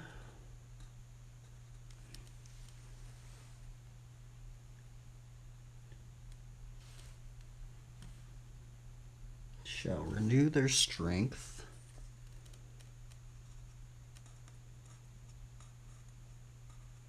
Shall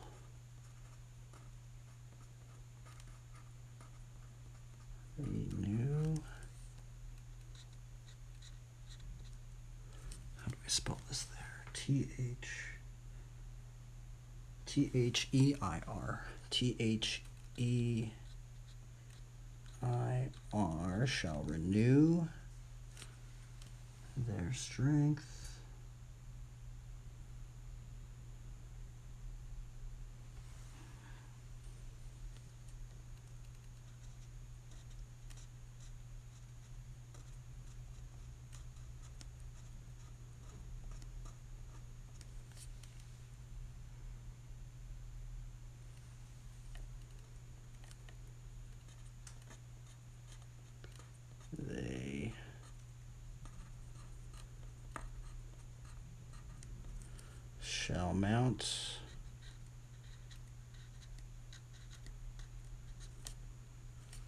They shall mount up with wings as eagles.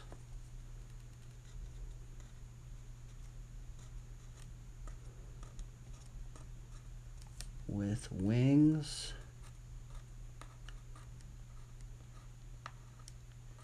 as eagles.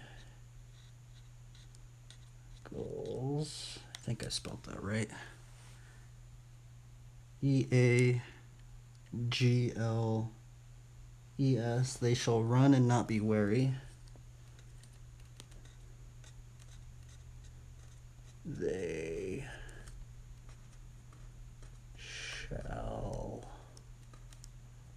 run and not be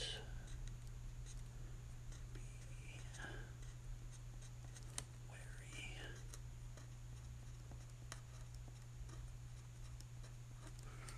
They shall not be weary, and they shall walk and not faint.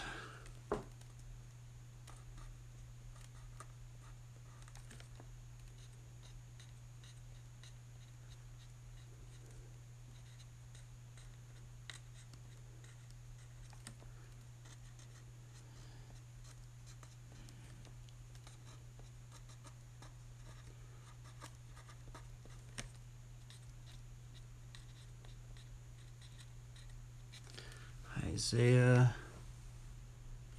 40:31. How do I spell Isaiah?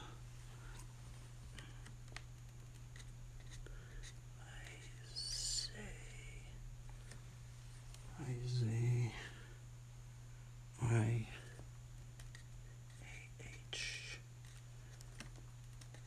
40:31. Okay, let's write down the other one now.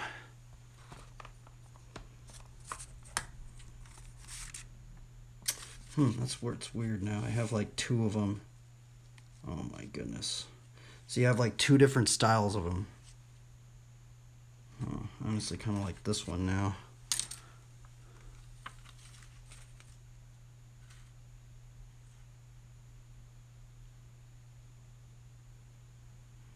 Dude, I don't know which one I like. I guess we'll just use this one.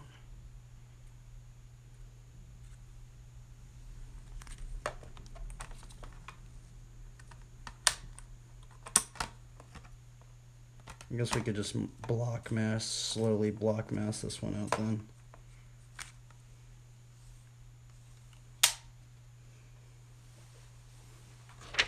But I keep losing these little clipper things. There they are.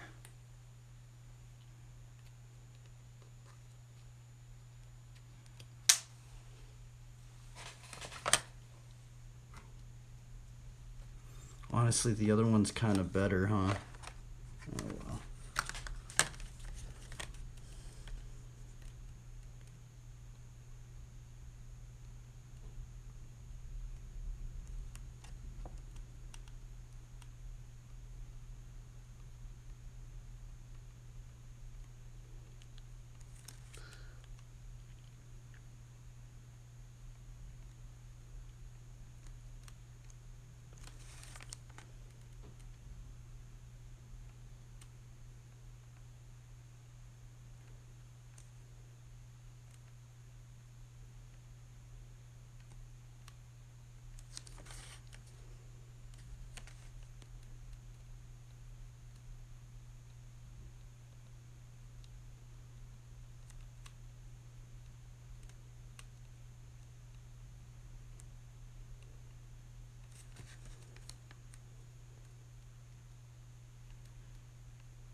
Wait, strength.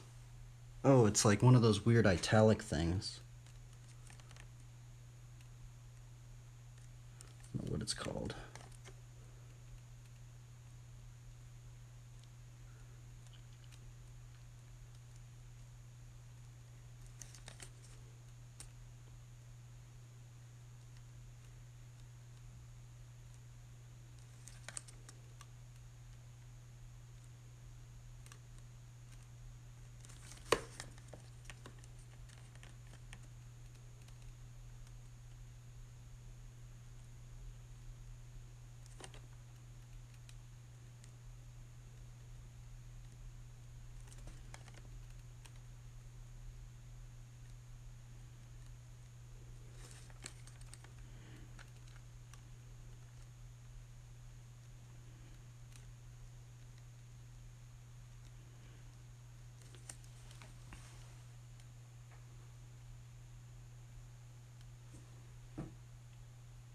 Another one of those italic things.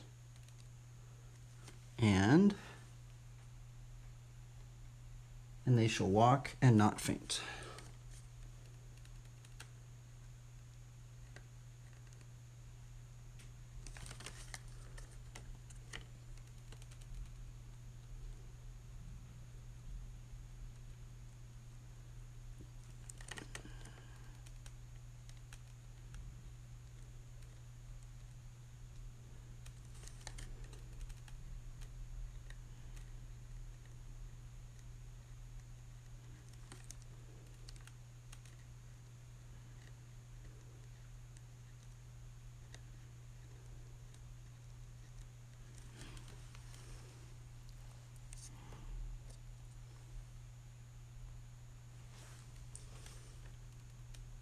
Is it walk, comma? Yeah, walk, comma.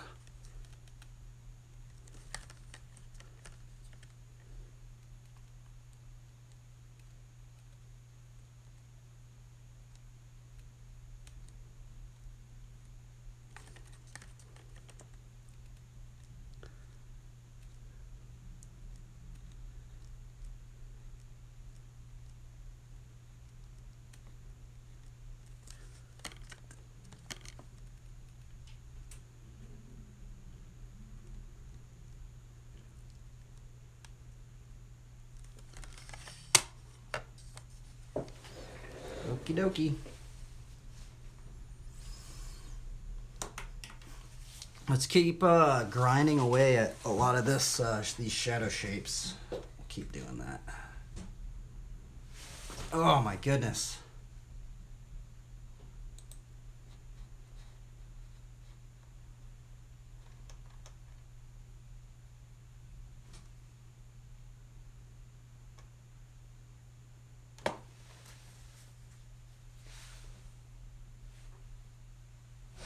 Yeah, my fingers hurt.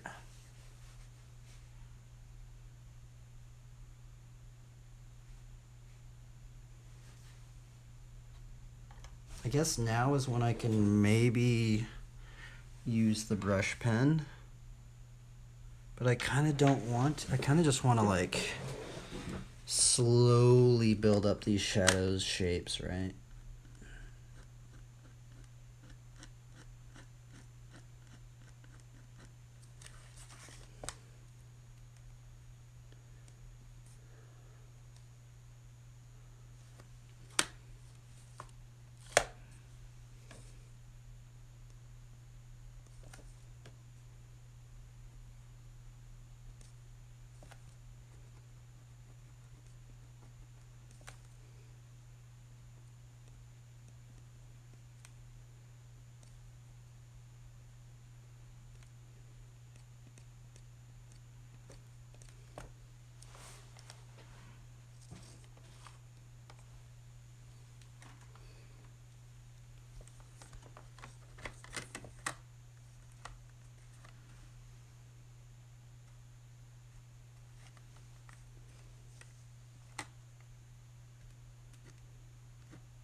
This is the hard part, is where do we block in these shadow shapes, right?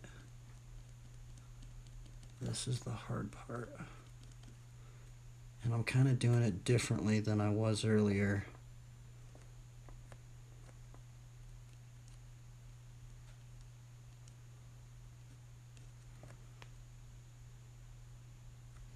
There's so much getting lost everywhere, that's the thing. Darn it.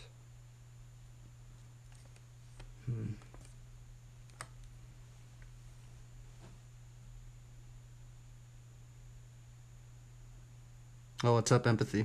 What's up, bro? Actually, I rode earlier today. I could still do some stuff. We could still do gyrators. But yeah, actually, I have my I actually forgot, man. Actually forgot. I my ortho appointment tomorrow, actually. So.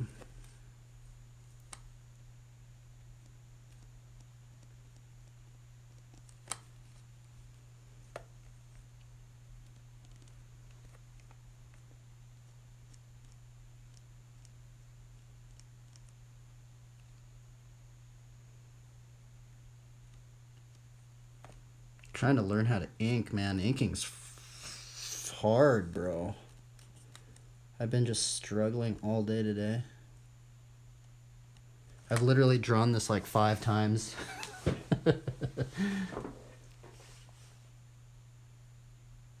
You teach me street tricks, I teach you flatland. I mean, maybe once I'm all healed up, huh? The funny thing is actually I could still do like gyrators. I actually did land I think I landed an endo slider bar to ender slider bar to gyrator bar. I think I landed that earlier today. It's actually one of the very few tricks that is like super easy on the knee. But you know, honestly, I kind of see it as like a blessing in disguise. It's like a strange blessing in disguise, right? Because honestly, if I never hurt my knee, I never would have started riding flatland. Like, I'm going to be completely honest. Like, if I never hurt my knee, I would have never started riding flatland, I don't think. And that's the weird thing about this whole situation, right? Is it's almost like I don't know whether to treat it as a blessing in disguise or if it's just, you know, I don't know, man.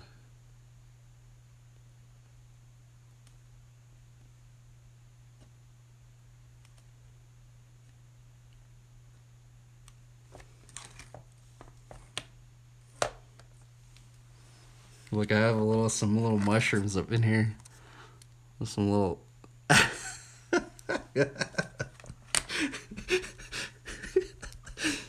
little mushrooms. Actually, there's a lot of mushrooms up in here.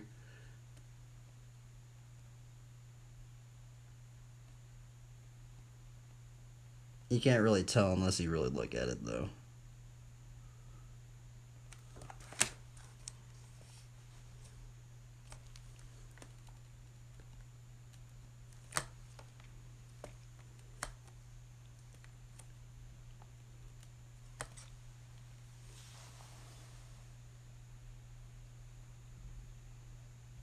A break is always nice.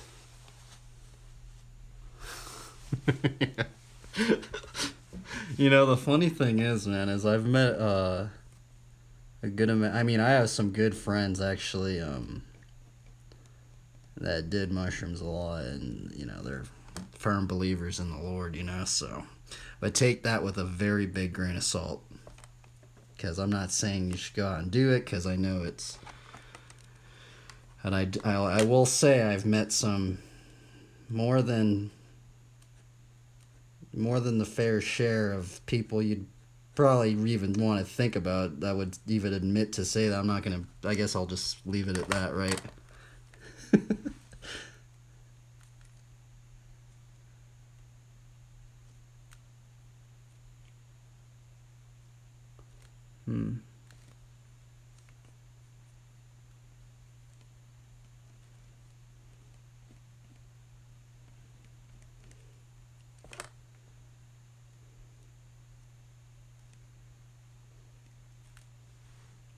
These shadow shapes are so hard. By the way, this is like the fifth time. I think I already said that, but I like drew this like 5 times today. That's the crazy thing. I think I met some of the same people. It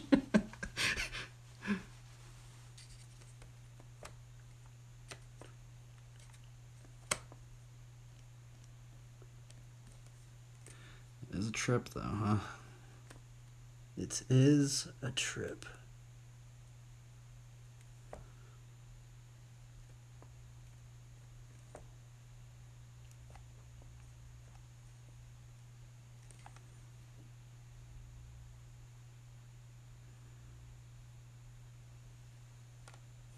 Oh, yeah, that's one thing I don't like about this thing. It gets me sometimes like that. Man, this thing has been a freaking. I literally spent like 5 hours on this thing today. Oh my goodness! And here I'll show you all the other all the iterations. Right? I wonder if I have all of them. Actually, I think I do. Literally, like, this is the strange thing about just drawing. See, look at this one. I have this one, and I was like, man, I kind of messed it up. See, these two are kind of different ink styles, right? And I don't know, like, I wanted to learn how to ink like that, but that way of inking is really hard. This inking's kind of more like crosshatchy, but literally, it literally started. Let's see here.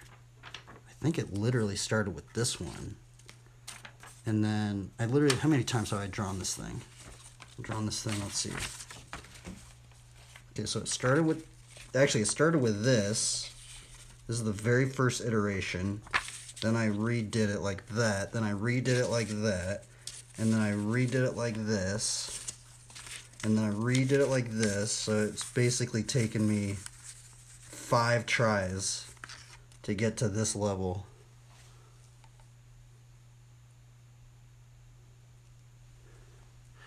No, it's not angel wings, honestly. It's just the wings of eagles. See, it's that I wrote down the verse right here. See, that's the other thing is a lot of people think that when you see wings on a thing, they automatically assume it's an angel, right? But the thing is that this verse right here, honestly, this is the reason why I started writing this verse down a lot and just remembering it. Because it says, "But they that wait upon the Lord shall renew their strength; they shall mount up with wings as eagles," right? So it's basically anyone that waits upon the Lord shall actually mount up on wings with eagles. So it's not only angels, right? And take that with a grain of salt. I know some people probably disagree with me on that, but I mean, this verse says right here, anybody that waits upon the Lord. So that's why I kind of like,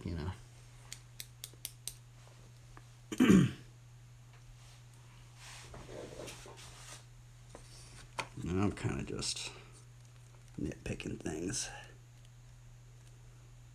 Like, let's see here.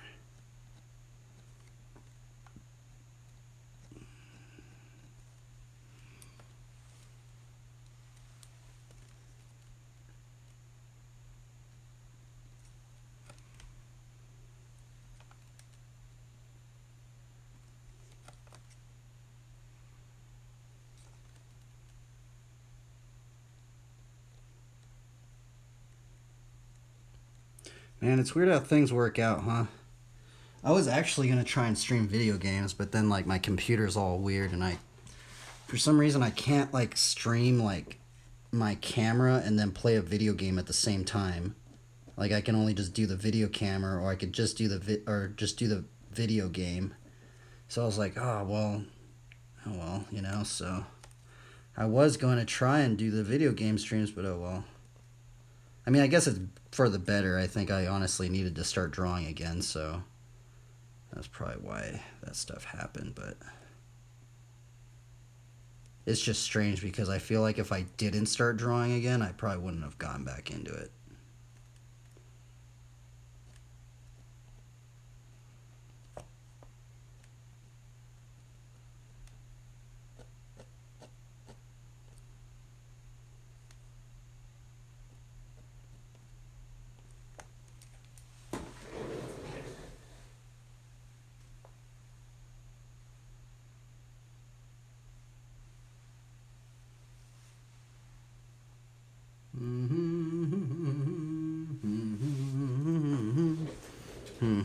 Yeah, so this is like first version. Oh man, this one didn't really work out very good. Let me get it on it too. I'm kind of wondering if I should ink this back leg out, because it kind of like would. I think I should, but I don't know. Inking's freaking hard, man. Inking's gnarly.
Fudge, this thing's hard. There's a couple things that are wrong with it.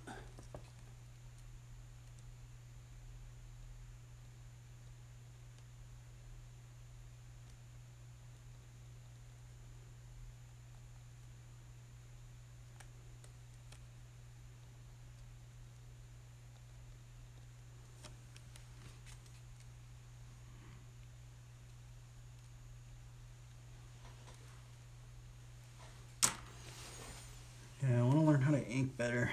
Why is it so hard? Why is inking so hard, man? Inking's brutal. I give credit. I really tried to. I tried today, but it was a struggle. It was definitely a struggle. I guess I may sign it back here or something.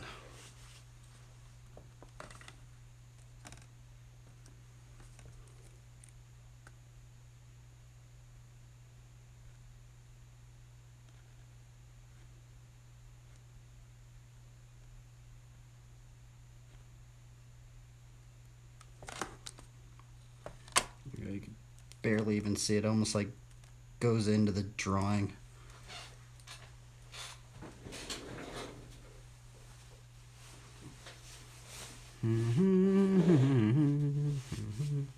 Just like want to like. I kind of want to just indicate the shadow over here, but.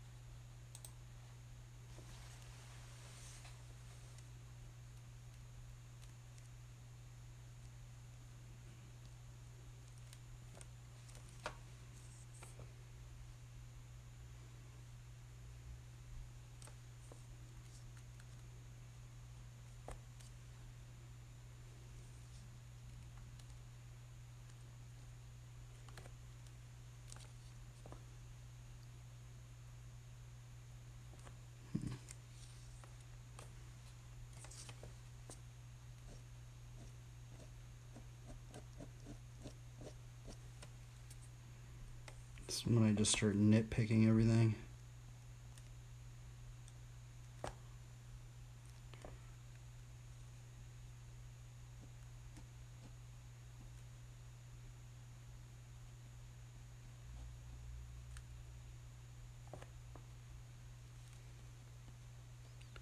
So we need to block this shadow in, because that should be an indication of the end of the bar. And I think there actually should be a shadow right up in here, but I'm not quite sure. Honestly, this hand should be in shadow as well, but I'm scared to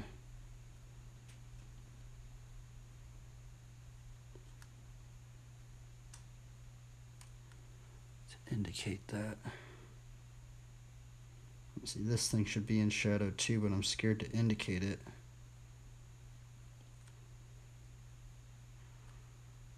I think I messed that up too.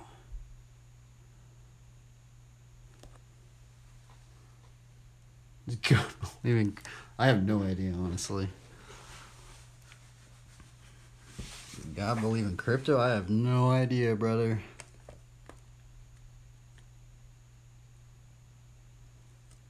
I don't know, honestly. I don't know what I'd tell you about that. I really don't know anything about that, to be honest.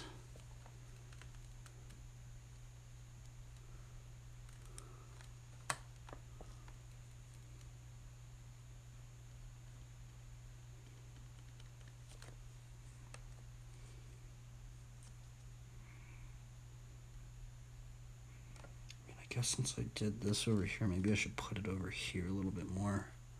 Because these legs definitely should probably be in shadow.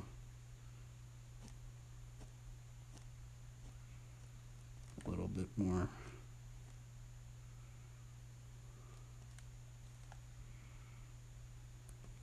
Honestly, I think this back wheel should be in shadow too. And this is kind of like the weird thing about inking is like it's all these small little indication things you could put in there. Like right there, that should be in shadow, but I don't know if I should put that in shadow, right? Or like this right here. Or like honestly this whole thing up in here, but there's like I put a cross right there, so I kind of don't want to like mess that up, right? And I mean, I guess you could put a couple lines up in there.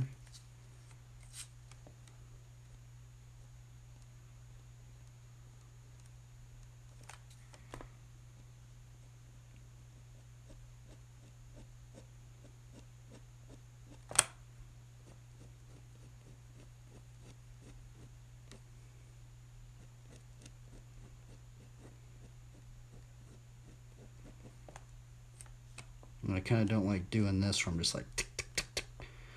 With the inking that I actually really do like, I like it when it's like super just confident, like really confident inking, but it's actually super hard to do. I like tried to attempt it, but it's hard.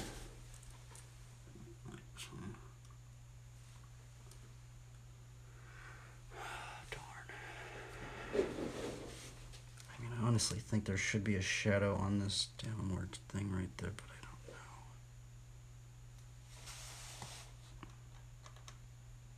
Yeah, I think there would be a shadow.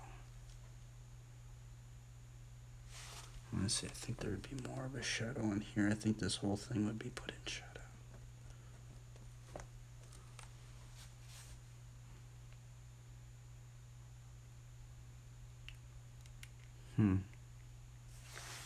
Tree. Yeah, I think there would be a shadow right up in here. I don't know for sure though. And that's the problem. Like I could potentially shade that up in there.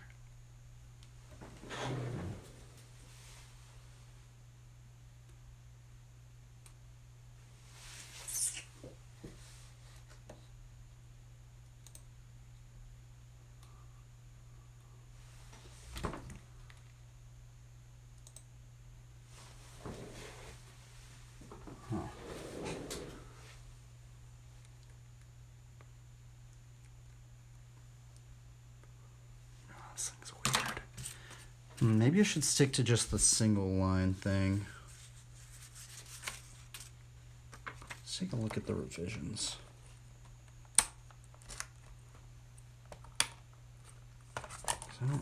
It's weird, like the more I look at it, the more I don't like it. It sounds weird that like, I mean, I guess we did kind of, it did level up quite a bit. I mean, from this first little drawing. This is the first thumbnail. We didn't even do a perspective grid today. It was just more.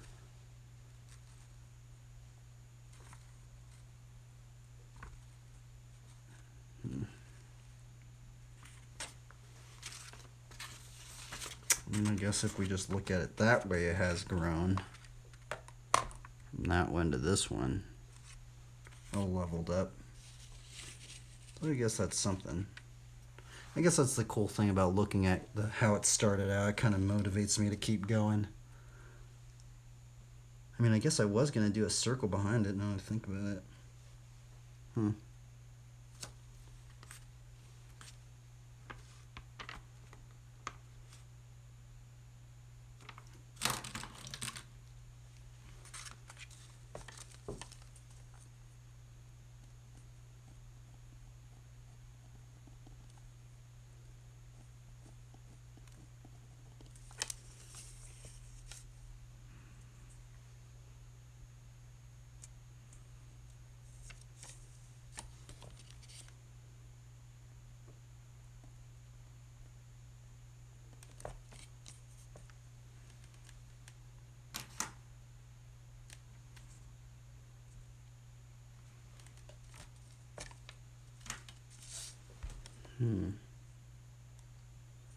I think next time what I'm going to do, I think that's the other thing. Next time I need to think about, like, this indication stuff. Like, especially like right there, I messed that up.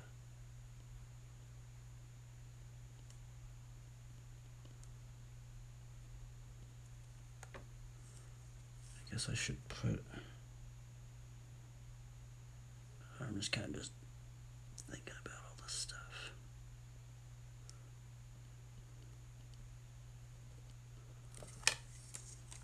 Right there is really confusing. I mean, I guess we could put a couple lines in there to indicate that that's a satchel.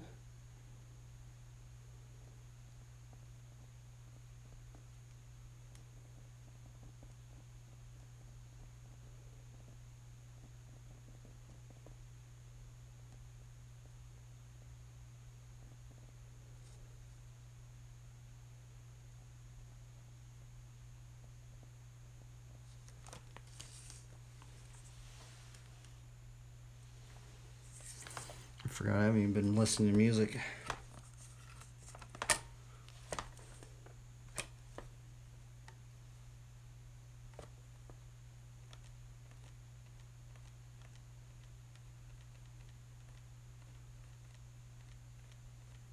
Alright, I'm just nitpicking it now. I need to just do something else now. I feel like this area right here should be in shadow, but I'm scared to put it in there like that.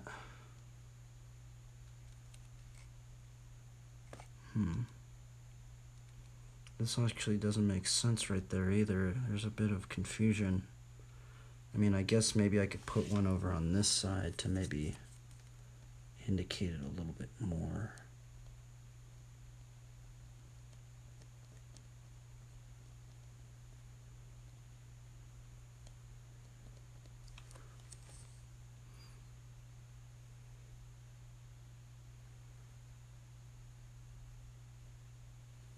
I kind of want to push this.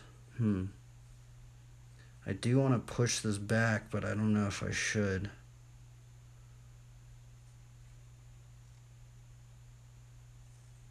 I could do a crosshatch thing right there. I kind of want to do it right there too, but I don't know. I don't think I'm gonna do it.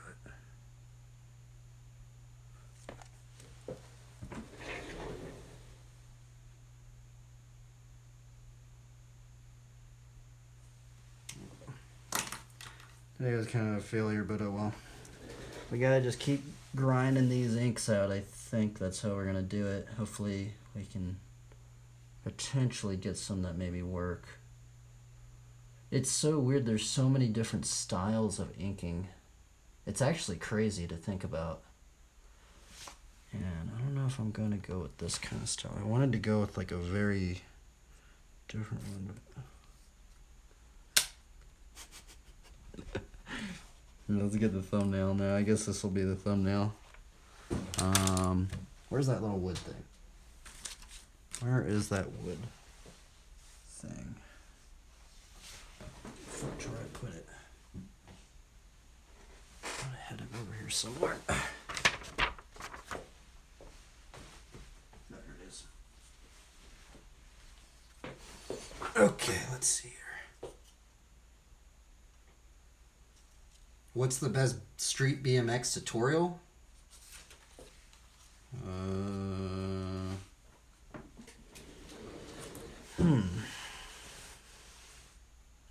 honestly don't even know. I mean, what I did, I mean, I've watched so many how-tos, right? If you look up the how-tos and just basically just look up every how-to for every trick, right? Just try and watch every single one of them. Because generally what ends up happening is one person will say something a little bit different than somebody else. And potentially that person that said it a little bit differently, you know, might give you that kind of like a new perspective on it. Like on maybe how to tackle that problem or something. But I mean, how I learned it was I basically just tried to imitate the people that I really liked, right? I think that's how we basically learn. We kind of learn through imitation and copying. And once you just copy so many things, it just starts becoming just a part of you know? Oh, wait, let's see here. What's their ground rules equivalent? I don't even think they actually have something like that. It's generally just like YouTube videos. I think it's generally just YouTube videos, but you know, I know like Garrett Reynolds, Chad Curley, there's a bunch of like how-tos. But generally you just want to get good at bunny hops. You might want to change your tire PSI too, because a lot of street riders run like 60, 50. Simone Baracco, he runs 30 PSI. So that's the other weird thing that kind of like switches a lot of stuff up, because PSI really changes a lot of things in street riding, right? Especially like if you want to do like some Wally stuff, and I think that's a big one which they actually don't really say. And I guess that's a big one I will say to you is maybe screen record clips that you like. Basically every single street rider that you personally like, screen record their clips on your phone, slow-mo them down, and literally look at them, see, like literally frame by frame by frame. And one thing to notice is what kind of PSI are they running, right? Generally, I can tell just by watching riders how much PSI they're running. Like Dennis Anderson, for example. Dennis Anderson does big drop stuff, and he rides park. I'm pretty sure he changes his PSI maybe a little bit, but I actually think he's one of those street riders that runs a lot of PSI most of the time. But the thing is that he's not really that jibby, right? Now, if you want to get it, there's like different types of street, right? So there's like big, burly street tricks that are like you're jumping down big sets. Then there's like tech, jibby, you know, kind of like street animal, kind of like, you know, like kind of riding, right? That type of riding generally has like lower PSI.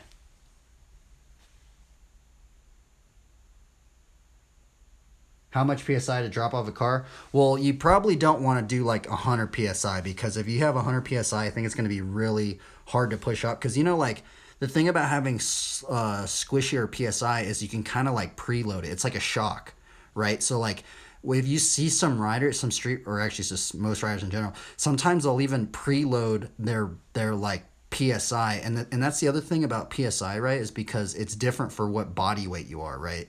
So like, you know, somebody's PSI might be different than somebody else's, right? Like check out like Courage Adams, right? If you watch Courage Adams, he's not running 100 PSI like most flatlanders, right? He's not running like 130 to 100, which, you know, that's what I was liking to run. But the thing is, I was running like, I never went up to 130, but like, you know, but the thing is, if you watch Courage Adams, he's probably running, I'm thinking maybe like 60, 50 psi maybe, like,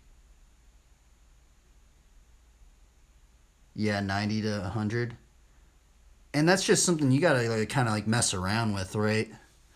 Then there's and then some riders, you know, a lot of riders that I've met, they ride a little bit harder front wheel than they do their back wheel, right? And then you know, so that's what I have noticed.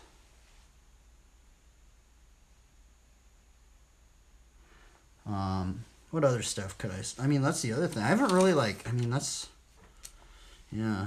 I mean, that's. I mean, that's. I think that's the big one. Is just if you see a rider, just screen record their clip and just really break it down, right? And I guess that's the other thing is if you really, really want to learn that trick, like screen record that clip and then literally try and get the same angle that they did it in and try and just like do it in that very same angle, right? Because I think maybe that would, well, I know, not maybe, I know for sure that would help to learn it. Because then you can like really, really break it down and see where things are getting different.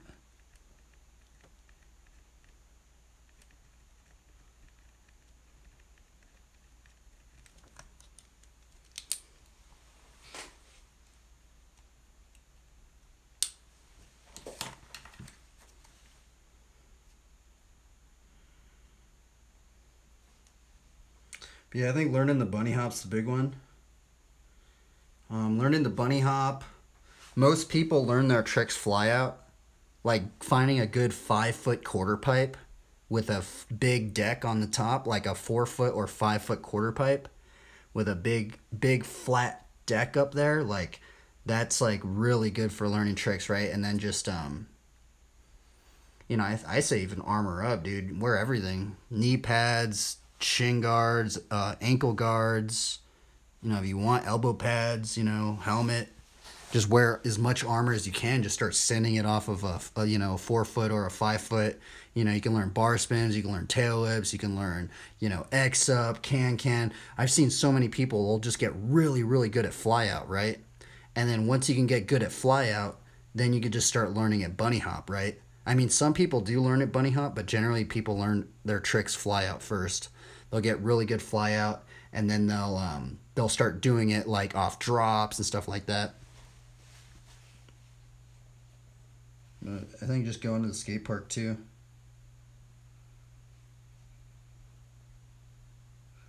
Oh, I wish I could ride better. Tomorrow I have my doctor's appointment.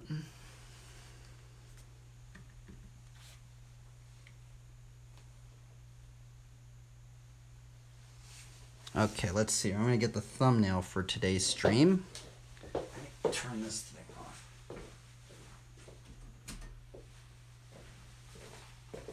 I guess this will be the thumbnail.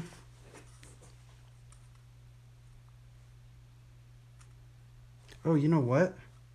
I kind of forgot to put the shield thing. Here, I'm going to put the shield, actually. I forgot I've been doing that.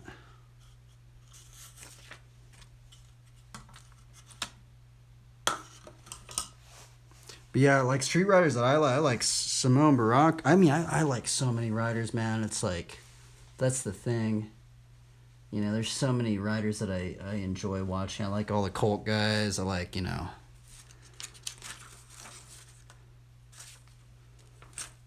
Let's see here. Where did that shield thing go? I think I had it somewhere. Where the heck did that thing go?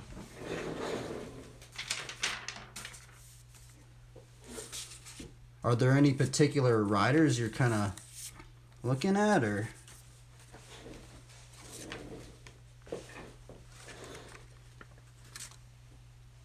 Like what street riders do you like? And maybe I'll know something about them. I think that's the way to start is what street riders do you like, right? Do you like animal stuff? You know, if you like animals, like they're running pretty low. Generally, what I've noticed is a lot of animal riders generally run a little bit lower PSI. Because they're riding crestier spots, right? And it depends on what kind of street riding you want to do. Do you want to get into that crusty street, like, you know, where it's like bumpy ground, all this other stuff, right? Or do you want to like get into like rails?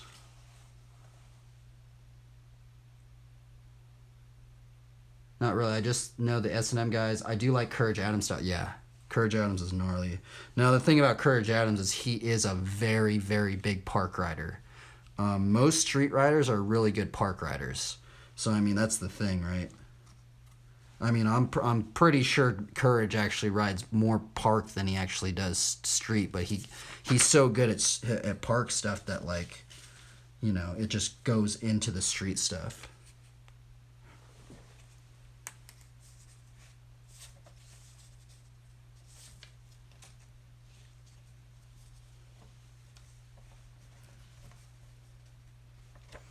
I'm gonna put the, oh yeah, I was gonna put it up in here.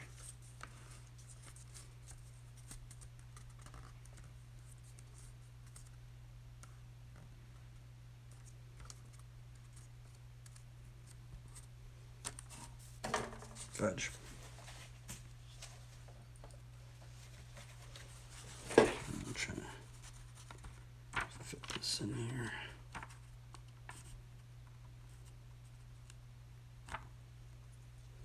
Wait a minute, I need to tape this down actually.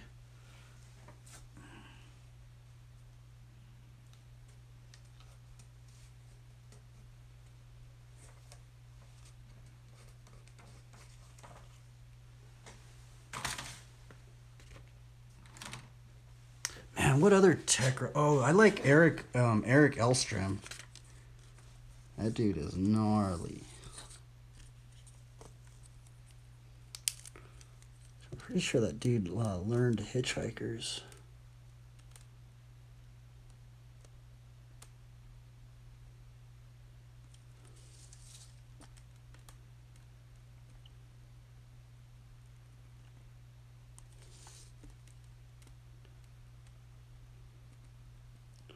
Charlie Crumlish too. That dude's gnarly.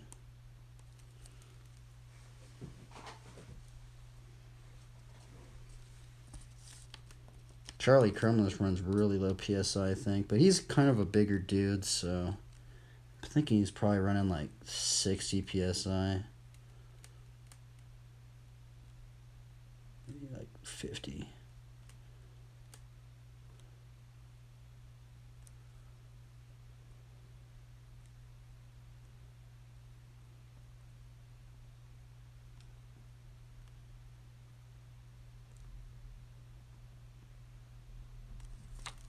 Go.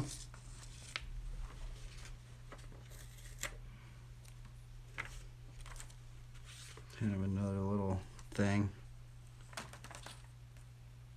Man, I almost kind of want to like block in that little eyeball thing, but I don't know if I should or if I shouldn't. Oh well. I just want to call it done.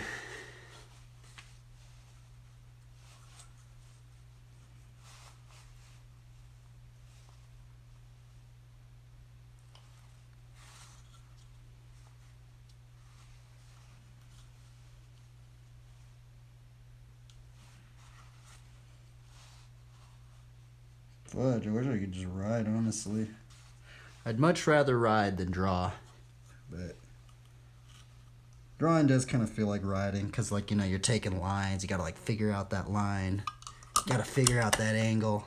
So, and you could draw bikes. So I guess that's one of the big reasons why I'm drawing right now, is I can kind of, like, take out my energy in a manner where I can also draw, or, you know, think about bikes to some degree.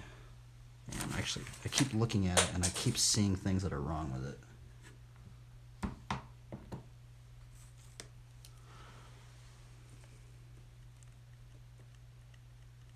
Anyway, we'll just call it done.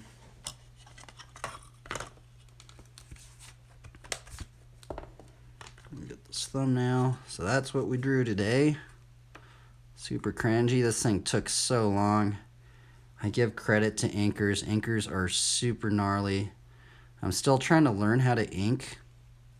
Man, I'm a really bad inker, by the way. The thing is that I can, like, here, I'll show you, like, these inks, right? So like this ink's like way better, right? Well, I think but the thing is I'm not doing the shadows, right? Once I do the shadows, I just start messing so many things up. So, and I kind of don't know whether to do like, I'm wondering if I should just do just the straight line work and just not worry about the shadows really. But the shadows really like make things pop, so.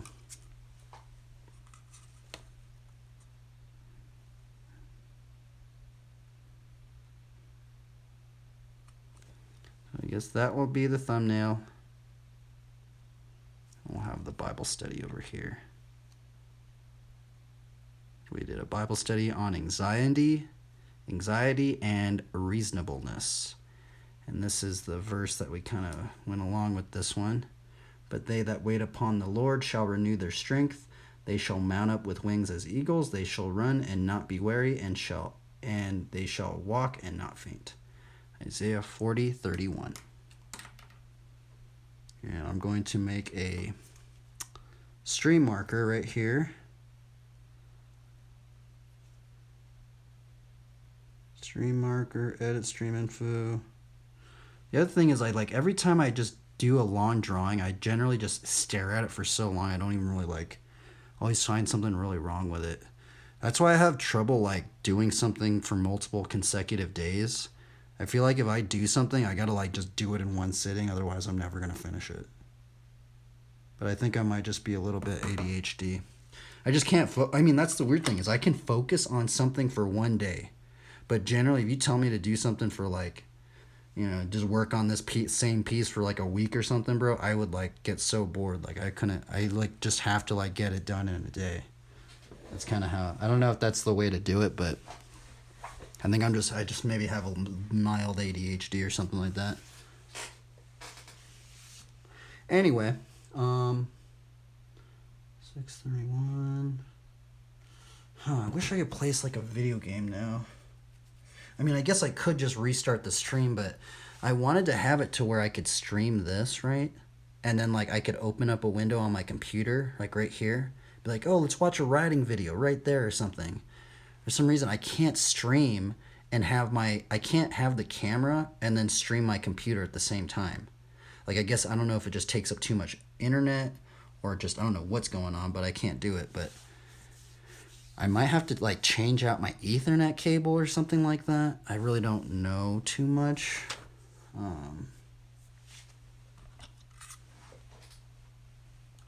Okay, so we got that. I mean, maybe I could just, like, go in and do some doodling now. I don't know, maybe it all happened for a reason. Maybe I'm not supposed to play video games as much. Maybe that's why it's happening like that, right? Maybe God doesn't want me playing as many video games or something. Because I wanted to play video games. It's just, I don't know. I just can't do it really. I guess we're just going to play. We're going to just play 2D. We're going to just play paper and pencil. That's what we're doing, I guess.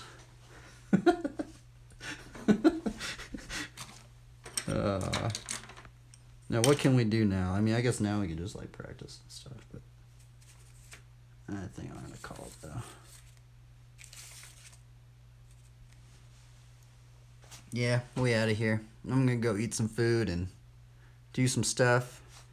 You guys have a good one? Dude, empathy. Dude, peace out, bro. Yeah, tomorrow, oh, man. Bro, tomorrow I go to the ortho. I think I'm just going to bite the bullet and get the surgery.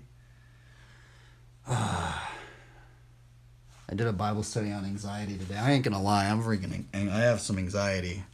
I've never had surgery before. Have you ever had surgery before? Because I've never had surgery before, so I don't know. I guess I'm going to leave it on a Bible verse, but I guess I'll do the one that I did earlier. I'll do this one right here. Do not be anxious about anything, but in everything, by prayer and supplication with thanksgiving, let your requests be made known to God.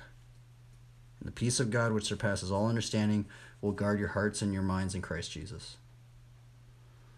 And this is actually the one that I kind of went into earlier. Let your reasonableness be known to everyone. The Lord is at hand.